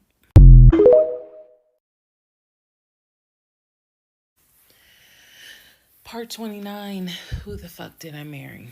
So I asked her, how was your daughter? She said, my daughter's fine. And I said, okay. She said, what did he say about my daughter? And I will be honest with y'all, I didn't have the heart to tell her. So what I said instead was, oh, no, it was, with everything with COVID, I think he mentioned that she might have had COVID or was exposed to it. I downplayed it bad. I wasn't going to tell that woman that he said her daughter passed away. So I said, obviously I'm glad to hear that kids are fine. She said, look, whether you stay with him or not is your choice. She said, he ain't gonna change. He ain't gonna change at all. She said, this is what he does. She said, you're not the first. You're not going to be the last. She said, he did it to me. She was very, very encouraging because she was just like, you do not blame yourself. She said, we both ignored red flags, but it is not your fault. She said, this is on him. And so we, once again, I thanked her for her time, got off the phone. I took the long way home that night. I could not be around him. I could not be around him. I had to figure something out. I had to figure some things out. So I took the long way home. What does that mean? It means that I probably could have taken 75 to 285, but I probably took 20 to 75 to 285 to 675 kind of like I just took the long way home. A couple of days later, because my mind was spinning. A couple of days later, at this point, I'm turning into the FBI, CIA, and Homeland Security all in one. Literally.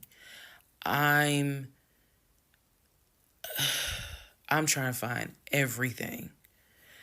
And he's carrying on his business as usual.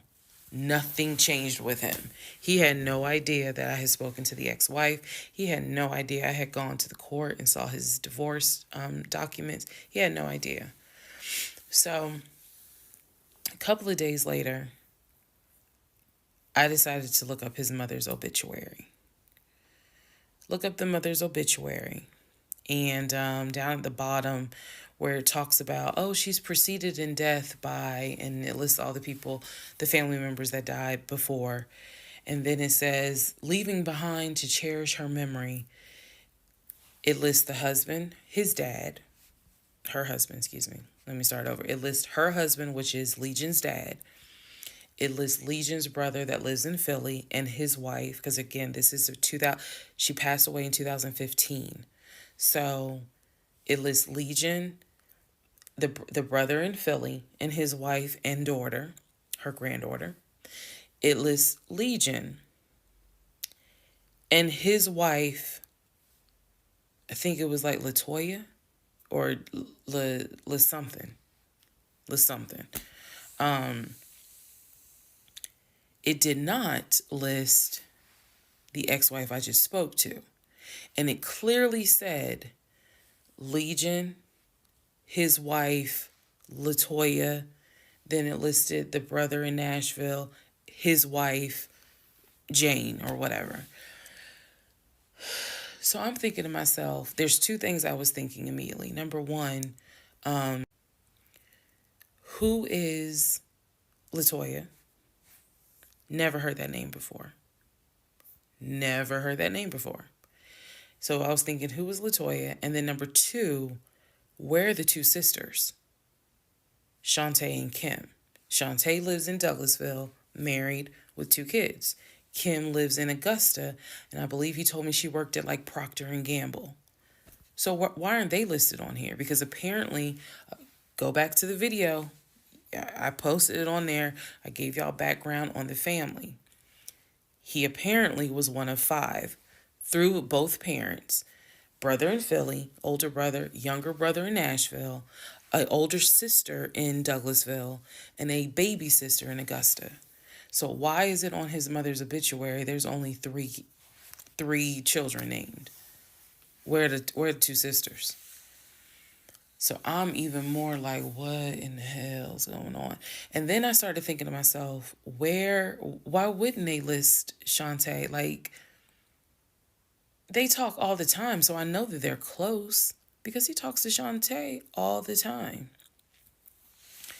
So I really was confused. Again, keep in mind, I'm trying to give y'all insight into how I was thinking May of 2021, because I still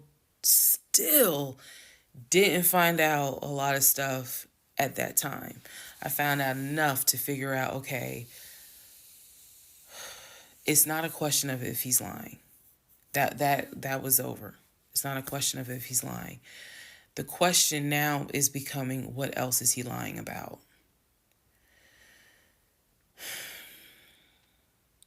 So we had the phone call with the ex-wife.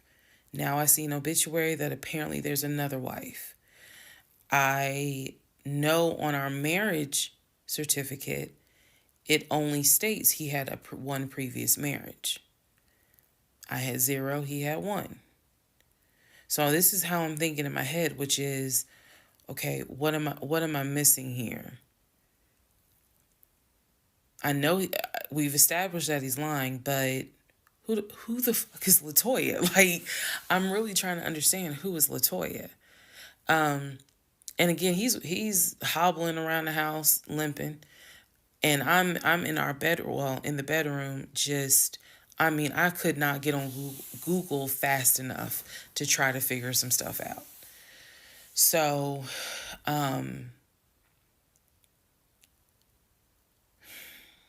see the mom's obituary, study it, And at this point, I'm now trying to figure out, okay, what's the game plan?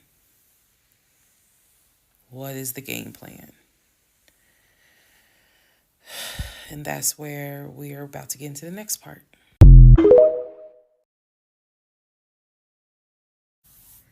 Okay, part 30 of Who the Fuck Did I Marry? So I'm going to use this as a clarification video. So we're going to use part 30 as a stop. Let's clarify some things.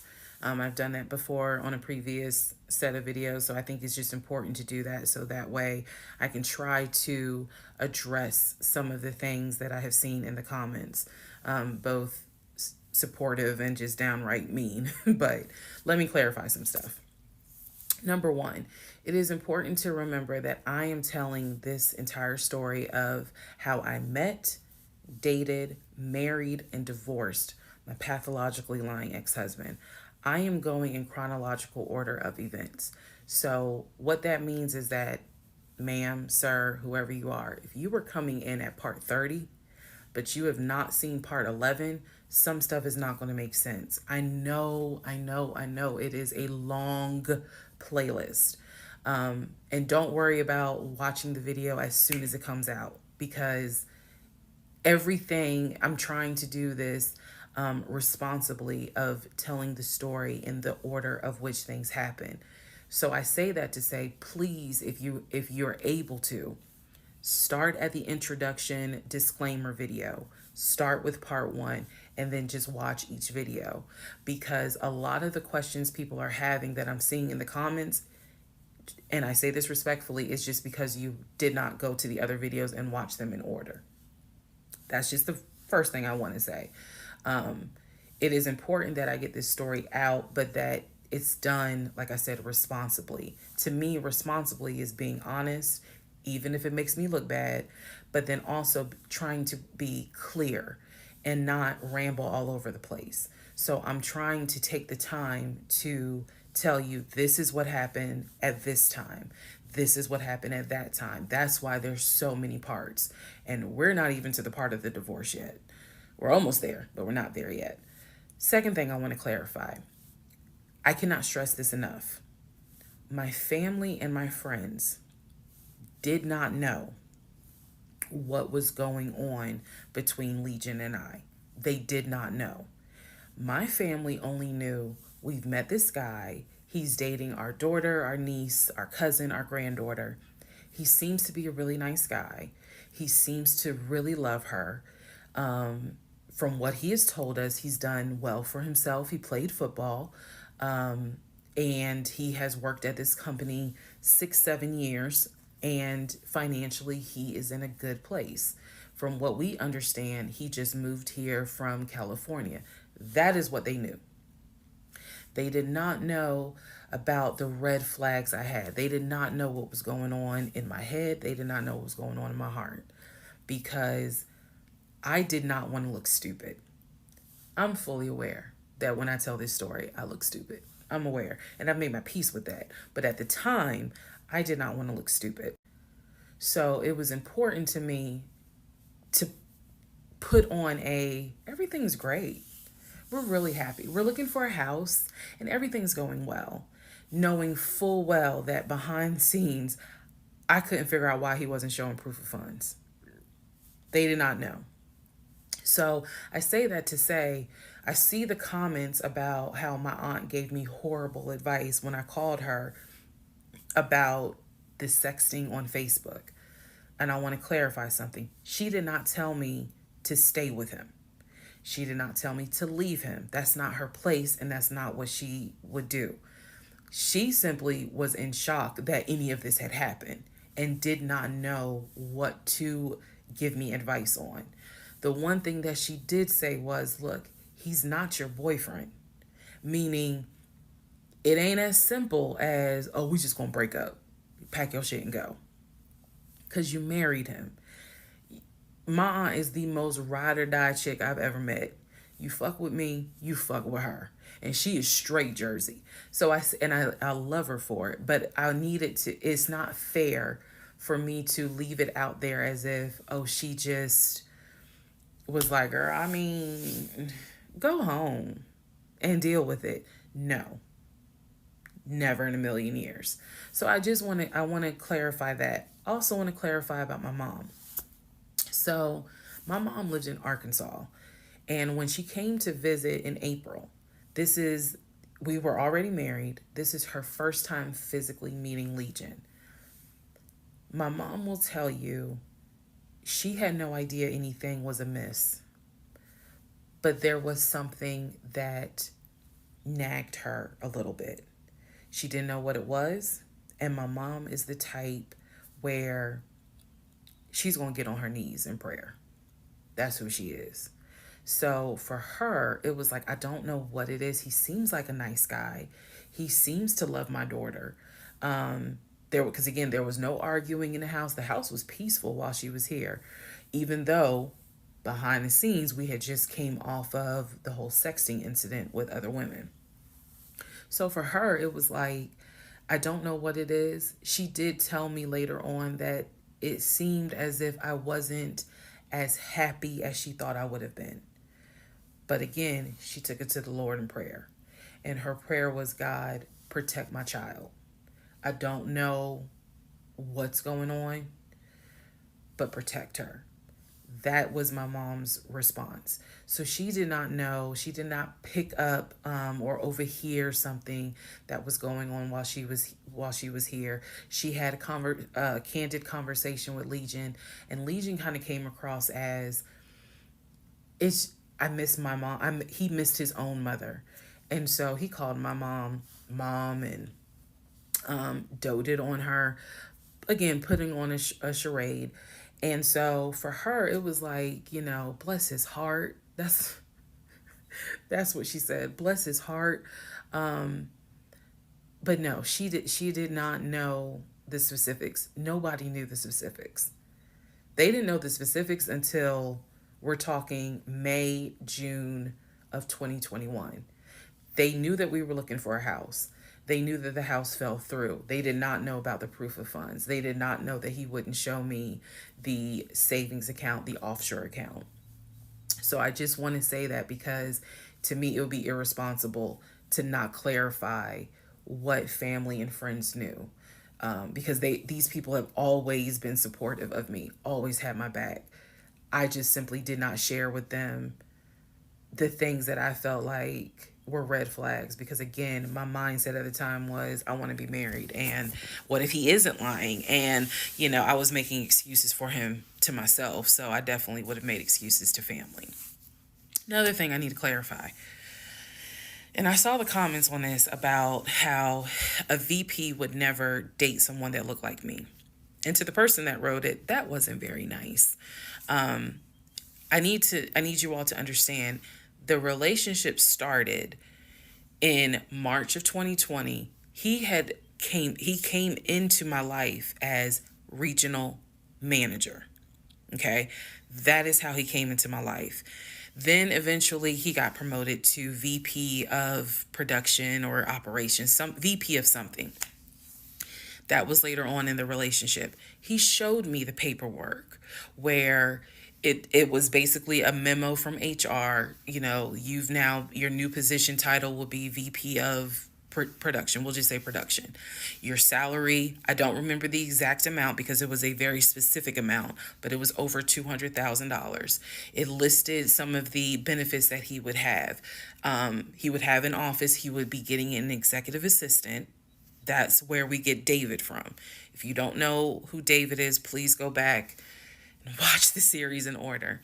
He would be getting an executive assistant. He would be getting use of the company helicopter. He would be getting a company car. That is where we're introduced to the fact that he was starting to shop for a company car that could not be more than $90,000. That's what he told me. I didn't see this in the memo, the amount of the car, but that's what he told me. So that's where you get the car shopping for the Range Rover, the Jaguar, the BMW. He even test drove a Mercedes GLE, I believe.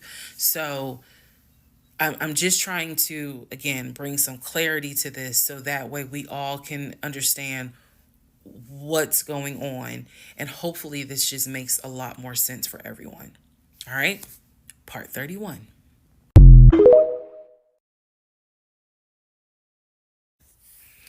Part 31, who the fuck did I marry? So I found his mother's obituary online. It then told me it listed the it listed his brother in Philly and his wife. It listed Legion, and then it said his wife. I took the name from the obituary and I did a Metro Atlanta court search with that name. I found a divorce record. I found a divorce record with Legion and the same woman's name that was in the obituary. In that divorce record, it looks like he's the one that filed for divorce. This would have been around 2016. This was after the mother's death. He filed for divorce. She was the respondent. I think that's the correct terminology. Both had a temporary protection order against each other. He had one against her. She had one against him. The divorce ended up getting granted, finalized. Then it looks like he went on his way.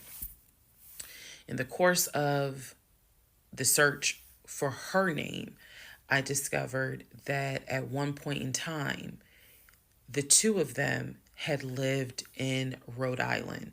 So that's the connection with Rhode Island, because for the longest time I could not figure out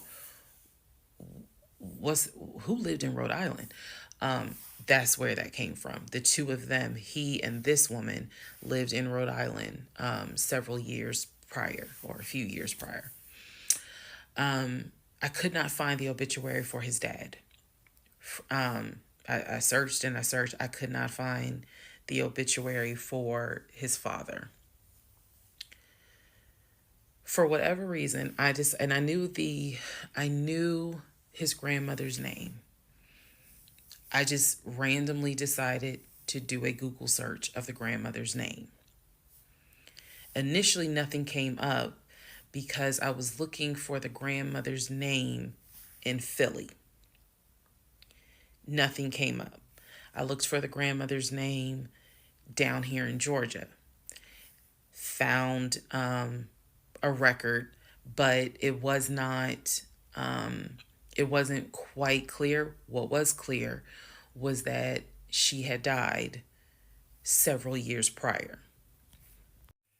So what I found was a different website where it was like a legacy.com type thing. So I believe legacy.com holds old obituaries.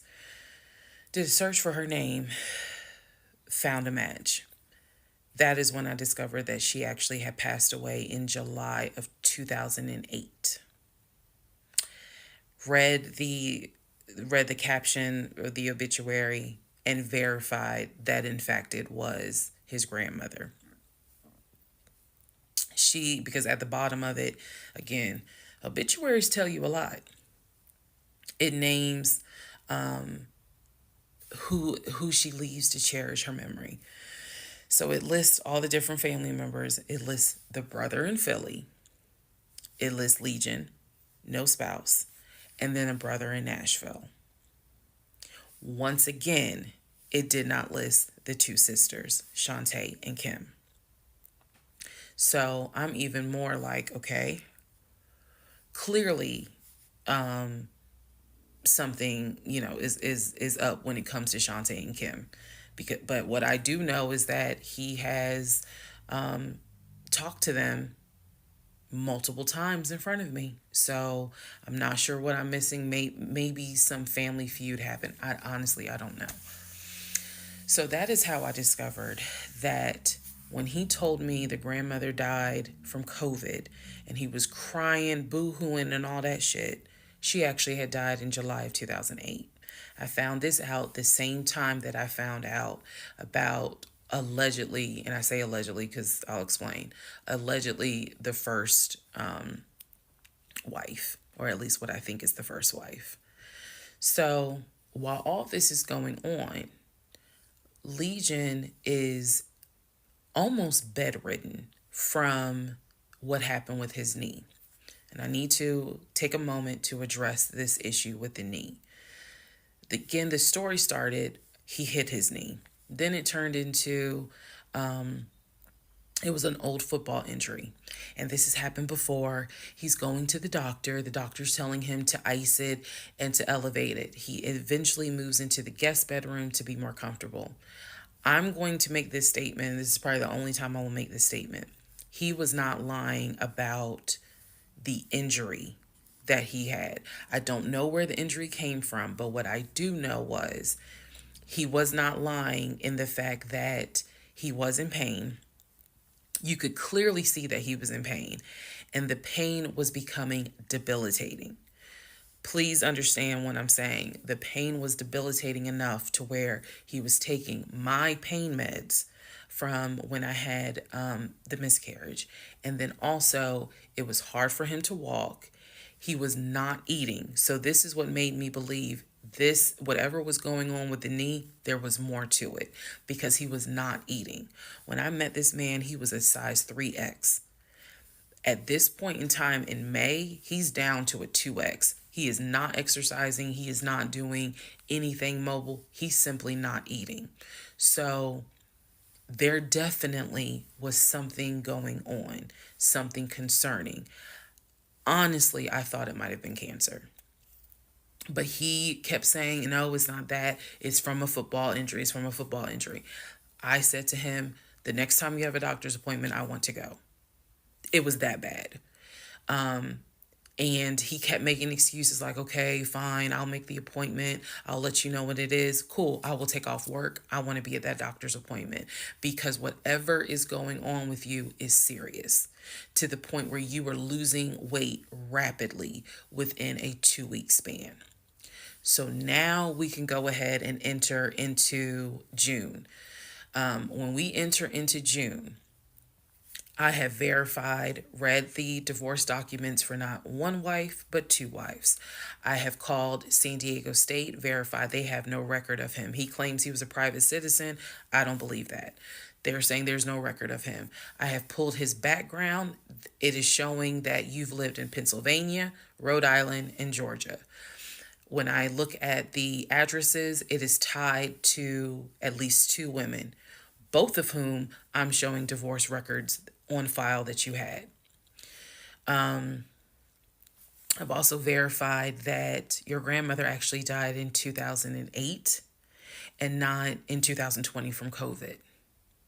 I know all of this as I'm going into June. His birthday is June 17th. So all I've been doing is just trying to figure out what is it I'm going to do. I spoke to the pastor and his wife. I believe it was actually the pastor I spoke to because I knew the pastor previously before he did our marriage counseling. And I told him what I found. Mind blown. Mind blown. Had no idea. He knew something was up. He knew that Legion was not really trying to make this marriage work. He had no idea all this was going on. So he asked me, are you wanting to stay or do you want to end the marriage? I said, oh, absolutely, I'm ending it. Oh, hell yeah, I'm ending it. I have to. I have to end it. I have no idea who that man is in my guest bedroom. Not to mention, on top of all of this, he had lied about the death of the ex-wife's daughter. Part 32.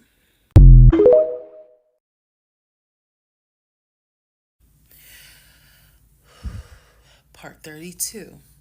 Who the fuck did I marry? All right. So we're now in June.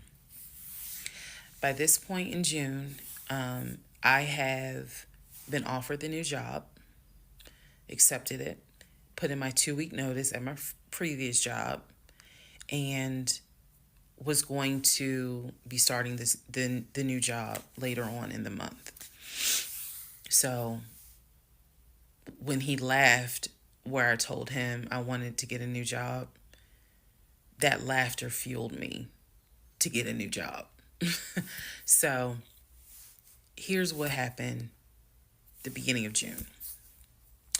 He's at this point, he's completely bedridden. When I say completely bedridden, what I mean is, I'm trying to clarify this so it makes sense. From what I see, he is going to work, but he's calling out a lot more. Okay. So he had already left the condiment company and was working for Apple. So he's calling out quite a bit because the pain is pretty bad. So he's hardly eating at this point, hardly. For example, if I were to say, oh, I ordered a 10-piece wings, he's eating two. And that's it. That's all I would see him eat. I was going to work and coming home. The house was in the exact same place that it was when I left. Nothing in the kitchen had been moved. Nothing in the refrigerator had been moved, which led me to believe that he had not left the bed from the time I left to go to work until the time I came home. At this point in time, he's drinking Powerades like it's water. I mean, I'm buying cases of Powerades. And that seemed to be the only thing that he was taking in.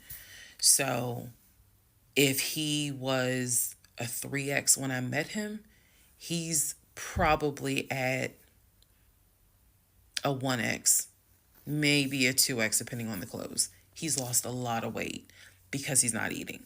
So that's the reason why I say he wasn't faking whatever was going on. I think the issue with his knee was a symptom. That was not some football injury. That was not, I hit it at work. It wasn't that. Something else was going on. I had kept asking him to, let me know when you have a doctor's appointment. I'm going to go with you. I'm going to go with you. And he just kept saying he's calling the doctor, and the doctor told him to just keep icing the knee. But I knew better. What was happening was I didn't care because of all the stuff I was finding out. So, beginning of June, he is in the bed, sleep, and I get his phone. I ain't gonna lie. I got his phone. He had a work phone and he had a personal phone. It was the work phone that he had from the condiment company that apparently was never turned in. Follow me. It'll all come out. So he still had the work phone. It was deactivated. But he did not wipe the phone, if y'all know what I mean. Take all the data off. He did not do that. So I look through the phone and I see this would have been text messages. Text messages between him and a woman named Peaches. I go back to the beginning of the text messages. This is on the work phone. This is the beginning of June of 2021. I go back to the text messages the beginning of the text messages between him and Peaches. Yes, that was her name, Peaches. I'm reading the thread because he's knocked out sleep. So I'm in the bathroom with the door locked, reading the thread. And what I can tell is that he met Peaches on POF. If you don't know what POF is, it is Plenty of Fish, a dating website. He met Peaches. I saw the messages in June, so he met Peaches around February. Met Peaches from POF. And apparently Peaches was, there's no nice way to say it. Apparently Peaches was a prostitute. So, and the reason why I say that is because in the text messages, she's listing the prices. So he asked for a hand job. This is in the text messages. She told him it would be like $40. He asked how much would it be for oral. She said it would be $60. because it was 60 and 80. One was the price with the condom, one was the price without one. So no messages after that. She sent a picture, he sent a picture. No messages after that. So in other words, these messages were not back to back every single day. There's breaks in between the messages. So like a message was in March, the next message is in April. A message in April, next message is like 2 weeks later. So he's asking her the prices. Next message I see would have been from a few weeks prior to the date of this. So this was the beginning of June. The message is from sometime beginning of May, where he is thanking her and says to her, thank you so much. That was really great. I hope I can see you again. Then there's messages where she said, hey, basically she was at a new spot. She must have moved. So he said, okay, I'm going to come through. I'm going to come see you. He's asking her to confirm the address. He was like, is it the house with the brown trash can with a white car in the front? She says, yes. So I'm thinking he was actually in front of the house when he's texting these messages. Then again, he does whatever he does, and he sends her a message a few hours later saying, thank you. That was great. I'm reading all this. And I will tell you guys something that you may or may not understand. Some women may or may not understand it. The cheating didn't even faze me. Didn't even faze me. I didn't cry. I did not feel like, what did I do wrong? I was relieved. The reason why I was relieved is because up until this point, I kind of struggled a little bit on whether or not, God, I know, Lord, you hate divorce, but I can't stay with a guy that lies. So when I saw the cheating stuff, I was like, oh shoot, thank you, Jesus. Okay. Because I know my Father in heaven's going to forgive the fact that I'm going to divorce him for infidelity. Go ahead. It's fine. Jesus will forgive me. So I was relieved, to be honest with you. Like, oh, okay. I got grounds now, bitch. That's how I felt. So saw the messages, forwarded the messages to my phone. Or excuse me, I had to take my phone because the phone was deactivated. So I kind of had to do a little ghetto. Hold the phone up, take my phone, and take pictures of what I see on the phone, so that I would have proof on my phone. Then I put the phone back and continued on. Now in the next part is the day that he gets kicked out. And I will tell y'all what happened.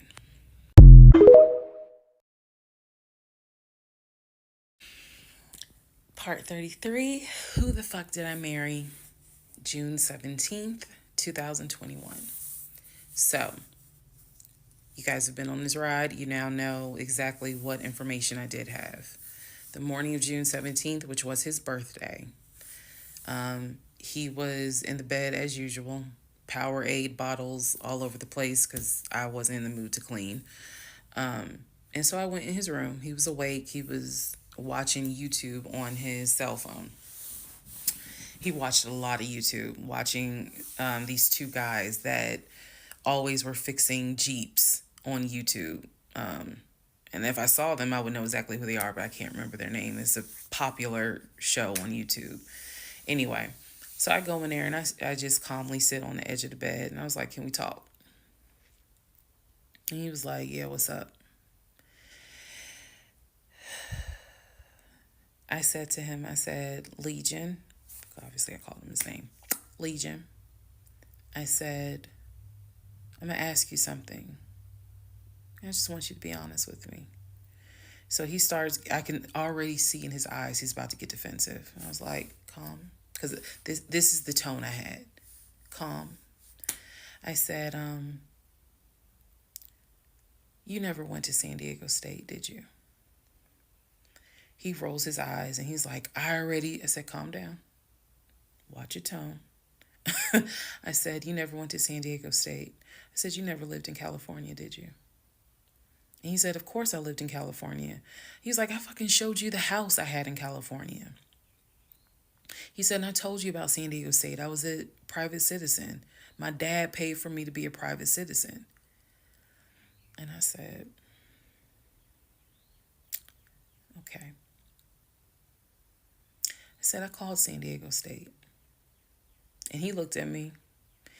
His eyes were like empty. Like he wasn't shocked. He wasn't like, oh my God. He was just more like, okay. I said, they have no record of you. I said, they have no record because you never went. You never been to California. So at this point, I'm very calm. And I'm just stating, I said, you never been to California. I said, I bet you've only lived in Georgia, Pennsylvania, and Rhode Island. At this point, now there's a little emotion behind the eyes. And I said, I don't think that this is going to work. And he said, what, the marriage? He was like, so what you saying? You don't want to be married to me anymore? And I said, I don't want to be married to you anymore. I said, we need to go our separate ways. We tried, but we need to go our separate ways. The way that I am talking to you all is exactly how I was talking to him. And so he was like, that's not what marriage is. Marriage is, you have to fight for what you want. I said, I don't want this. And I don't want to fight for it. I said, I don't want you, and I don't want this. And so he was like, I'm not giving up on the two of us. I said, you don't have a choice. I said, I think that you should call your brother or your sister now. And I think that you need to pack a bag. And I think you need to get the fuck out my house. And he was like, I don't really have time for this. I don't feel well. I said, I don't care. You need to get out of my house. Again, the way I know y'all are going to be like, she's so dramatic. And I am actually a very dramatic person. But the way that I'm talking to you guys on this video is exactly how I was talking to him in the beginning of how this started. So I said, you need to call your brother or call your sister because she's in Douglasville, and you need to go stay there. You need to get out this house today. Basically what happened was at first he refused. He wasn't moving fast enough for me. And so he called his aunt, and his aunt was on speakerphone. Let me preface that. She was on speakerphone. And so she was like, what's going on? And he was like, my wife don't want me no more. She claimed that I be lying to her. I ain't never lied to her. When I heard this, what's the analogy I can give y'all? When I heard him say to his aunt, I ain't never lied to her before, something in me snapped. The best analogy I can give you, do y'all remember that movie Carrie? When she was at the prom and everyone was laughing at her. The blood had fallen down on her. And there was a moment where her eyes just went wild. And you knew something was about to happen. You just didn't know what. But y'all had pushed her too far. When he said to his aunt, I ain't never lied to her, I snapped. The calmness left. The amount of rage that was in me. I could have fought every member of the Kansas City Chiefs and beat every last one of their asses.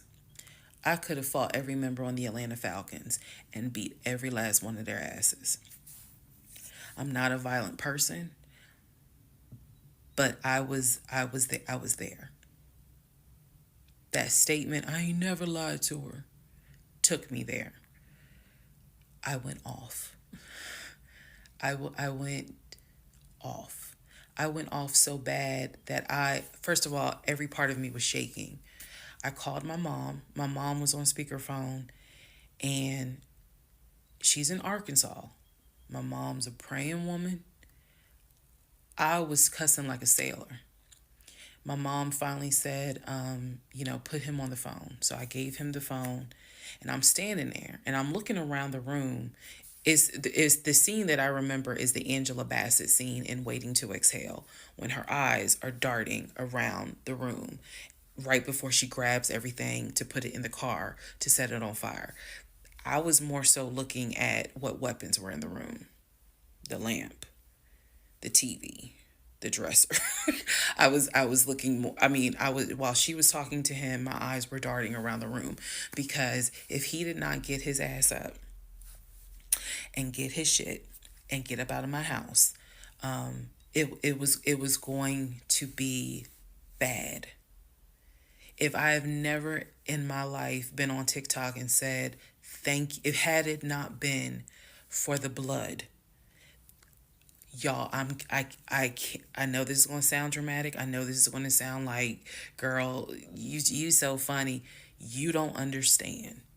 Had it not been for the Lord on my side, had it not been for the fact that I know I got a praying mother, I know I had a praying aunt, I know I've had a praying grandmother in heaven, because I'm telling you, I clearly saw what was getting ready to happen had he not gotten up, got his shit, and got out of my house.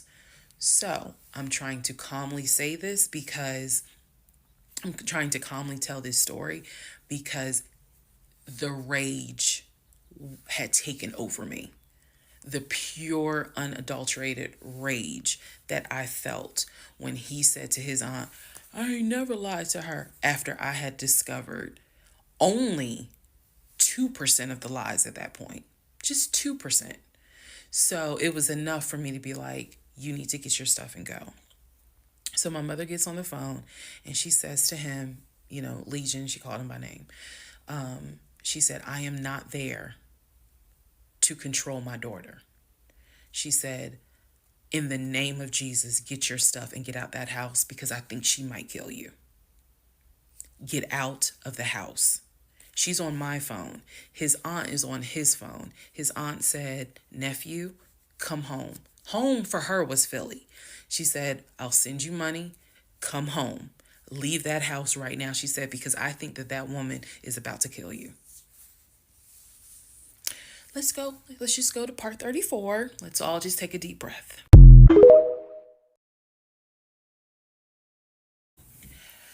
Part 34. Who the fuck did I marry? So the aunt told him, I'll send you money. Come home. I'm yelling in the background, by the way. I'm not standing there calmly. I'm yelling. I said, oh, he got money. Yeah, you got money. You got money in that offshore account, right? You got money in that Chase account. You got money to drive. So do what you got to do. I told him, and I'm not going to repeat some of the stuff I said because my mom might see this TikTok. But I did tell him, I was like, if you don't get out of this house, actually what I said was, you have two options. You either going to leave this house voluntarily, or you're going to leave this house involuntarily. And he tried to get a little nuck if you buck. He tried. And that's when because he was still on the bed, still laying in the bed. And he was just like, you ain't going to do shit. Like, don't talk to me like you done lost your fucking mind. Da, da, da.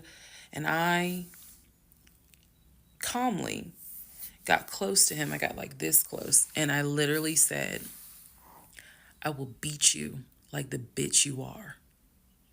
I dare you to try me.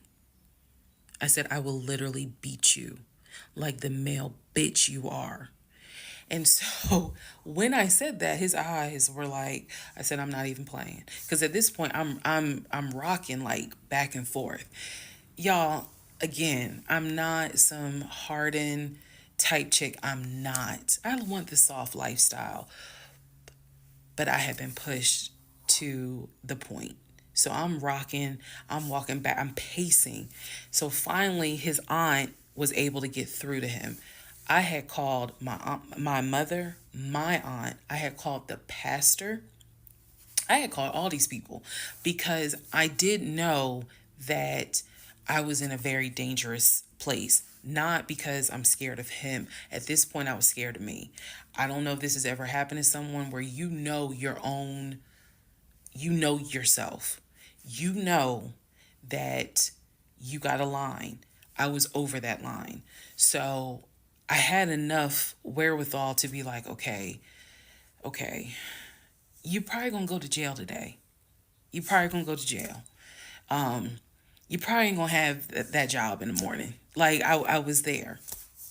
And again, this is not to sound bragging at all. This was a woman who I could not believe that even with the attempt of me trying to give him one last opportunity to tell me the truth, he still lied in my face. I was at my edge. So I yanked the covers back, and I told him, I was like, get up, get the fuck out of my house. Again, I'm saying it calmly on here. It was nothing calm in the house when this happened. So I'm throwing stuff up against the wall. I remember I looked at the lamp. He looked at me looking at the lamp, and I think something in him realized, okay, yeah, I'm in pain, but if I don't get up, she's going to do something with that lamp. So he does get up. He is still on the phone with the aunt, because the aunt was pretty much like, keep me on the phone. She did not want him to hang up. He throws some stuff together. Again, keep in mind, he has all his stuff in the house. So he basically packed like 2 bags worth of clothes. And he's limping around, and I'm standing in the hallway watching him like a probation officer. So he's limping around, and I'm looking at the condition of the bedroom. This is when I noticed Legion had been semi bedridden. Remember, I told y'all that, because the knee and other stuff. I look at these bottles of Powerade, because he had been drinking Powerade so much at this point. He was not getting up to go to the bathroom. He was drinking the Powerade and then using the empty bottles to pee in.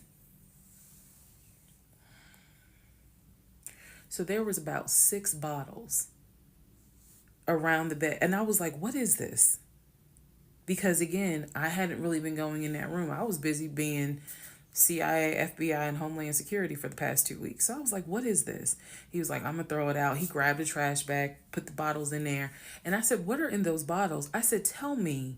And I think I started like twitching. Like, tell me. That is not piss in those bottles. He was like, I couldn't make it to the bathroom. I was in too much pain. So at this point, I'm even more like, yeah, get the fuck out. Get out. Get out of my house. So I helped him. While he was packing his bags, I went downstairs. I took the house key off of his keys. I went back upstairs. He had his 2 bags. I grabbed the 2 bags. Yes, I did. I grabbed the 2 bags. I had opened up the garage. I had already popped the trunk for his car and threw the bags in the car. I did that because I was like, you getting out of this house. You getting out of this house today. You can't come back. You can't come back ever. So it took him about 2 hours from the time of I will beat you like the bitch you are for him to actually leave the house. Again, I'm calm telling y'all this story. It was not calm in the house. So he eventually puts on some sweatpants. Now I can really see how much weight he has lost. But he puts on some sweatpants. He puts on a shirt. He's limping down. And he's like, you really gonna kick me out on my birthday? I just looked at him.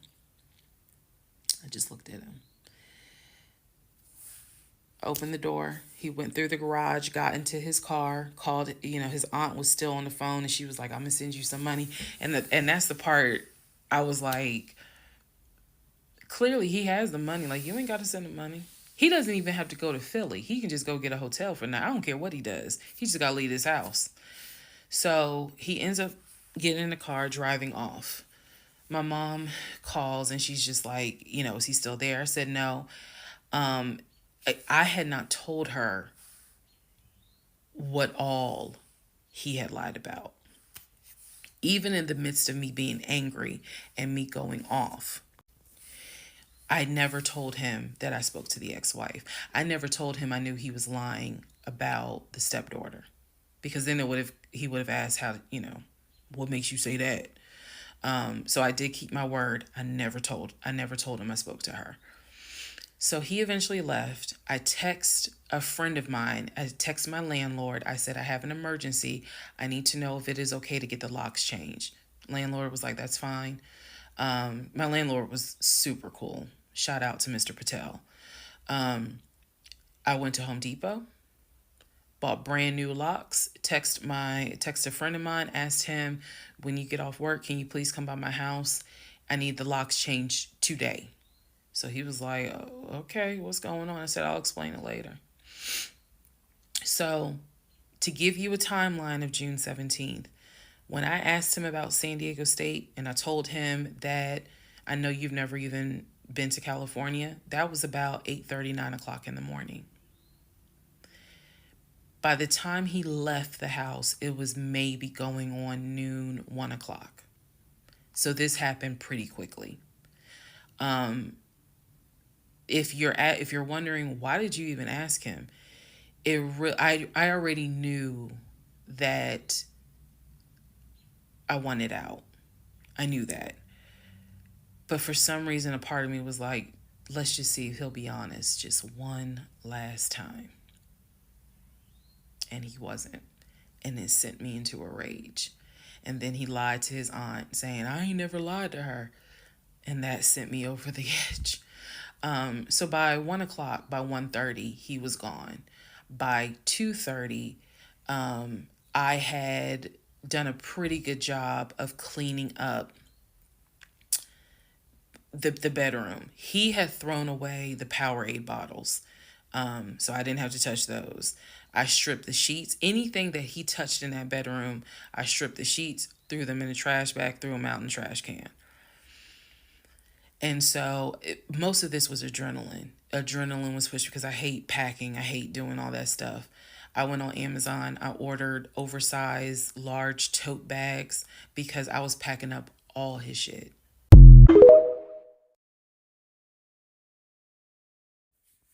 Part 35. Who the fuck did I marry? So I packed up all his stuff. Okay. The reason why I packed up all his stuff is because, so I had a 3-bedroom, 2.5-bath townhome. One room was the guest room. Obviously, there was a master bedroom. And then we had a TV room that he had made like his Philadelphia Eagles man cave. I was going to put everything that belonged to him, pack it up, and put it in the TV room, because the plan should have been that he's going to come back and get all his stuff. Okay. So that's why I did it. And honestly, it just felt good to pack up his stuff and go through it freely, because when he packed in a hurry, he left obviously really important things. He left all his Invicta watches. He left all his WWE championship belts. And if you know anything about WWE championship belts, you know those things are expensive. He left all his Jordans. He left suits. He left Cole Haan shoes. He left all that because it was such a hurry for him to leave. So all that was still in my house. So around 2:30, I think I wasn't even at a place where I could start crying. I was just too angry, still shaking, packing everything up. One of the things that he left is a photo album with all the pictures of his mom and dad and his siblings growing up. Now, I had the thought of I was going to have a burn party. And I was going to put it on Facebook Live. I was going to burn it with my friends and drink and dance and play music. but it's his deceased parents. I do have a heart. So I put that somewhere special, meaning I put it up in the closet. He had told me that he was going to come back and get his stuff. And so I just did not, I didn't throw anything out unless it was like something I knew was trash. Other than that, I put everything up and kept it, in the TV room. So that's June 17th. Also on June 17th, I had already ordered his birthday cake. I had ordered the birthday cake like the end of May because it was like a special birthday cake. So I also had to go get the birthday cake from the bakery in East Point. And I took it to my family's house and we ate it. Yes, I had left the house, went to my family's house, filled them in, my aunt, my little cousin, and my grandfather, because my mom was in Arkansas. So went over to their house, filled them in on what was going on. They could not believe it. Although my grandfather then told me, he said, he ain't look like he was a football player. He was like, I ain't want to say nothing, but he ain't look like he was a football player. Gotta love grandparents. So we ate his birthday cake. Went back home. The friend that I had called came, changed all the locks, I changed the security codes. Effectively, he would not have been able to get in that house. So that is what happened on June 17th. So now we can fast forward. He would text me and he would call me that he got to Philly. Apparently he left Georgia and immediately went to Philly. So he immediately went to Philly, and he did text me and said that he made it to Philly and he was staying at his aunt's house. I know that this is a short part. That's okay, because what we're doing now is I went through how we met. I went through how we dated. I went through how we got married. Now I'm taking you all to June 17th. The week after June 17th, he's in Philly. He still would call me. He still would text me. The conversations we were having the week after June 17th, so this would be June 18th up to the 24th. The conversations we are having had to do with divorce. So who's going to file? And he was like, well, I don't want a divorce, so I'm going to fight you on it. Are you? Really? Are you going to fight me on the divorce? I didn't know anything about filing for a divorce. So, but I refused to stay in a place of ignorance. So I went online. There's a website that you can go to where you pay like a $200, $239 fee, and you fill out basic information and you choose your state. You choose your state and they will but they will make all your documents. All you got to do is print it out and take it to the court. And it is step-by-step directions. We didn't have any property with each other. We didn't have any kids with each other. So by the state of Georgia's standards, this should be an uncontested divorce. So the conversation that last week, the week of June 18th to the 24th, was about divorce. What stuff do you want to keep? Well, I'm going to come and get all my stuff. I just don't understand why you couldn't talk to me about it. I said, there's no room for talking because you've been lying to me since day one. But even still, keep in mind, as of June 17th, June 18th, June 19th, I did not know what I know now. So the lies were really only like 5% of the whole story. So June 24th or 25th is when I had printed my documents. And I'm laughing because at this point in time, I've read y'all's comments about how that man will print out stuff. I know. But I used the website, typed all my stuff in, got my documents, and then I went. I took a day off from the job because I was getting ready to transition into the new job. So I left work early, went to the courthouse, and filed for divorce. I filed. I paid.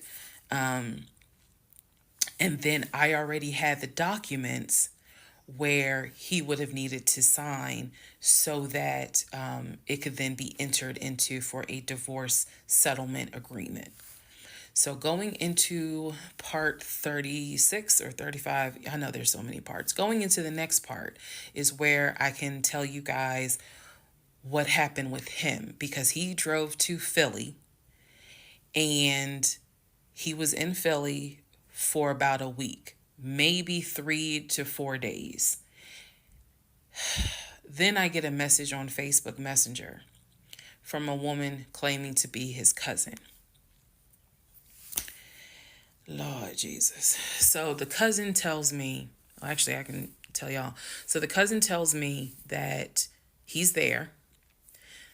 He's telling the family that I kicked him out. He's telling the family that I kicked him out after he walked in on me having an affair, that I stole his money, and I then kicked him out. And the man I was having an affair with, he said, was a law enforcement officer who used his duty weapon to threaten him to get out the house. This is what he told his family. And the cousin was reaching out to me. She found me through a search on Facebook and was reaching out to me because she's like, we know he lies.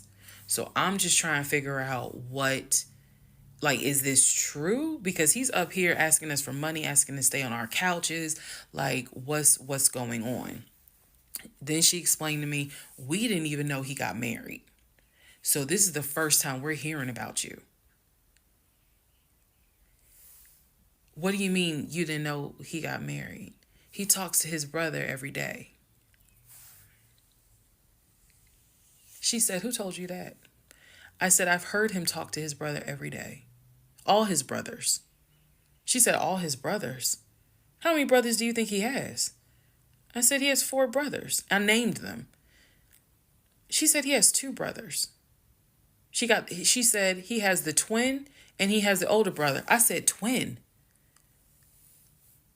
Who is the twin? Welcome to the next part where we discover the real family tree.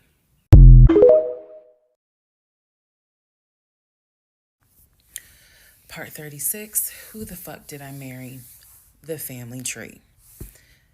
Please fasten your seatbelts and put the tray tables in the upright position. Let's go. All right. The cousin, I'm not going to name her. The cousin had reached out to me on Facebook, asked me to please give her a call. So this conversation was on the phone. Yes, I was actually speaking to her. She informs me again about the whole he's up there. He's telling everyone that he walked in on me cheating on him. It was with a law enforcement officer, and that the law enforcement officer used his duty weapon to threaten him to get him out of the house.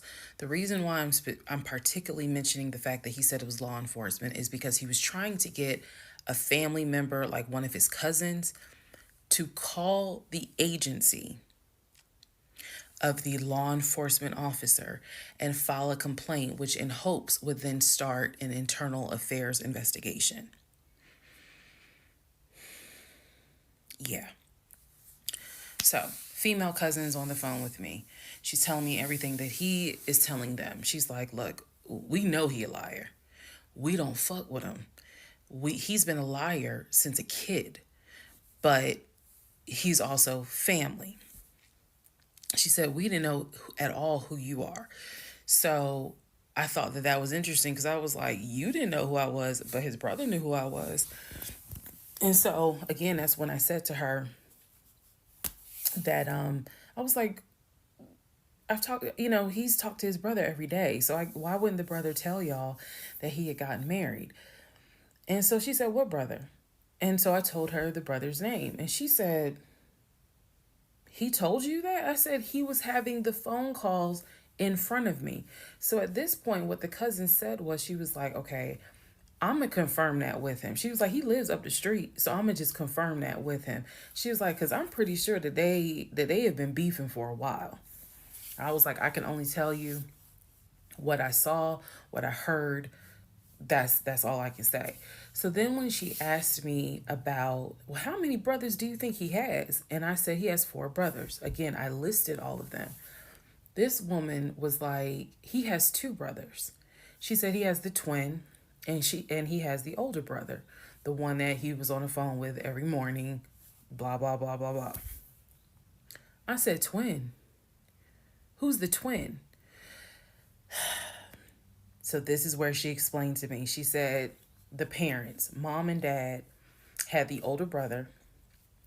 The older brother is about 5 or 6 years older than Legion. Legion and the younger brother, who lives in Nashville, they are twins. So when he kept saying the younger brother, my younger brother by 2 years, it's his older brother by 20 minutes. They are twins. I have seen a picture of this brother. Yes, they do very much look alike, but I didn't know they were twins. It doesn't even matter. I didn't know they were twins. But definitely they had the same mom and dad. So she was like, no, that he's older than Legion by 20 minutes. They're twins. She said, so the parents had 3 boys. Brother in Philly, the older brother, and the twins.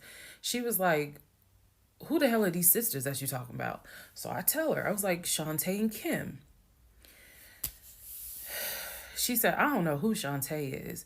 She said, Kim is my daughter. Kim is not his sister. Kim is my daughter.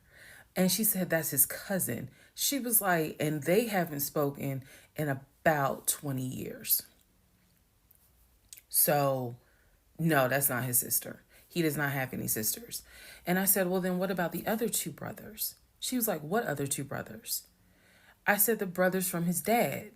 She was like, you mean to tell me this man is going around telling people, I know somebody's going to quote Nicki Minaj, lying on your dead mama, but try not to.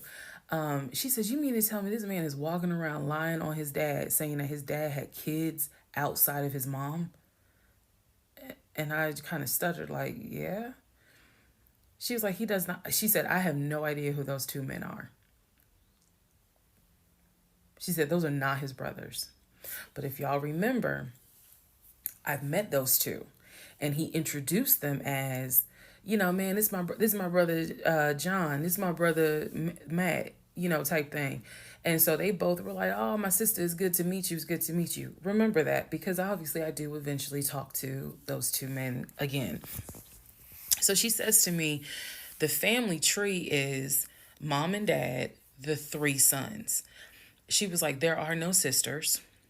She said, I don't have a clue who Shantae is. She said, Kim is my daughter, so that's just their cousin. But again, they ain't spoken 20 years. I said, okay. And then there was the grandmother. She said, yeah. She named the grandmother. She was like, yeah, she died in like 2008. I said, yeah, he told me that she died in 2020. And that, all of you were coming down for the memorial service. And she's just like, she died in 2008. I said, then there was the uncle who also died from COVID. She was like, which uncle is that? I told her the name. She said, he's been dead since like, 2010.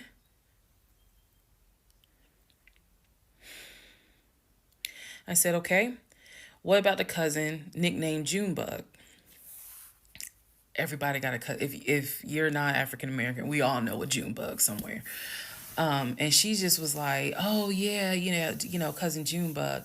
She was like, man, that's crazy what happened to him. And I was like, what do you mean what happened to him? Because I know he has talked to his cousin Junebug on the phone like a few months prior.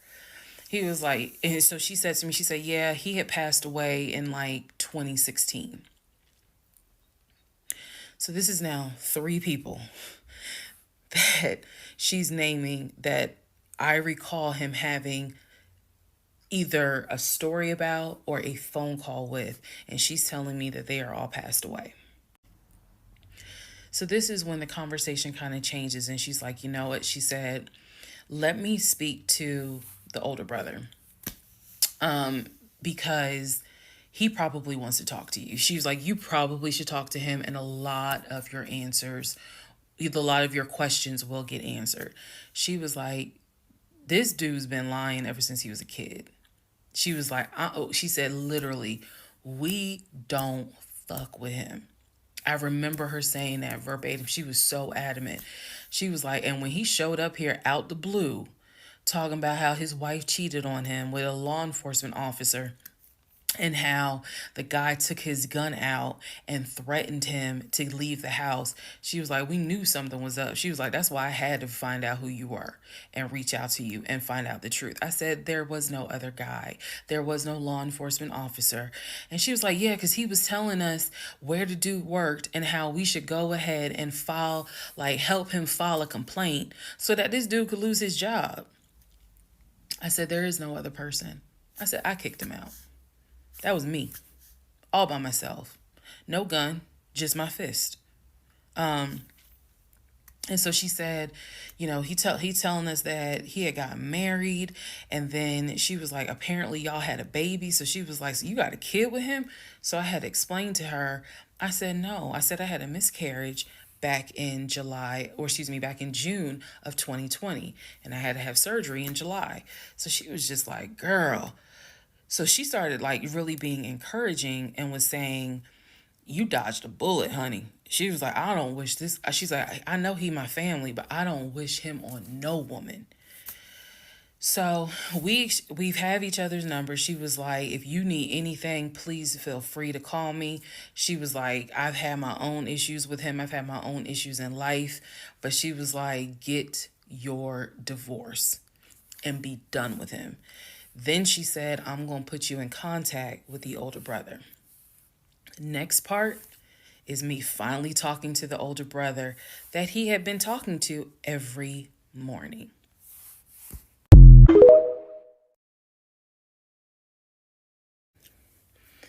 Part 37, who the fuck did I marry? So at this point in time, I have filed for divorce. I paid for the filing fee. I'm representing myself pro se, and it should be an uncontested divorce. During this time, Legion had driven to Philly, lied to his family, and said I had cheated on him, that he caught me, and that the guy I cheated on him with was a law enforcement officer who used his gun to threaten him to get out the house. None of that was true. At some point while he was in Philly, he ran out of options in terms of where he could stay. Family members did not want him to stay with them. Apparently, a lot of bridges were burned, according to the female cousin I had talked to on the phone. So he left Philly and went to Augusta.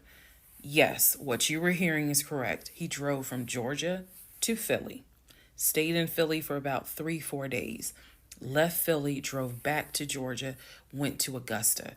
Keep in mind, if you have lost your notes at this point, he was raised in Philly and did high school in Augusta before he went to California. So he has family in Augusta.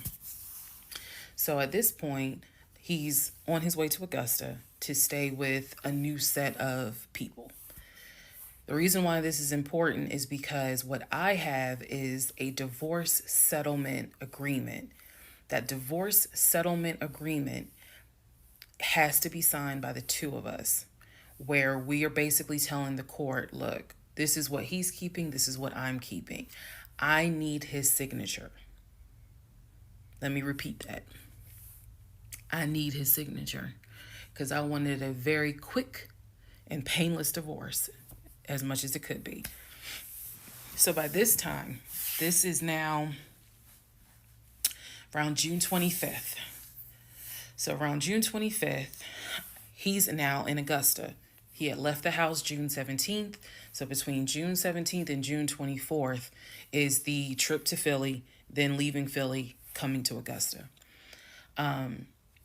My aunt and my little cousin get in the car with me, and I drive to Augusta with a rag on my head, some sweatpants, and a tank top because it's July, so it's hot. But we ride to Augusta. I had spoken to him. I had said, I just need you to sign this piece of paper. And he was like, I'll get to it when I get to it. No.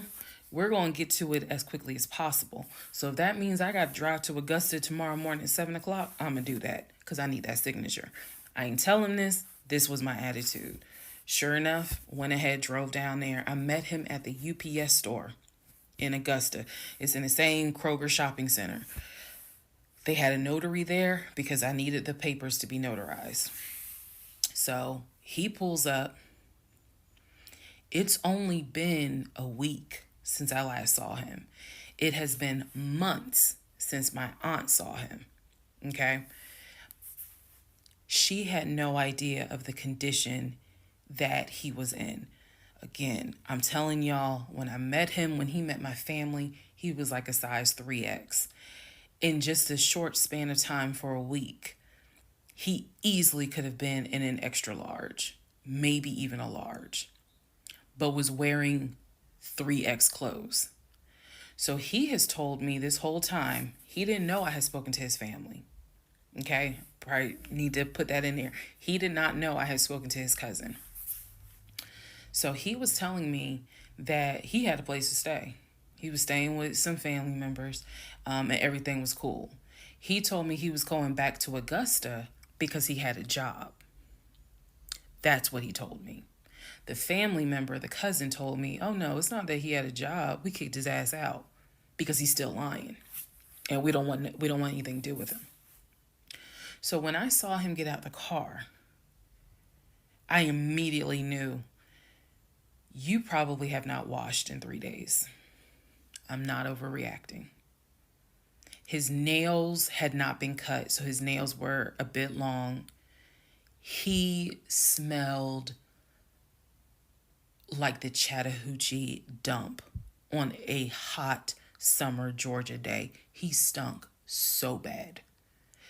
And for a moment, I did not recognize the man that I was legally married to. I did not recognize him. He almost looked, what's the word? Emaciated. If I may be mispronouncing it, but the way someone looks when they've lost so much weight and it's almost like your skin and bones. He looked homeless. He smelled homeless. And my heart just kind of broke. It kind of did. I'll be honest, it kind of broke. It did not break enough for me to not get that signature though. So when he walked into the UPS store, you clearly could see that some of the people were like, let me get away from him. Me, I just was like, okay, so I just need you to sign right here, and I just need you to sign right there. Okay, and then a woman named Lauren came over and notarized the papers, and then we were done because he signed the divorce agreement. He didn't even read it. Reason why I'm pointing that out is because he didn't read the part where what's left in the house now belongs to me. Where he took technically what he was going to take. Everything else in that home belongs to me. Remember, I told y'all he had left all his Invicta watches. He had left all his WWE championship belts, his Jordans, a lot of his clothes, his Cole Haans. He had left all that stuff. He never even read the divorce agreement. So he signed it. I signed it. Lauren notarized it. We leave the store and I said, have you eaten? And he was like, yeah, I ate. It's just, my knee. So again, he's talking about the knee, but if you saw him, you would know there's way more to it than the knee. So I said to him, look, since you met me here, let me give you some money so you can get you some chicken nuggets. Yeah, that's what I said. You can get you some chicken nuggets. So I believe I gave him like $5 or $6. Go get you some chicken. I think I Zelled it to him, actually. Just go get you some food. Then because where he parked was not far. It was like, okay, I'm parked here. He's parked in front of me in the other row. So there's that aisle that you can drive down. So I walked him to the car. And I saw the condition of the inside of the car. And that's when I knew he's been living in his car. He's been living in his car. So clearly, I no longer had a question of, so where's this offshore account? Where's the U.S. bank savings account? Where's the checking account? Didn't have that question anymore. Because if you had money, you wouldn't be living in your car. You would not be in the same clothes that you were in when you left my house on June 17th. And this is now June 25th. So he was like, I'm going to be all right. I'm about to start a new job. I'm going to be cool. I got a family member I can stay with. Everything's going to be okay. All right. I said, I will let you know when the divorce is granted. I said, I will send you a copy of the divorce decree. And he was like, okay. He said, well, how long you think that's going to take? I said, I'm not sure. I thought I had to wait 30 days before I could file the divorce agreement settlement form. And then the judge would grant it in 30 days. So basically, this is like June 25th. I'm looking at the end of August that it would take for the divorce to be granted, assuming there were no hiccups, assuming he didn't decide he was going to pull a fast one. So I told him, I was like, I'm going to file this, and then once we get the divorce decree, I'll send you a copy.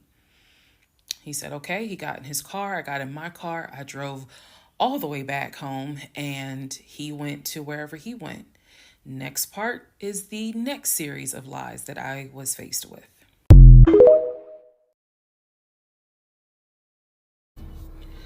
All right, part 38 of Who the Fuck Did I Marry? I'm going to call this housekeeping and missing pieces. So, housekeeping.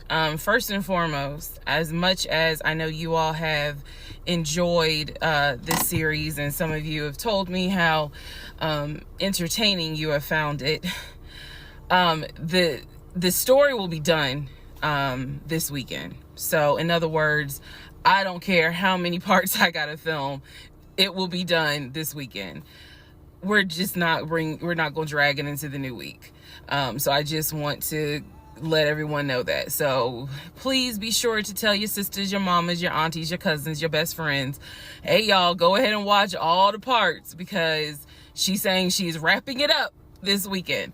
But I'll leave the playlist up, so don't worry. Also, let's see. I'm sorry for the people who were like, I keep talking really slow. I didn't know that I was, and they're like, you're just long-winded. I'm very detailed. So that's probably what you're feeling, is that I'm detailed and I'm trying to get everything out, again, in a responsible manner. So, you all have asked me if I will do a live. Yes, I will. I don't have any issue doing a live. I feel like if you're going to put the story out there, you know you're going to get questions. So if you stand on business and you stand on what you said, do the live. So yes, I will do a live, and I will let you all know when I'm gonna do a live. So it won't just be some random shit. I will actually do a live and let everyone know. So that way, if you have questions, bring them.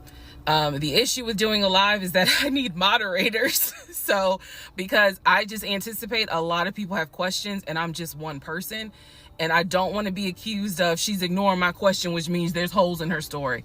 Y'all, we all know how TikTok is. So, but I will absolutely do a live. That's the housekeeping. Missing pieces. So when I said before that it's important to me that I'm responsible in how I tell this story, meaning I'm clear and I go in detail, I realized that I left out some missing parts. And it was brought to my attention by a number of you. Thank you, because I'm all for accountability. I did not go into how my ex-husband, Legion, left the condiment company and then went to Apple. I also did not go into detail on when my mom came to visit. Both of those were in the month of April.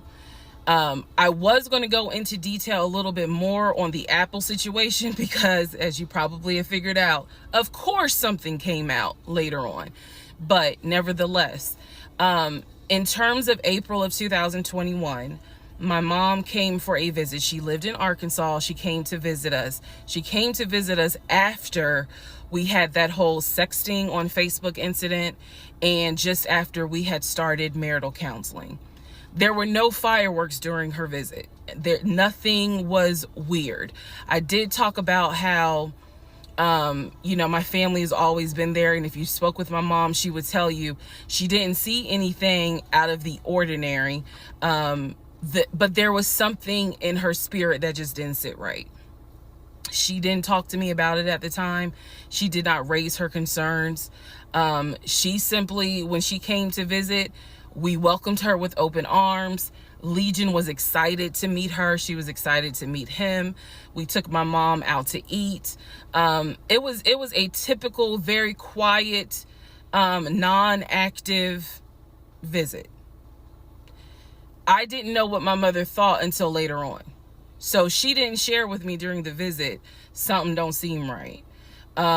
She and I sat in the guest room talking. I never told her anything that was going on. Number one, because again, it goes back to that mindset of what happens in my marriage needs to stay in my marriage. And I talk about how I didn't think looking back, it was not a good idea that I told my aunt what had happened. My aunt is not the type that's going to tell my mother that, in other words, if you confide in her, she keeps it between you and her. So my mom never knew that there were any issues.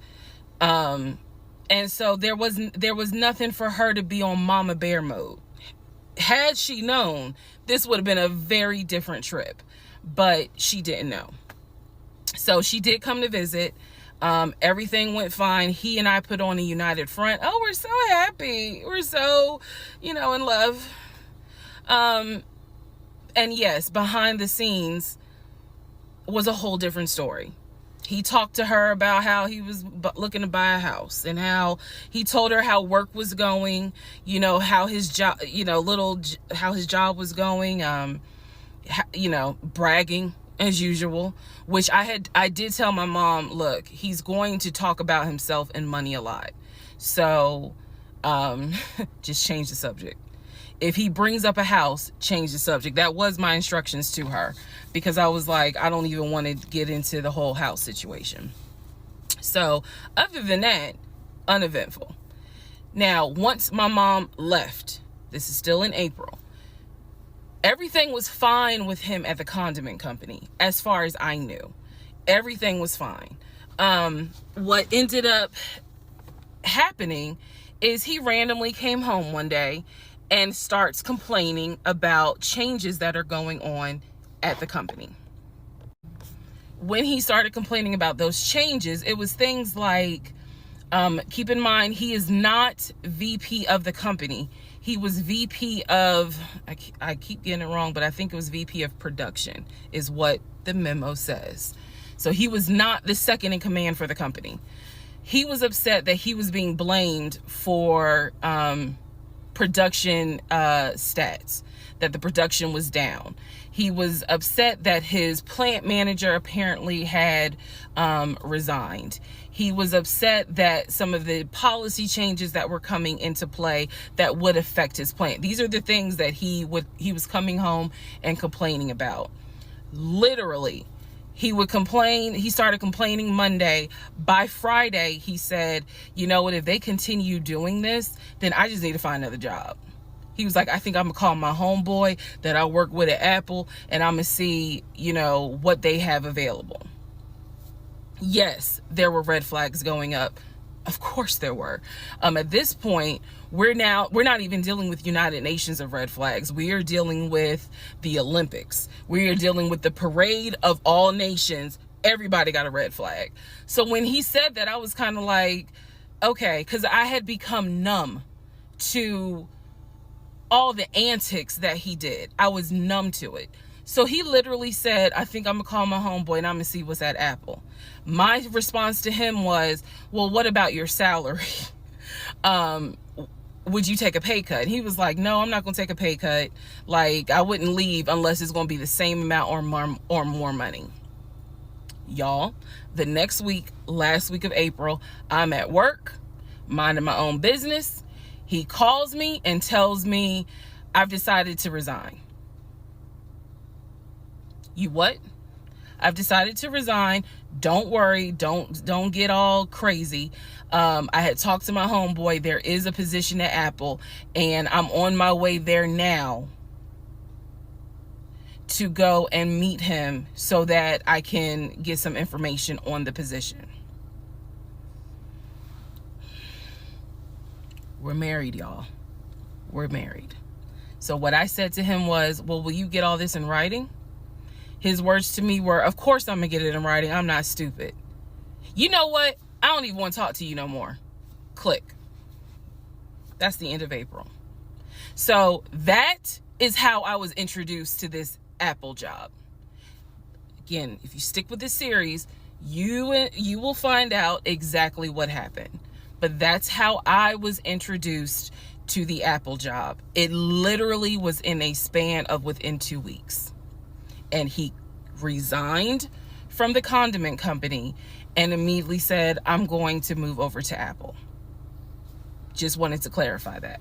So, we will continue on.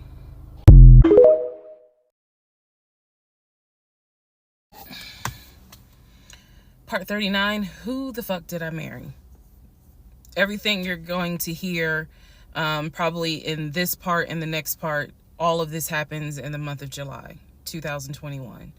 Divorce has been filed. It was filed the end of June. I got his signature on the divorce settlement agreement. I thought that I had to wait 30 days before I could actually file that with the court. And so this is kind of in the limbo period because I'm still within those 30 days.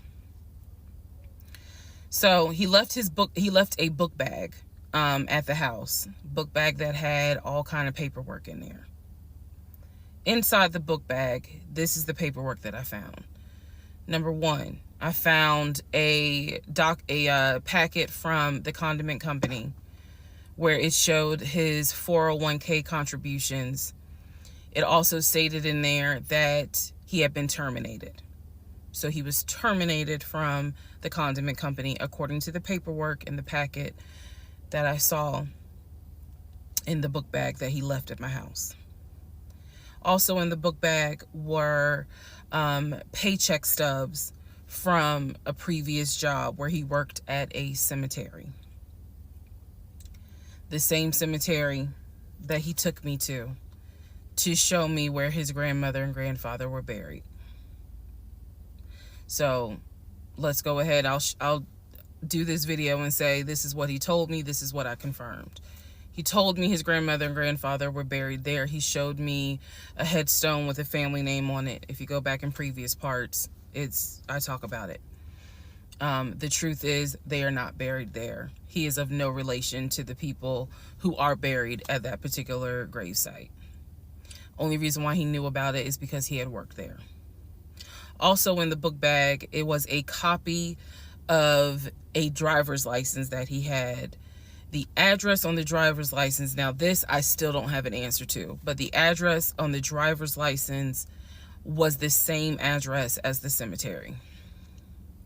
Because I looked it up on Google. Also in the book bag was paperwork from another construction company job, meaning it was paycheck stubs from another construction company here in Atlanta that he had worked for. It did not have dates on it, so I don't know when he worked for the construction company.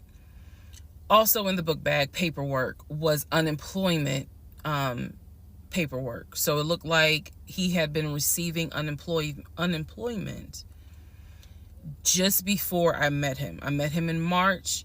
It looked like he had been receiving unemployment January and February. So once again, let's confirm. He did not work for the condiment company for 6 to 7 years. Also in there were scraps of paper from a temp agency where it was information on the job that he had been placed at. Where was that job? The condiment company. He would be a forklift / loader is what it said. So I interpret that to mean he can drive a forklift, but he would have been loading up the 18-wheelers for them to go out to their deliveries. Also in this book bag was paperwork from Clayton County courts. I believe, for a weekend, what is it called? A weekender jail. It was like a weekender jail receipt. So I had to do some research. So apparently what that means is that there is an option where if you have a job, let's say you were sentenced to 60 days in jail, but you have a full-time job. Apparently the court can say, okay, you'll go to jail on the weekends. So in other words, you have to report to the jail on Friday at 5 o'clock, and you'll be there Friday, Saturday, Sunday. You will get out Sunday at 6 o'clock. Apparently that's actually a real thing. So what was in the book bag were multiple yellow receipts for different weekends that he had to report and get out of jail. Last but not least, there were some additional pictures, and then there were some, and when I say pictures, I'm talking about family photos. And then there was another additional copy of his driver's license with the Douglasville address. I looked up that address. The name associated with that address was the same name as the ex-girlfriend that he had in between the ex-wife and me. If you go back to the video where I talk about the conversation I had with the ex-wife, she tells me that the address was going to come back to the ex-girlfriend. I'm simply saying that is correct. So what she told me is true. So because of everything that I found, I decided to go down a new rabbit hole. Again, just recapping what I said in previous videos. Ex-husband was always a stickler about law enforcement. His dad was a retired police officer. I'm just telling y'all the story. His dad was a retired police officer. Mom was a retired teacher. After his dad retired, they moved to Augusta, started a church. He took me to that church in Augusta. The same day that he took me to meet his aunt who lived in Augusta. So these are now things that he actually took me to, just like he took me to the cemetery. So that's what I found in the book bag. The weekender jail receipts. I went ahead and went online to find out exactly why did he have to go to jail for the weekend. And I'm going to end this part here. The next part has to do with his criminal history.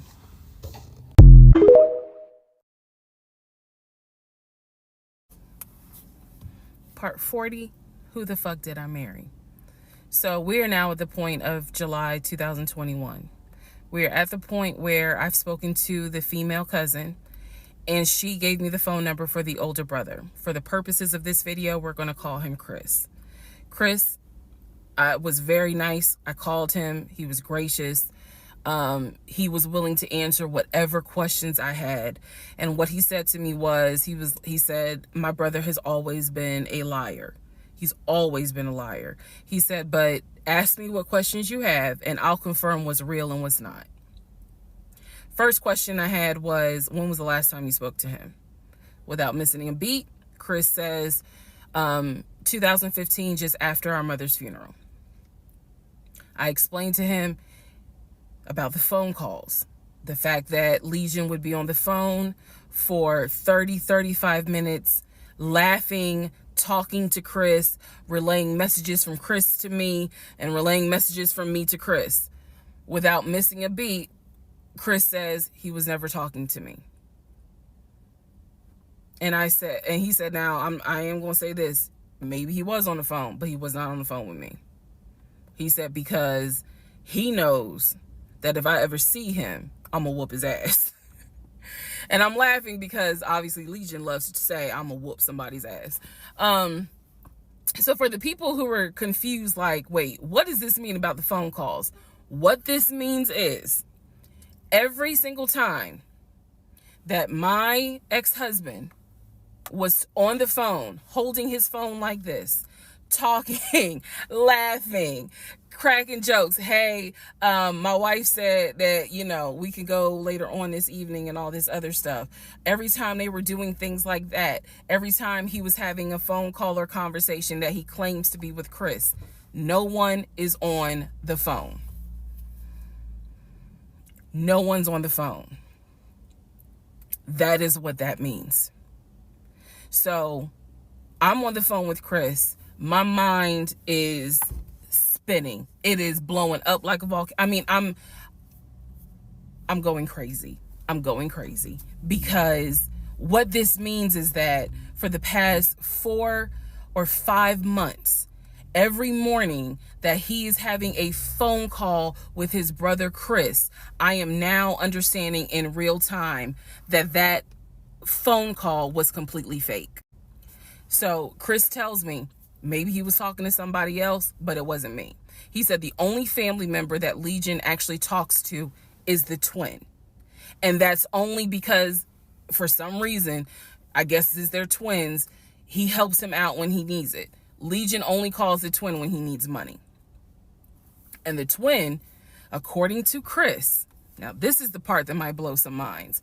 The twin brother, the one that is older by 20 minutes, is VP of his company, is married, drives a luxury car, and lives in like a 4 or 5 bedroom house in Nashville.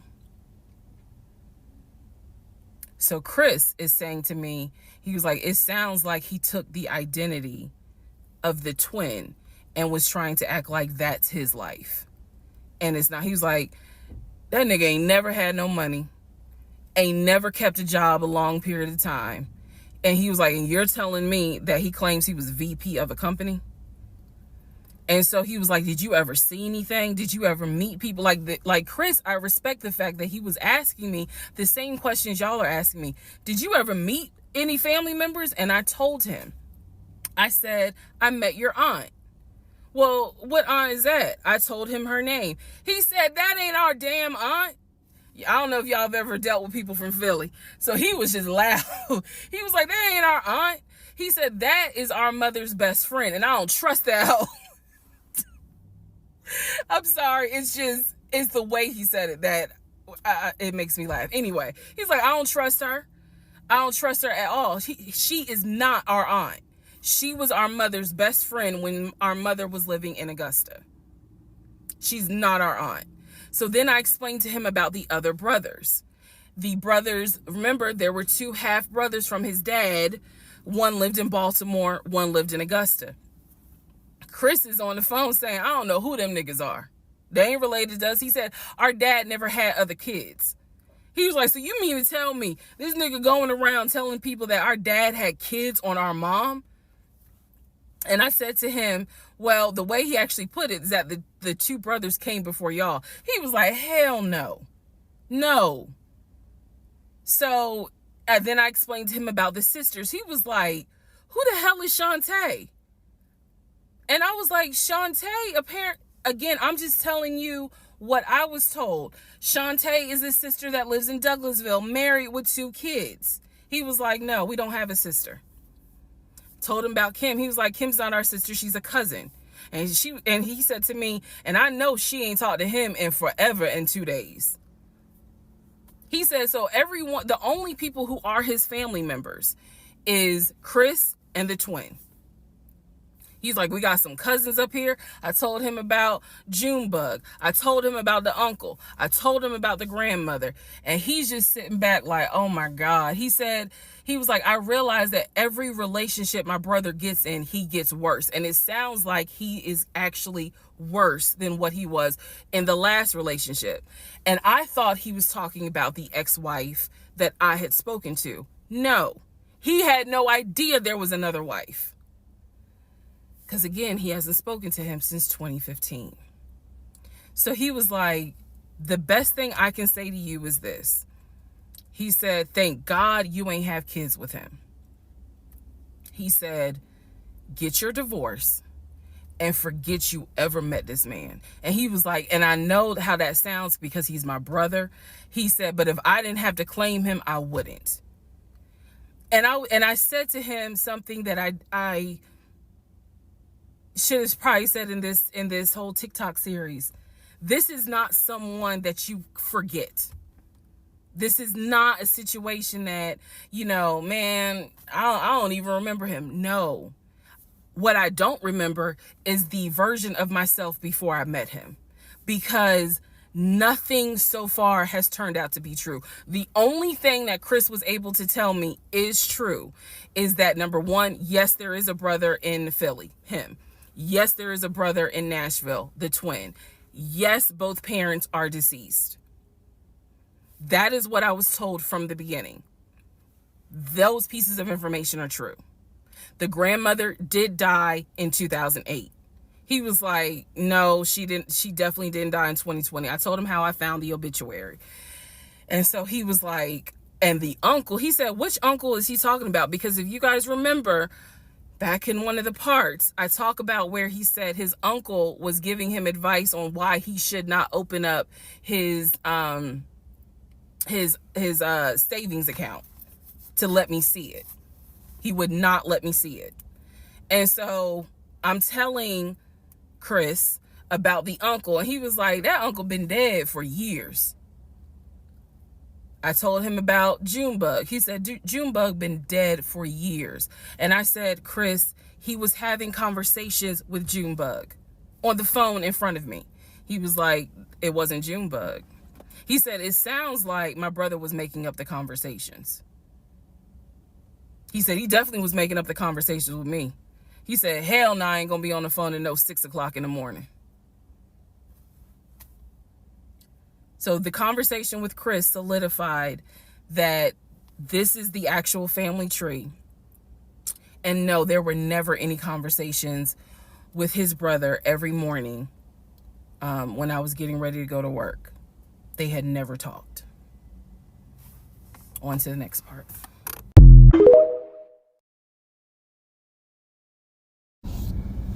Part 41, who the fuck did I marry?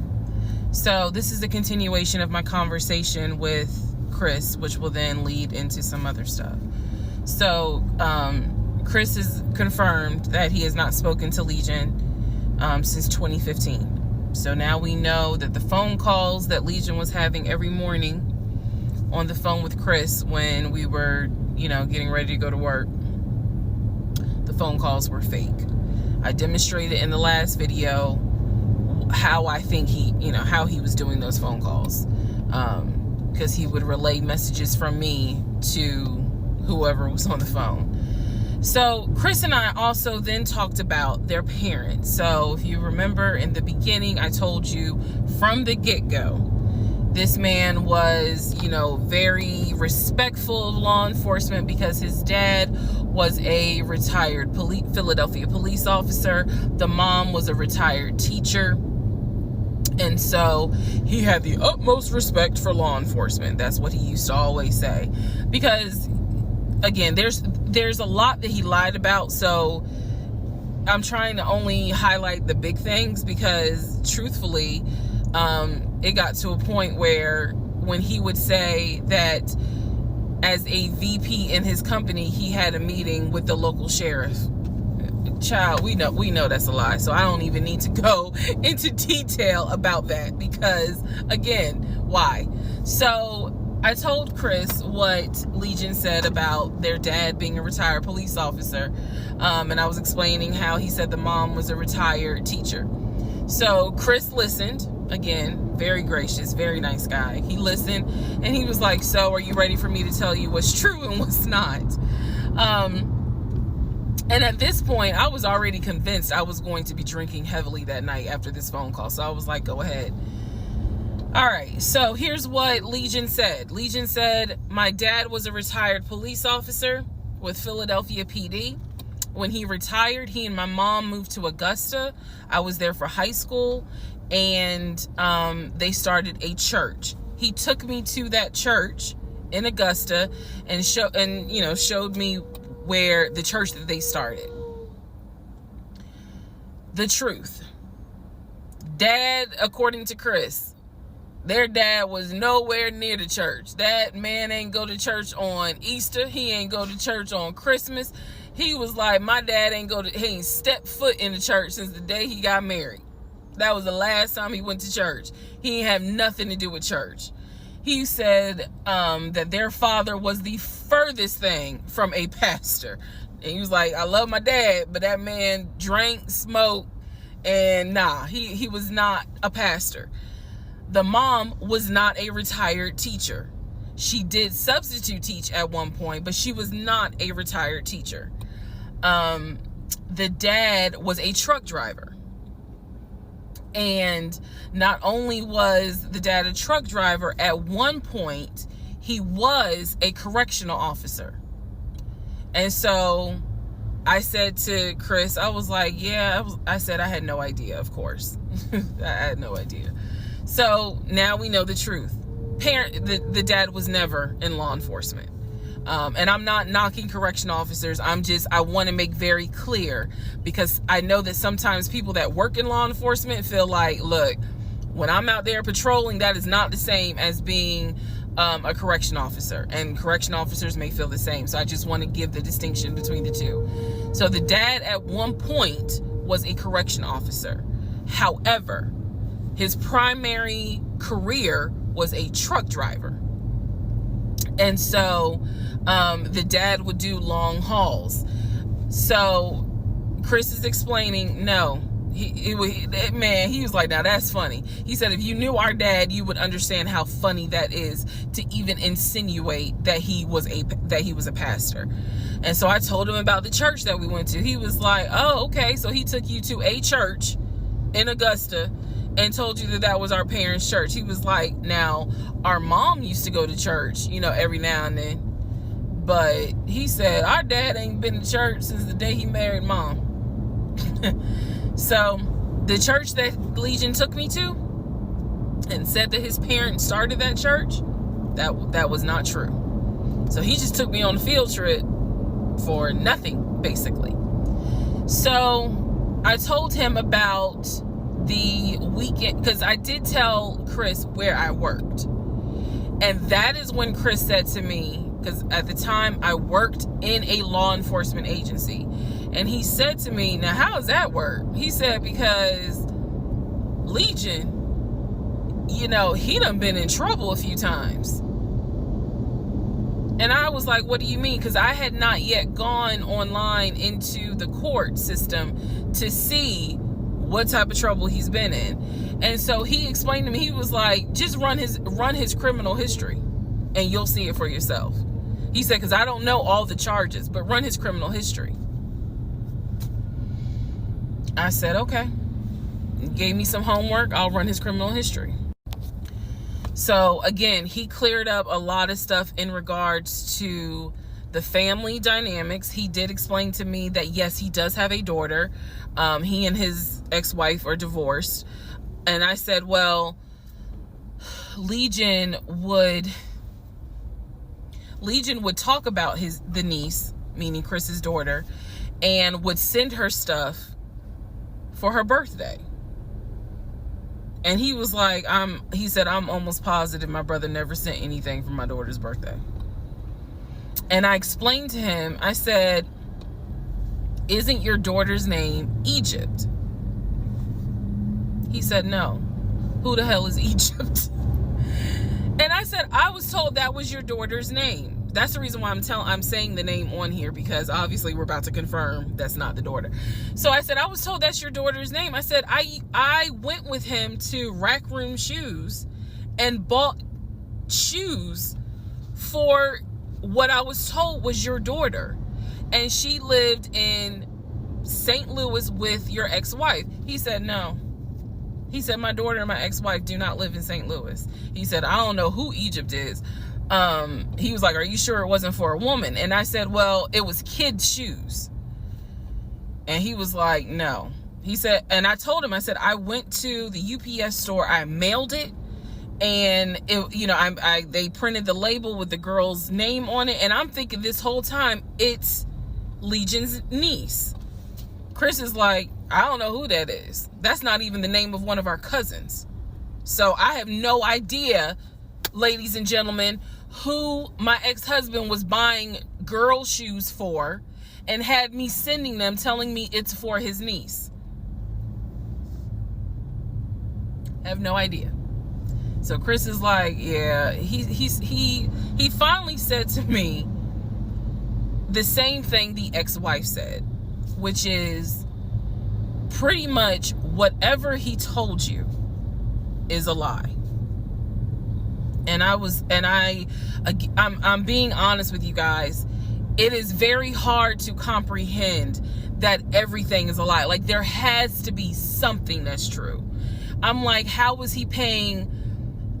If he wasn't working at the condiment company, or he got fired from the condiment company, how was he still paying the bills? Keep in mind, we never joined our accounts. He wanted to, but we never did, because he wouldn't show me the offshore, the savings account, which of course never existed. So I'm just trying to figure out, like, I know that I saw his checking account. I know that I saw his savings account, and he had money in there. Something had to be true. Something had to be true. And Chris was like, no. He said, it sounds like everything my brother said, everything that he told you was made up. He said, those phone calls were definitely made up. He said, I don't know who Egypt is. That's not any family member of ours. I don't know who Shantae is. We don't have a sister. He said, we don't have half brothers. He was like, I'm telling you who the family members are. He said, I am so sorry that my brother put you through this. So now let's go into the next part.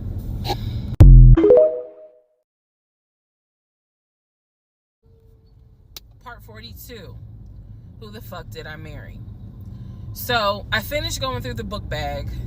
Still July of 2021. I finished going through the book bag. There were some other folders with papers in there. He had left the work phone. What I actually found out was that it was not a work phone. It was simply a secondary personal phone. He told me it was a work phone. I thought that the company was paying for the work phone. That's what I thought. No, because I found receipts where basically, and I didn't know this, ladies and gentlemen, I had no idea. But I found receipts where it was a prepaid phone, and he's paying to add minutes to it. So it's just receipts of, you know, you added minutes to the phone on this date, you added minutes on that date. So the work phone whole thing, that was a bold-faced lie. Obviously it was a lie, because as we now know, he was a forklift loader. So the work phone that he's been walking around with was really just a secondary phone. He had left the phone. He took his personal phone, meaning the main phone, I should say, but the work phone he left. So I'm going through the work phone, just trying to find some sort of answer. Now what is really burning in my mind is how is it that he had all this money in the accounts, but again, the last time I saw him, he's living in his car. Like, the math is not mathing. I go into not just the photos of the work phone. I go into the deleted folder. So, ladies and gentlemen, if you're going to go through somebody's phone, which I will never do again, but if you're going to go through the phone, don't just go through the text messages and the pictures. Go into the deleted folder, because sometimes you find a gold mine. In this case, I went into the deleted folder of the pictures in the work phone. I keep saying work phones because, again, this is just a secondary phone. It is deactivated. There's no minutes on it. So I go into the deleted pictures, and what I see is what looks like a screenshot of his checking account, the one that I saw with the available balance.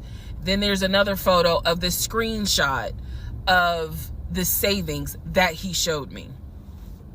Now, one of two things it could be. Either one, it's not real and it was pulled offline, or two, he took a screenshot of his own account and saved the photos. So this is when I got introduced to reverse Google image search. I did a reverse Google image search. Sure enough, as you probably have figured out, some of you, because I read it in the comments, what he showed me when he turned his phone around, showing me his available checking account balance, was nothing more than a screenshot that he had found on Google.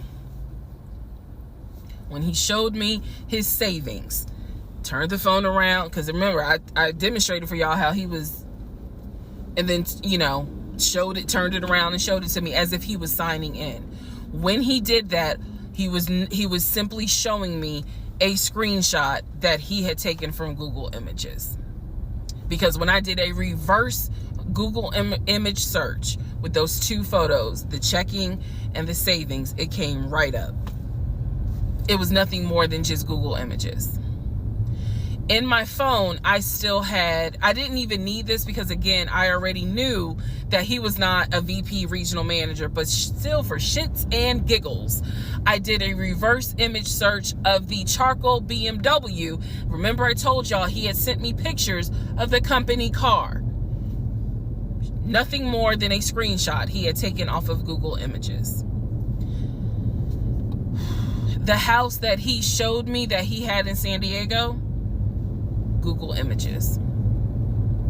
So, what we can now confirm is anything he showed me when he's turning his phone around is nothing more than an image from Google Images at this point. The checking account, the savings account, Google Images.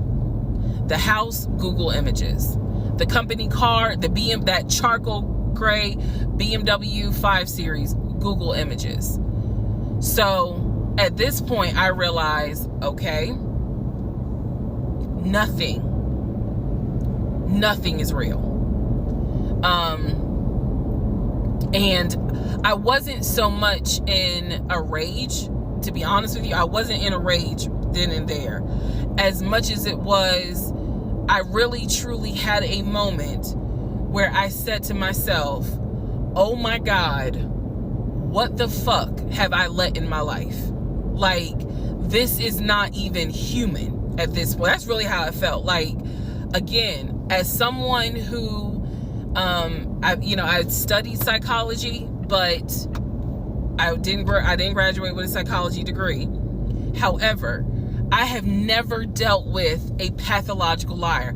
I have studied about them, but I have never come into contact with a pathological liar. Because to a compulsive liar, if you ask them, man, why did you lie to me? They probably are going to have a reason. Pathological liars don't have a reason. Like, there's no limit to the lie. So I have now confirmed that at least 70% of everything that I thought I knew is now absolutely not true. Absolutely not true.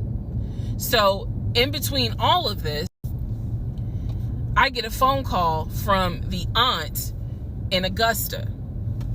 The aunt in Augusta, who Chris has confirmed is the mother's best friend. She is not their mother's sister or dad's sister. She's the best friend of the deceased mom. She calls me, and this is the one I have met. This is the one that Chris was like, I don't trust that hoe, anyway. So she called because she wanted to know what happened. She wasn't trying to be nosy or messy or anything like that. She's just trying to find out what happened because apparently Legion is trying to come stay with her. So she asked me, sweet lady, but she said, what happened with you guys? And I told her we're getting a divorce. I said, because he lied to me a lot. He lied to me a lot. And so what breaks my heart about the conversation with her is that she said, so whatever happened to the baby? Mind you, we went to Augusta, told her I was pregnant. I thought he told her that I had had a miscarriage. He didn't. He never told this woman I had a miscarriage. So she informs me, this is what she tells me. So now we're confirming something else. She tells me that on at least 5 times while I'm at work, Legion was driving to Augusta and telling her that he was going to visit the church of where the parents allegedly the church that the parents started. And I was like, what do you mean he went to Augusta? She said, I've seen him like 4 or 5 times. He's come down here, and each time I've asked him to bring the baby. And I said, what baby? And she said, the baby that y'all had. He told me that y'all had a baby boy. And I said, no, ma'am. I said, I had a miscarriage in June of 2020. And she said, oh my God. Oh, she was doing that whole thing. She said, this whole time he told me that y'all had a son in January. And I have been asking him for pictures. I have been asking him to bring both of you down here so I could meet him. And he always had an excuse as to why he wouldn't bring the baby. And the last time he was in Augusta, he said that he was leaving you and he was taking the baby with him and that you were at work. I am not making this up. That is what that woman told me. And I just was like, no, ma'am. None of that is true. There is no baby. I said I had no idea he was going to Augusta. Next part.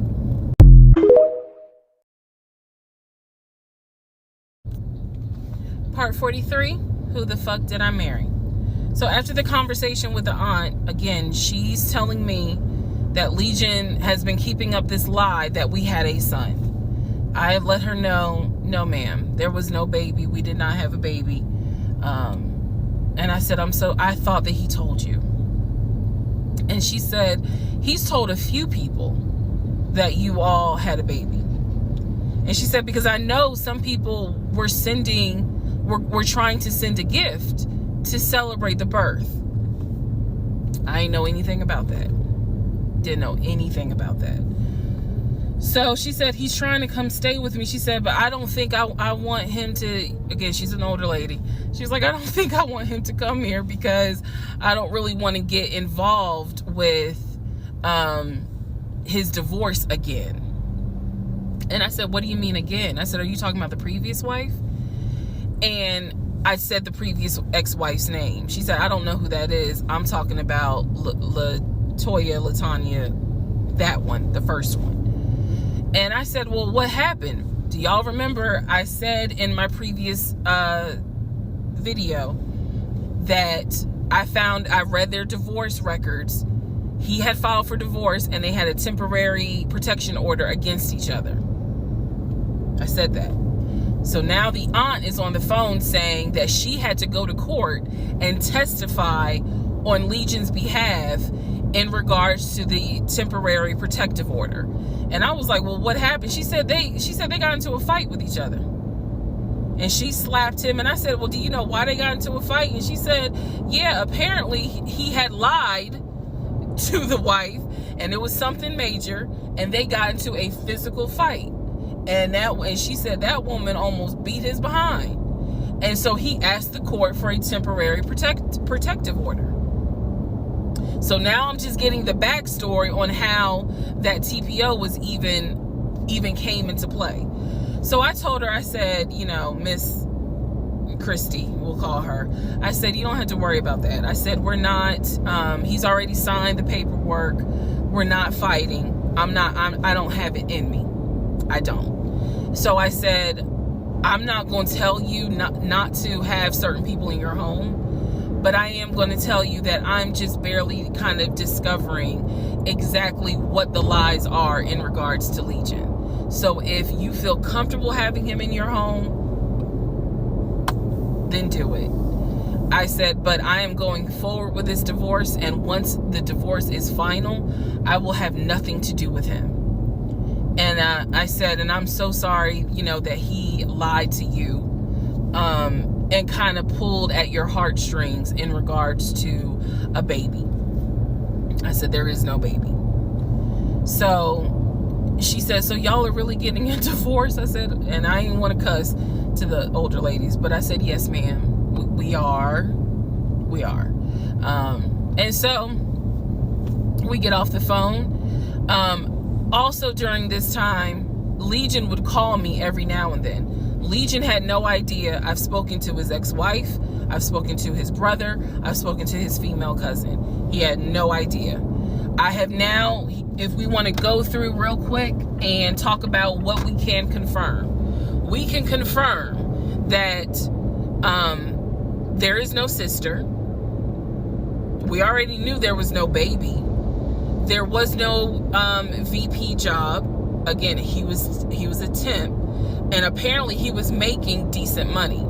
So what I believe, and this is just what I think off of putting pieces together, I think that he made enough money to pay the household bills, because it wasn't as if the household bills were so expensive. He made enough money to live on his own. But instead of him living on his own, he's living with me. So we can also confirm that when he told me that he was paying his car off and he called the dealership and paid his car off, we can confirm that that's a lie. That story will come up later on. So pretty much at this point, the only thing I know to be true, his name, his date of birth, the secondary social security number that was on my background check, and that he has 2 brothers and the parents are deceased. At this point in time of July 2021, that is all that's all that I was able to confirm that to be true. So later on, Legion calls me. He calls me because he wants some money. He just needs a little bit of money to hold him over till payday. And so we're on the phone. The call, again, I was recording all my calls at the time. We're on the phone, and I finally kind of confronted him, number one, about having a twin. That's when he tells me, I don't know why I lied, but I don't really talk about him. Number two, I asked him why did he get fired from the condiment company.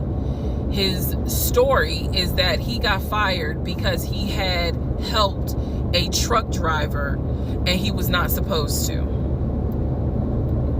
I know it's a lie. Y'all don't even have to tell me. I know it's a lie.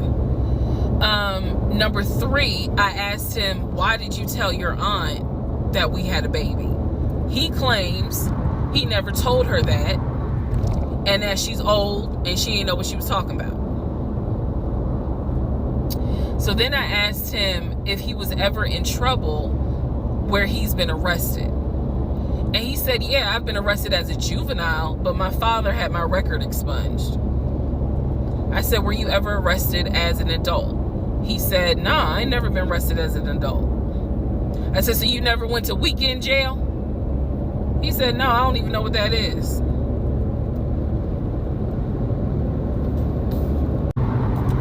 So he doesn't know what weekend jail is. That's his story. And so he was still standing by the lies he told me. So finally, I just asked him, and this is where let me just say it. I asked him, why the hell did you even marry me? Like, why? Why did you even marry me? Because you easily could have just stayed dating or been the boyfriend or just moved on with your life. Like, you didn't have to marry me. You didn't have to pull me into a marriage and make me think that this is what you wanted. This is what he said to me on that phone call. He said, I had to marry you. And I was like, no, you didn't. He said, yes, I did. He said, I knew full well from day one that there was no way you were going to stay my girlfriend for longer than a year. He said, I knew it. He said, I knew in order to keep you, I was going to have to marry you. Y'all, my jaw hit the ground. I could not believe he said that. And he said it so matter of fact. And I was like, that is the most fucked up thing you could ever say.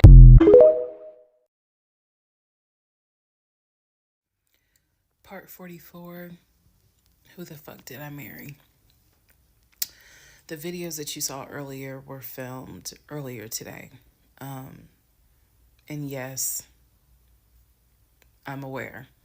It was brought to my attention. I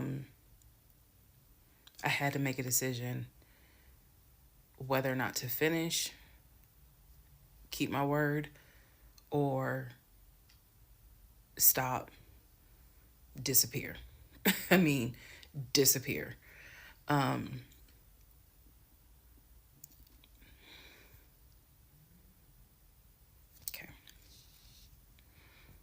let's finish. So, first of all, let me say this. It is not easy telling this story. It's entertaining. I know it's gone viral. But it is not easy telling this story.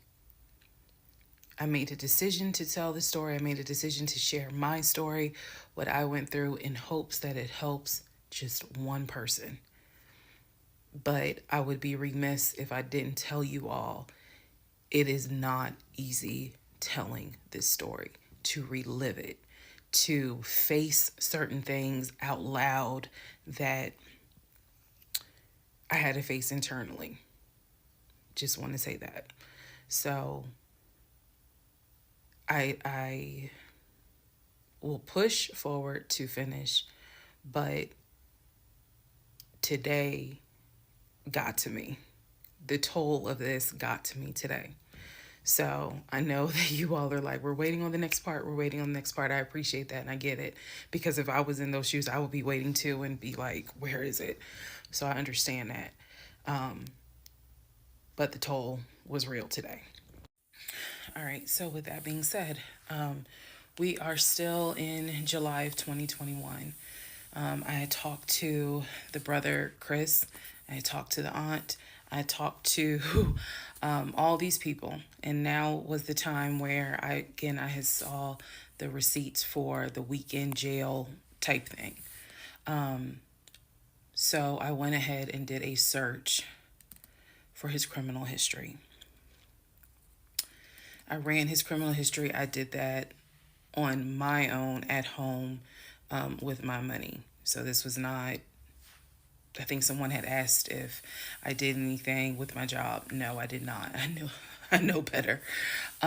So I ran a criminal history, or I paid for a criminal background report.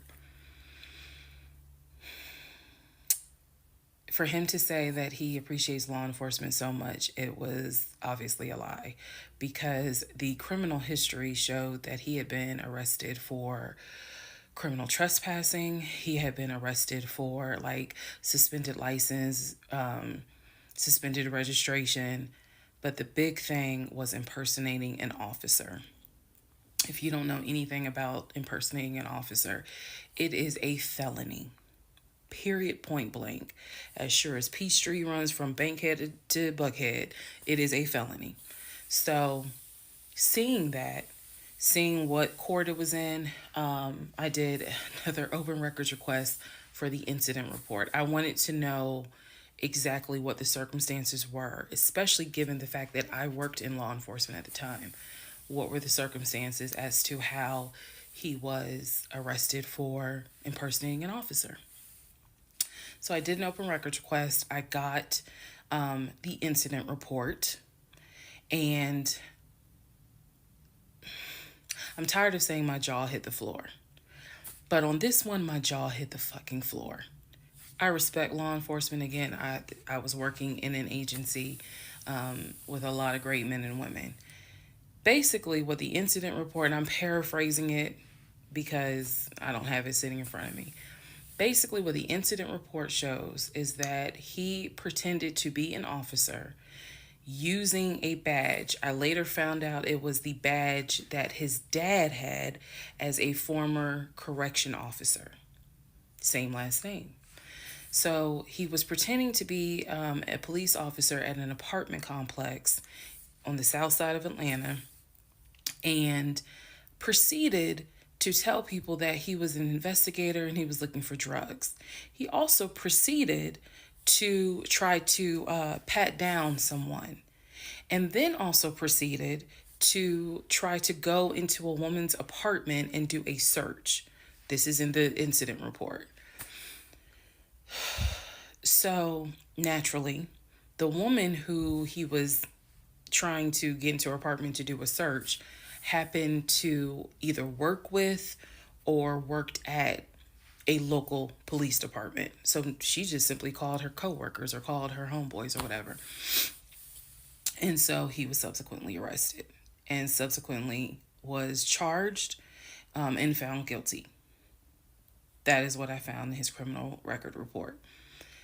It is fair to note, had I known that he had a criminal history, we never would have even finished date number one. Some things I'm just not going to get involved with if I know from the rip. So what does this mean? Again, we've been going over what's the lie, what can you confirm? I can confirm that there was no way that this man ever had a passport to take me to London. When he claimed that he was voting in the election, there's no way that he did, because he tried to tell me that he was still a registered voter in California and that he did it online. I knew it was a lie, but again, at this point in July, I'm able to confirm that, yeah, you never had a passport. You never voted. The small things that mean something to me, he never did it. He wasn't eligible to. So now I know that not only have you, yes, been arrested. Now, what happened as a juvenile, I don't care. But you have been arrested. You have done some sort of time. And now it explains why you knew your way around the county so well. If you go back to the previous videos, I had mentioned that I was wondering, how do you know your way around here? And the story was his sister used to live in this county, and he would come visit when he would fly in from California, when he would go see his parents in Augusta. That was the story. So that explains the criminal history. And I'm also going to take you guys back and remind you when I had to go in for my polygraph and how the polygrapher had asked me, do you know anyone that is a convicted felon that you have relationships with, blah, blah, blah. And remember, I said to him, my husband and I are estranged. I honestly don't know. Fast forward to July, where I find out that yes, in fact, on top of everything, I was married to a convicted felon. Had no idea. No idea whatsoever. And it's nothing but the grace of God that I was honest with the polygrapher and telling him, look, I don't know what's in this man's background. To say that I have no idea who I married is an understatement. It is a complete understatement. It's fair to say, well, you only knew him for like 2.5 weeks before you quarantined with him. That's fair. And I can understand that, and I take responsibility for that. But in the big scheme of things, I had no idea the creature that I was sleeping next to every night. No idea.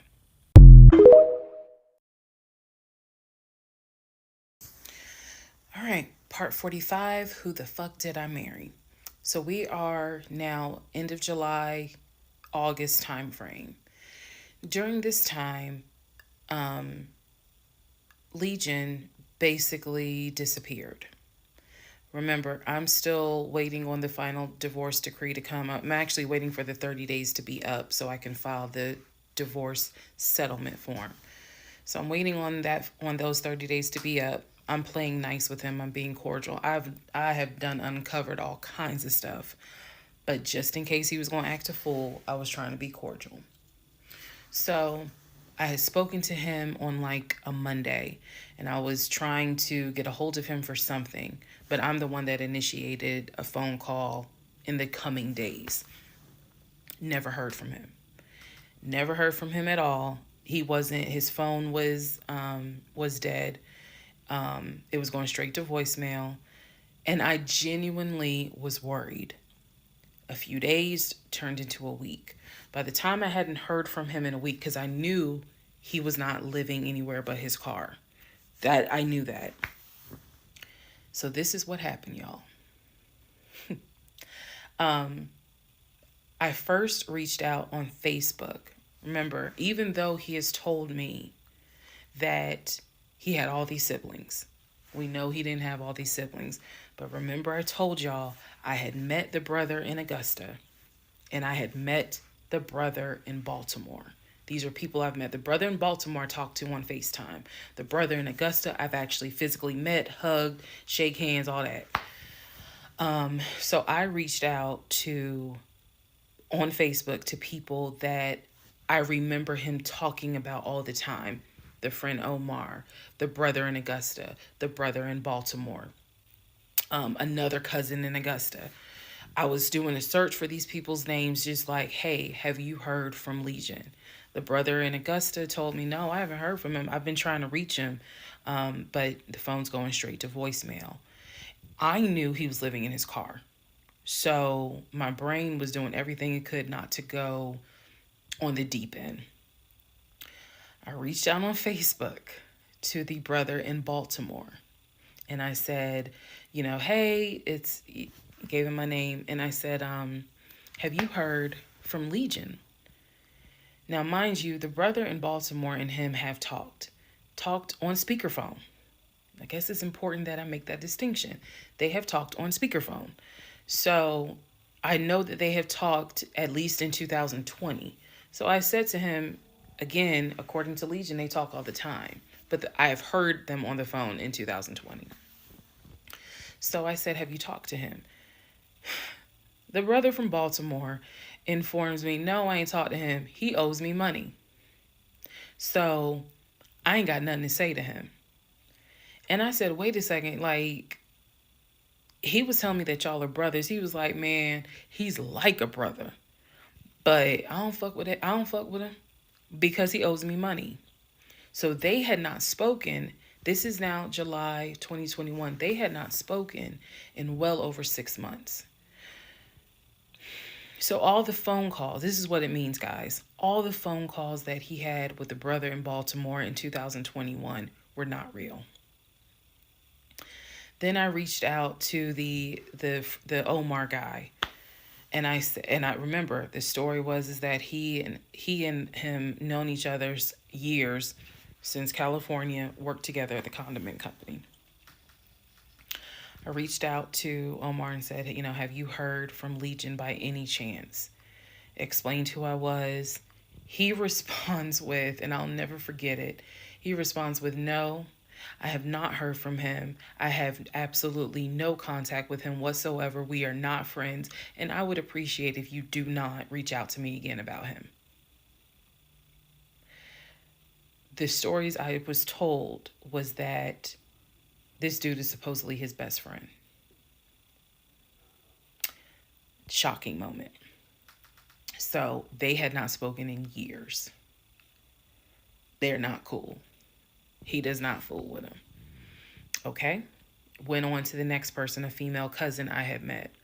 She said, no, I have not heard from him. Why would I hear from him? We don't really talk. Like, I think she was genuinely weirded out by the fact that I'm reaching out to her out of the blue, asking, hey, by any chance, have you talked to my soon-to-be ex-husband? So what I discovered because he ended up being gone for 2 weeks. What I discovered in those 2 weeks, let me be very clear with the statement I'm getting ready to make. I reached out to every person I know who apparently has had some form of relationship with him. Either he said that they were friends, they talked on the phone, he said they hung out. The brother in Baltimore, I was told, had been to the house while I was at work. Brother in Baltimore said, no, that never happened. I've never been to your house. All these people knew that Legion was a liar. And I think that they all felt bad, with the exception of the Omar guy, felt bad that I was kind of just discovering what they've known for years. In those 2 weeks, I found out every single person I reached out to, not a single one of them gave a shit if that man was dead or alive. All of them had the attitude, some even said it, no, I haven't heard from him. I don't care to hear from him. It was as if it was for me, it was such a sad moment because I discovered this man has no friends. Fuck whatever he has said. I am now able to prove it. He has no friends. There is nobody who is concerned that they have not heard or seen him in over 2 weeks. Some people, months. One guy, years. None of them were concerned. So basically, what I'm saying is that I discovered he had burned bridges with everyone. Burned bridges with family, burned bridges with so called friends, burned bridges with fake brothers, fake sisters, fake aunties, uncles, everything. He had burned bridges with everyone. And for me, that was more telling than anything else. Yes, I knew he was a liar. Yes, I knew he had made stuff up. I was genuinely surprised to discover nobody gave a shit about this man. No one. I had never met every single family member, but the fact that he was living in his car, the fact that he wasn't bathing and was just had disappeared was shocking to me. So, where was he for those 2 weeks? Glad you asked. He had checked himself into a behavioral hospital in Augusta. Why? Not to get help. No. This is July in Georgia. It's hot as hell. It's sweaty. It's damp. It's humid. It's everything. He checked himself into a hospital so he could stop sleeping in his car for 2 weeks. When he checked himself in, they took his phone, and that's why no one was able to get a hold of him. And by no one, I mean me. He checked himself into a hospital so that he could have a bed for a couple of weeks. That's the type of human being that I was dealing with.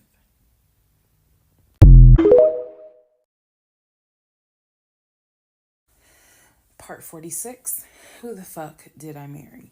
So after the whole missing in action debacle where he disappeared for a couple of weeks, Legion started calling and texting me, telling me that he was ready to come home. Yes, you heard that correct. So apparently someone had told him that legally he did not have to leave the house when I kicked him out because it was a marital home and he had just as much right to be there as I did. So he started harassing and calling the shit out of me. He was calling, 30 times in 1 hour. He was Facebook Messenger calling me. Let me be clear. Facebook Messenger calling me. He was calling me so much. He was messaging me saying, I'm coming home. I'm going to get some money and drive up from Augusta. You have to let me in the house. It's not fair what you're doing. All this other bullshit. It was non-stop. He would start calling at 7 o'clock in the morning. He would not stop calling until 10 o'clock at night. He was calling so much, leaving messages, like I said, just straight up harassing me. So I reached out to attorney friends. I reached out to local law enforcement. Local law enforcement informed me, well, technically he's right because he is still legally your husband. Our divorce had not been finalized at this point. The paperwork had been sent in.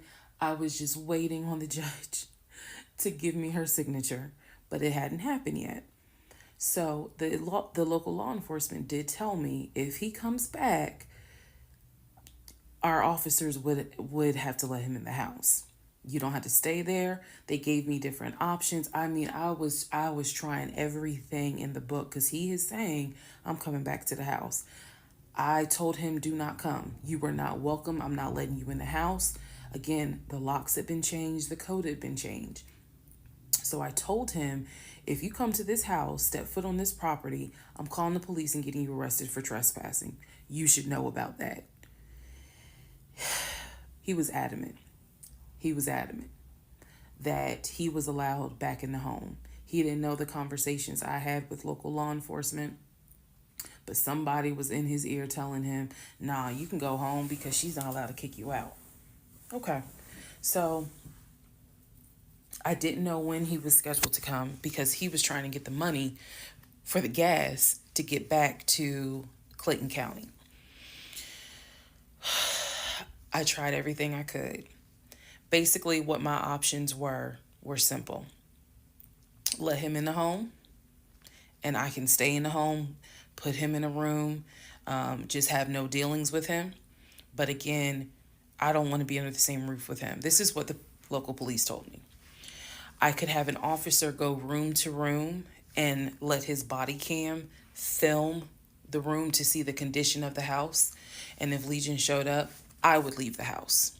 I can go to a family member's home and stay there. This is literally in August, right before my lease is up. So I was already moving. I had already secured another home, did exactly what I said I was going to do, moving to Cobb County. So I just needed a couple of weeks before I vacate the home. So the other option was, again, have the officer film the home with the body camera. That way it shows what the condition of the home is at the time that he moved in. So if anything gets messed up, I can sue him. What am I going to sue him for? But nevertheless, or the third option is I can stay there with him, make life miserable. So my plan was the option of have them film the home. I was not staying in the same house with him. I didn't care. Also, there was no guarantee, and I told the officer this, look, if y'all allow him to stay in this house, I am telling you by tomorrow morning, every utility in this house will be off. He will have no running water. He will have no air condition. This place will feel like a sauna. Officer kind of chuckled and was like, again, ma'am, I mean, this is one of those domestic situations. He is allowed in the home. Okay. So again, I had no idea when he was coming. I was on pins and needles every day. I'm seeing the phone ring, like I said, about 30 times every hour. I'm seeing the messages. I'm seeing this. I had reached out to a police captain. I had reached out to the chief of police. I was trying to get all kinds of help. Like, it ain't what you know, it's who you know. So he eventually tells me, I'm going to be there on Wednesday. This is just an example. I'm going to be there on Wednesday. I had been calling a police captain who was really gracious, really kind, and was trying to help me because I was like, bro, I just need 2 weeks and I'm out of this house. And we already knew he legally could not go to the new house. I was trying to see if I could move in early to the new place. The landlord was like, I really can't let you. So I felt like I was running out of options. He's saying he's coming. He's saying he's coming. He's adamant he's coming. I guess somebody felt sorry and gave him some gas money so he could drive from Augusta up to Clayton County.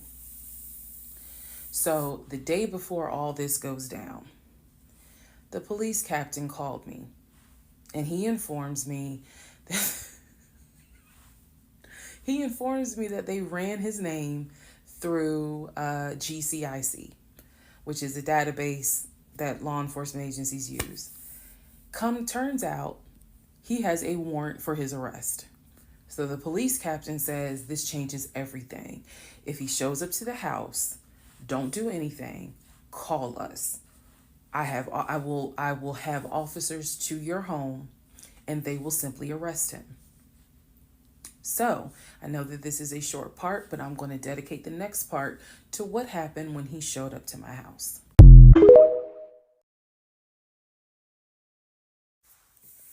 Part 47, who the fuck did I marry? So here's what happened.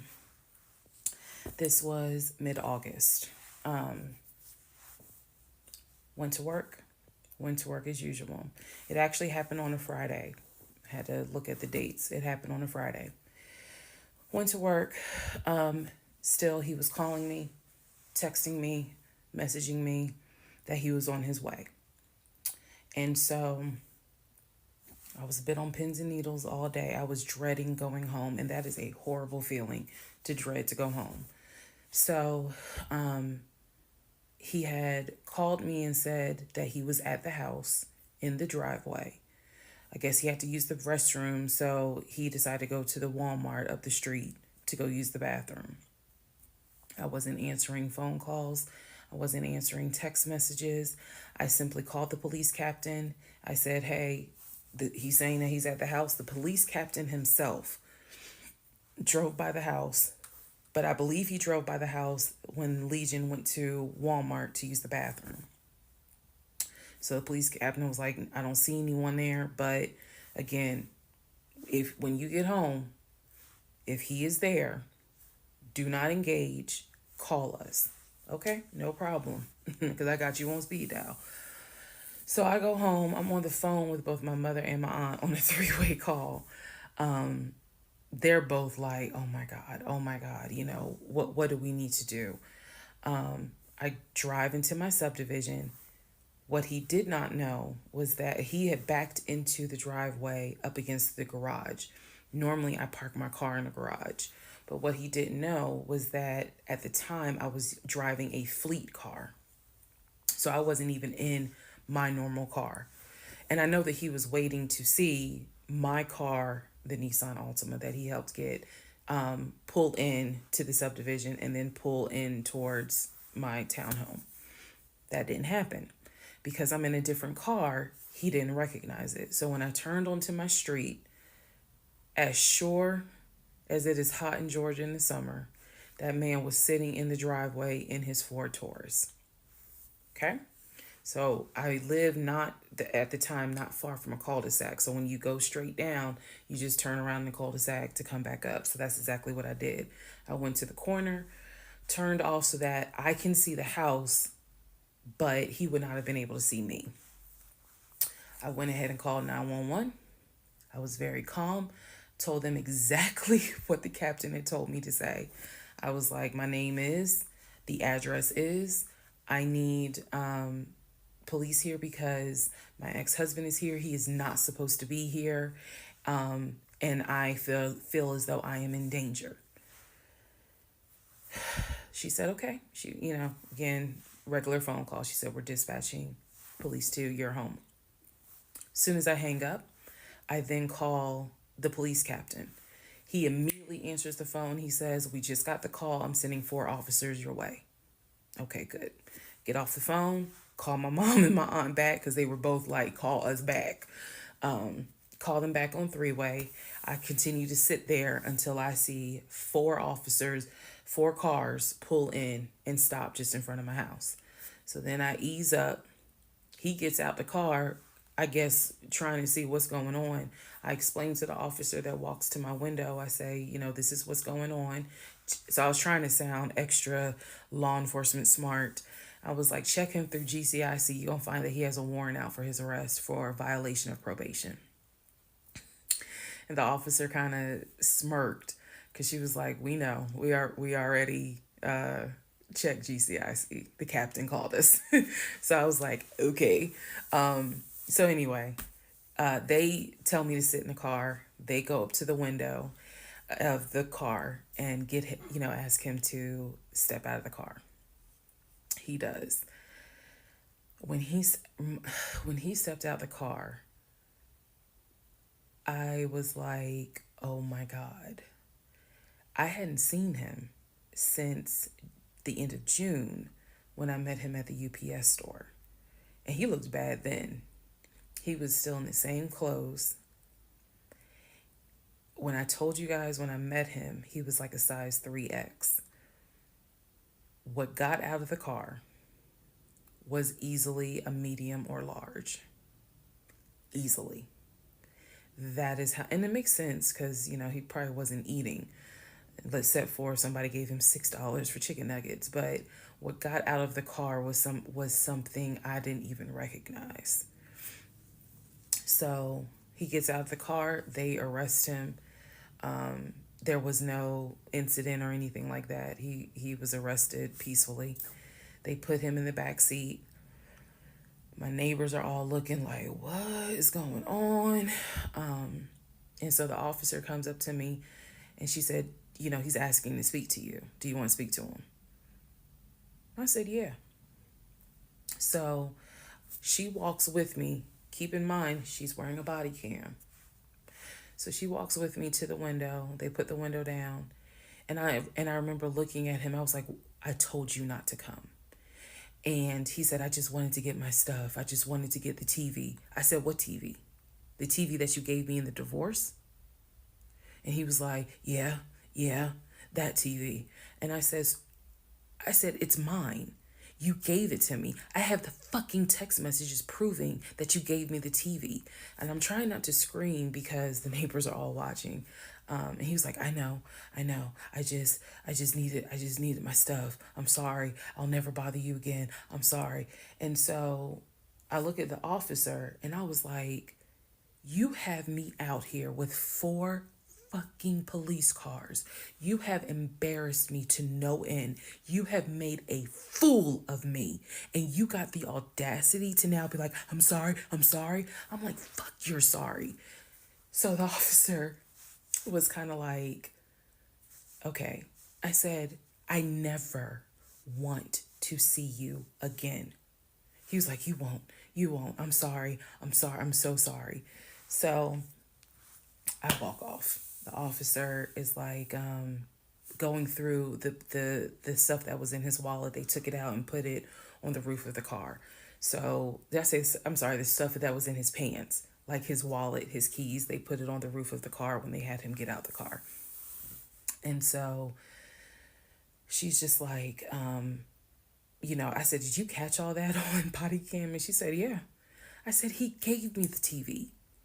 And she said, yeah. She's like, we're going to take him in and we'll have somebody look at him, because in her words, she said he's definitely having a mental episode right now in the back seat. And I just shrugged and I was just like, my God, I just said, I just want to be done with him. I just want to be done. And so she was like, I understand. I totally get it. So his car is in my driveway. The keys and everything are, they took it with them because I guess since it was on him, they took it with them for processing at the jail. I think that's how that works, because I didn't see the wallet or the keys afterwards. So at this point, 4 officers leave. I go into the house. Everything's peaceful and calm. A few minutes later, I go outside to check the mail. What's in the mail but a letter from the court? I open it up. I go into the house because, again, it's hot. I had my wig on. My head is all sweaty and stuff. I'm just angry and just angry. That raised my blood pressure. So I go in the house. I sit on the steps inside the house and I open up the mail from the judge, and it's my final divorce decree. And I'm smiling right now, but y'all, when I got that divorce decree sitting on the stairs, I broke down into ugly Oprah tears. I broke down. It was as if a year worth of weight came off of me. I broke down, and I mean, I wailed. I broke down. I broke down so bad. Next part.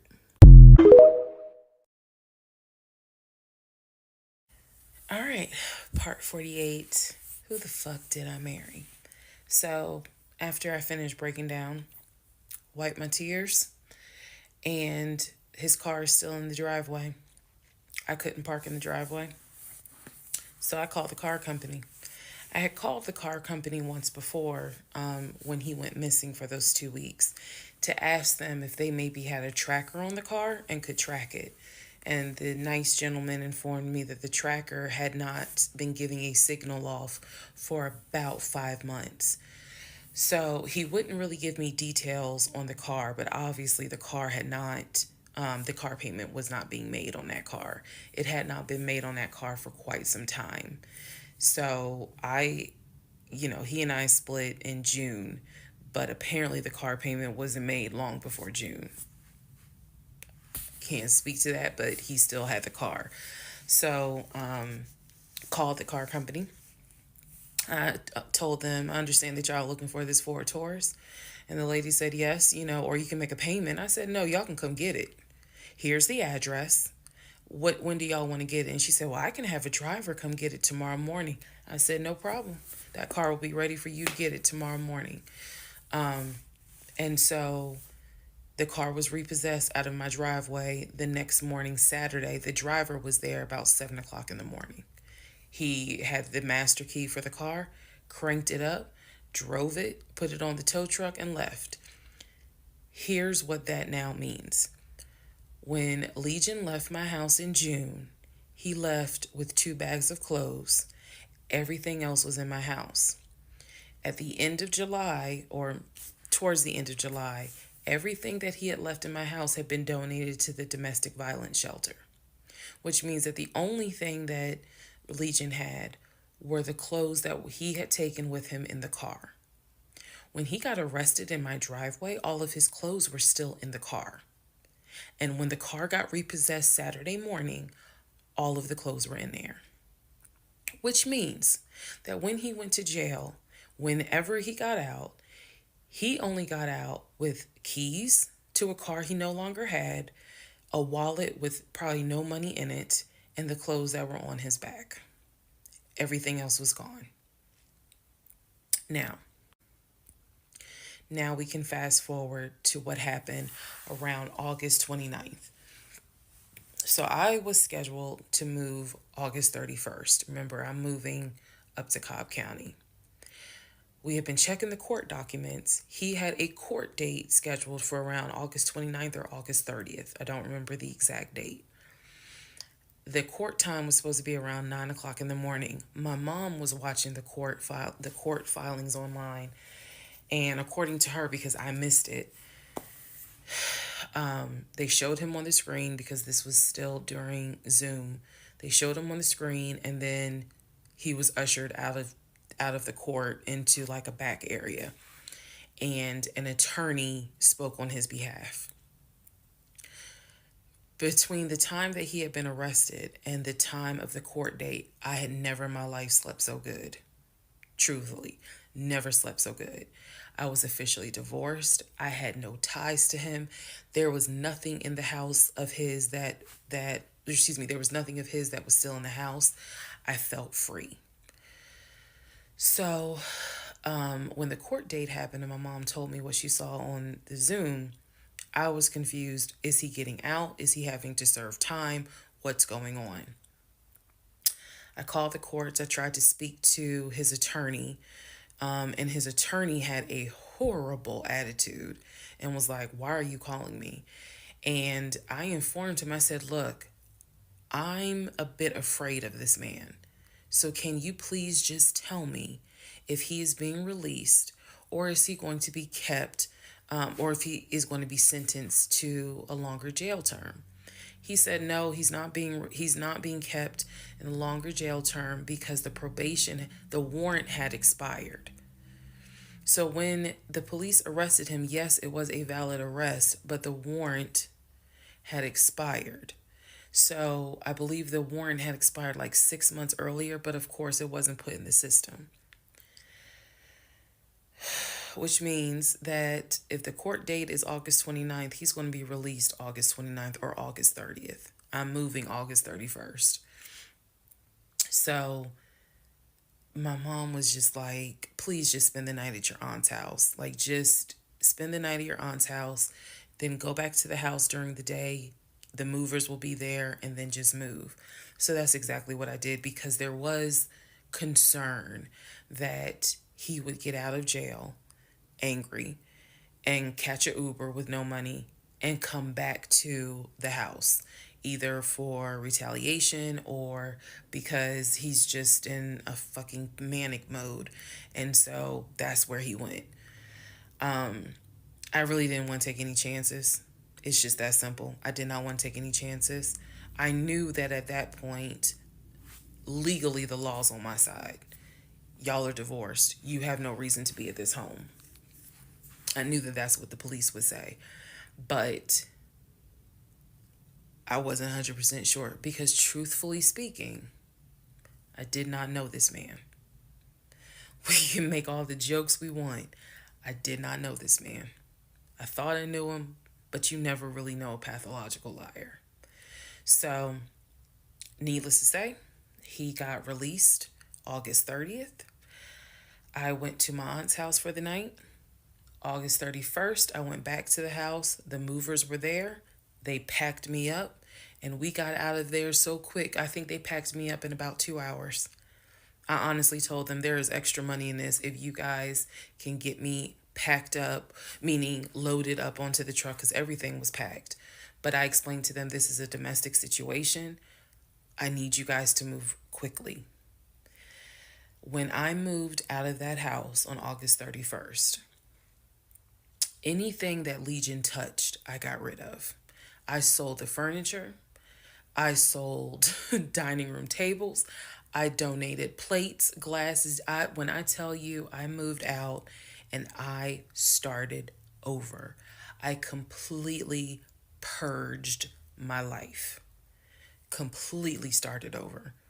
I mean, I was not willing to take a single item into my new home that reminded me of him. From the dishes in the kitchen to the towels in the linen closet. When I tell you Amazon and Ross were my best friends, I mean they were my best friends because I could not fathom moving into a new home, a new space with anything that reminded me of him. I sold the bed, got a new bed. If he had bought me clothes, I got rid of them. If he bought me shoes and purses, okay, I kind of kept the heels. But everything else I got rid of. So I completely purged my life. Completely. Started over from the bottom in terms of just the move. I could not take any piece of him with me. Could not.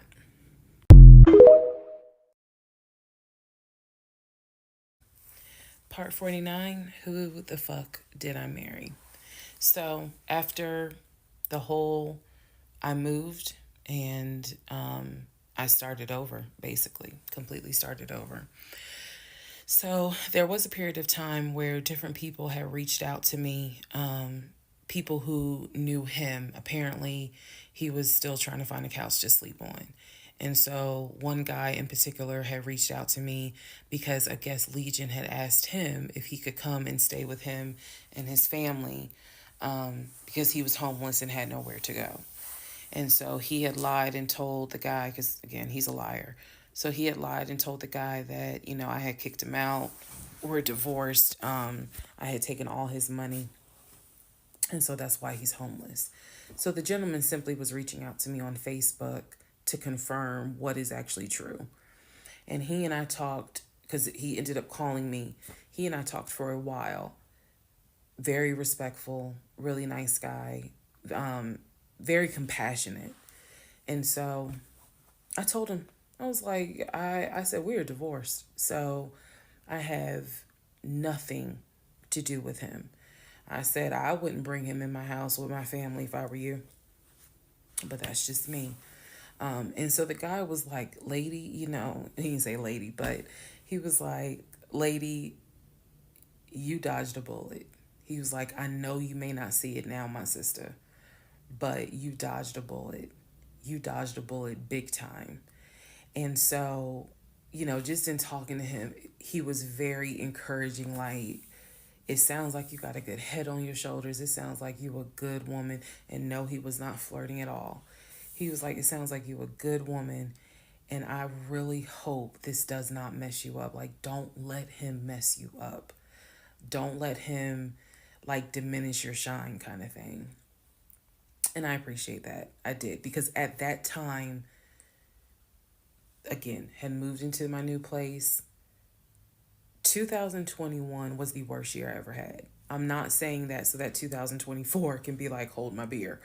But 2021 was a dark year. Started out married, end of the year divorce, end of the year with COVID and divorce. And that period of time, that August, September time, I felt like I was just walking around like a numb woman. I didn't know if I was coming or going. I didn't know what to do because I felt like I had just been through hell. And it was a period of time where I had to sit down and I had to really, really deal with some stuff that I just simply was not ready to deal with. Things that I had to come to grips with that I really wasn't ready to come to grips with. So, fast forward all this time, get to December of 2021. Yes, this is where the story does end. Get to December of 2021. I am out sick with COVID. I'm not at work. I get a phone call from my coworker telling me that Legion has called our job looking for me and was trying to get information to trying to get information on how to reach me. Yes, I had already changed my number. Again, I had already moved, but he knew where I worked. So apparently he had called trying to find me, and the person that answered the phone was like, we're not going to give you that information. So he said, well, can you ask her to give me a call? I'm just trying to get a hold of her so I can get my stuff. The stuff he's talking about are those tote bags from July. So he was calling. And it was a problem. He was trying to reach out to me on Facebook. He was trying to reach out to family members on Facebook, trying to get me to call him so that he could make arrangements to come get his stuff. The devil is a lie. So my friend Tracy, who came to my rescue again, my friend Tracy was like, okay, here's what you're going to do. She said, you're going to send him a message and you are going to say these exact words. I sent him a text message. She said, and she told me, you're going to send a text message because it's going to be time stamped. And basically the text message says, I do not have your stuff. I did not have your stuff. I have nothing that belongs to you. If you continue you are disrupting the work of my job by calling and asking for me. We have no contact with each other. I will send you a copy of the divorce decree that shows whatever is in your possession you own and whatever is in my possession I own.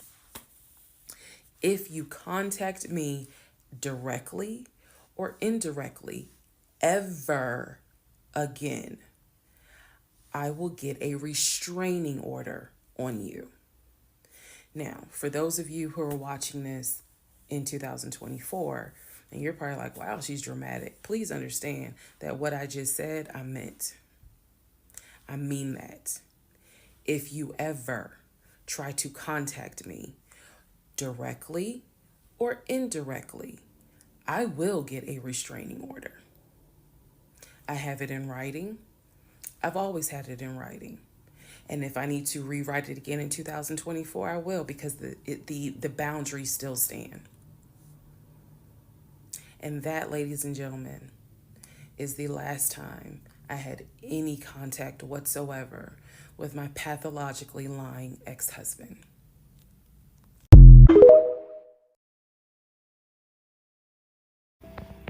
Part 50, who the fuck did I marry? So, the aftermath. There are some realizations I had to come to after the divorce and everything had passed.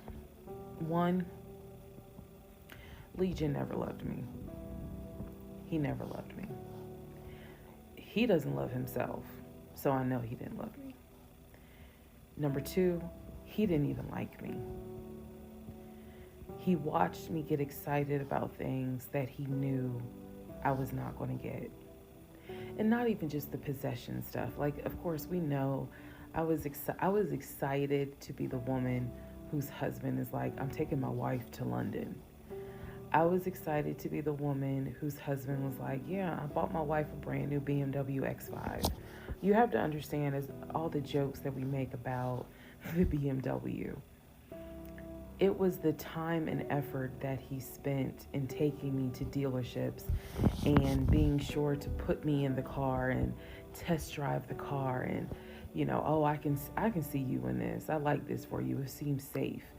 It was the effort to really make me believe that he was going to get this just for him to fuck with me. The effort in taking me to all these homes, to see my face light up as a woman who grew up on welfare, to be able to walk into these 4 and 5 bedroom homes knowing that he didn't have any money to buy it.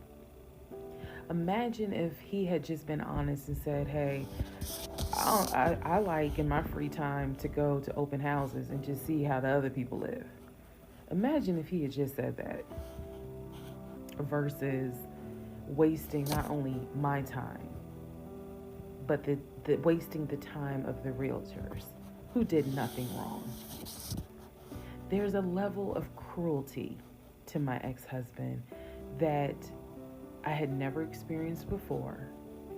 And God knows, I pray I never experience it again. That's the word that comes to mind when I think of him. He is cruel. And it wasn't just me, he did it to the ex-wife. So, do I trust? No. I trust the people who were in my life before him.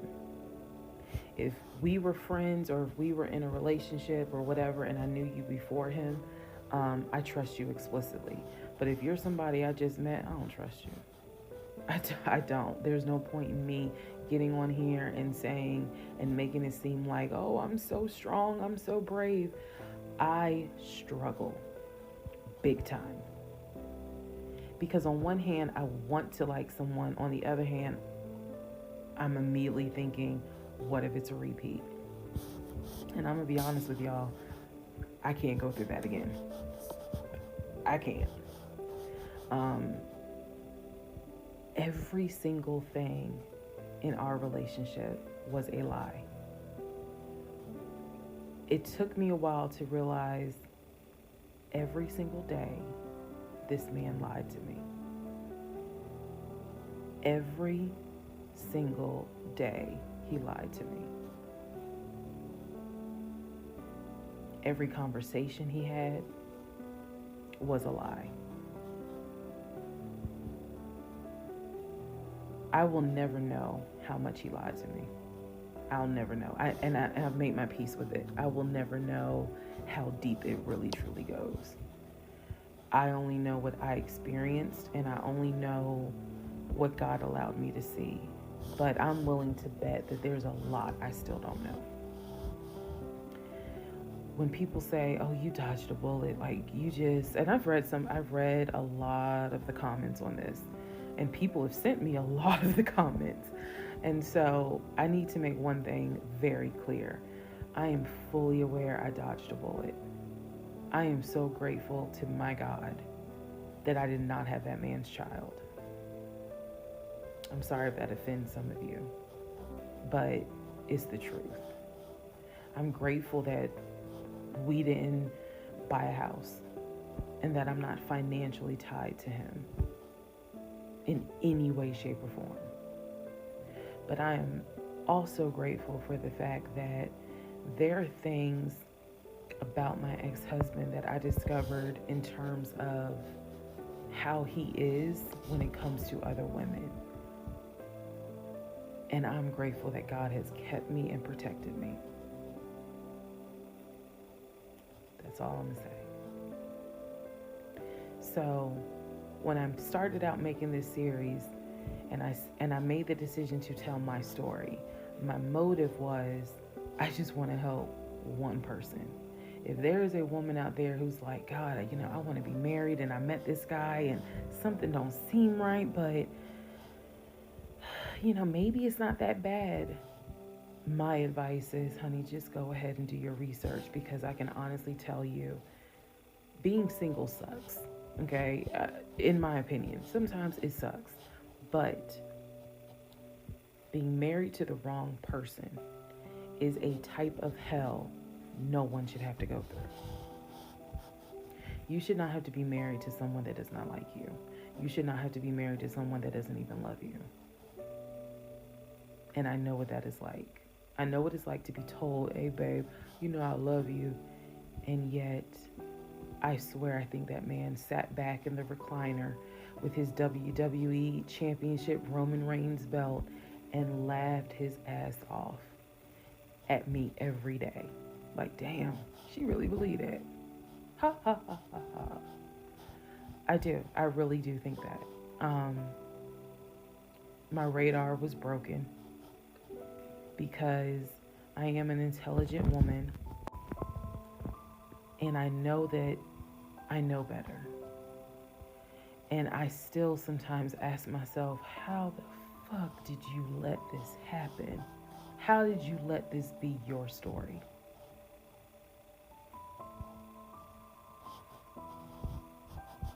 All because at the time I wanted it to be my turn.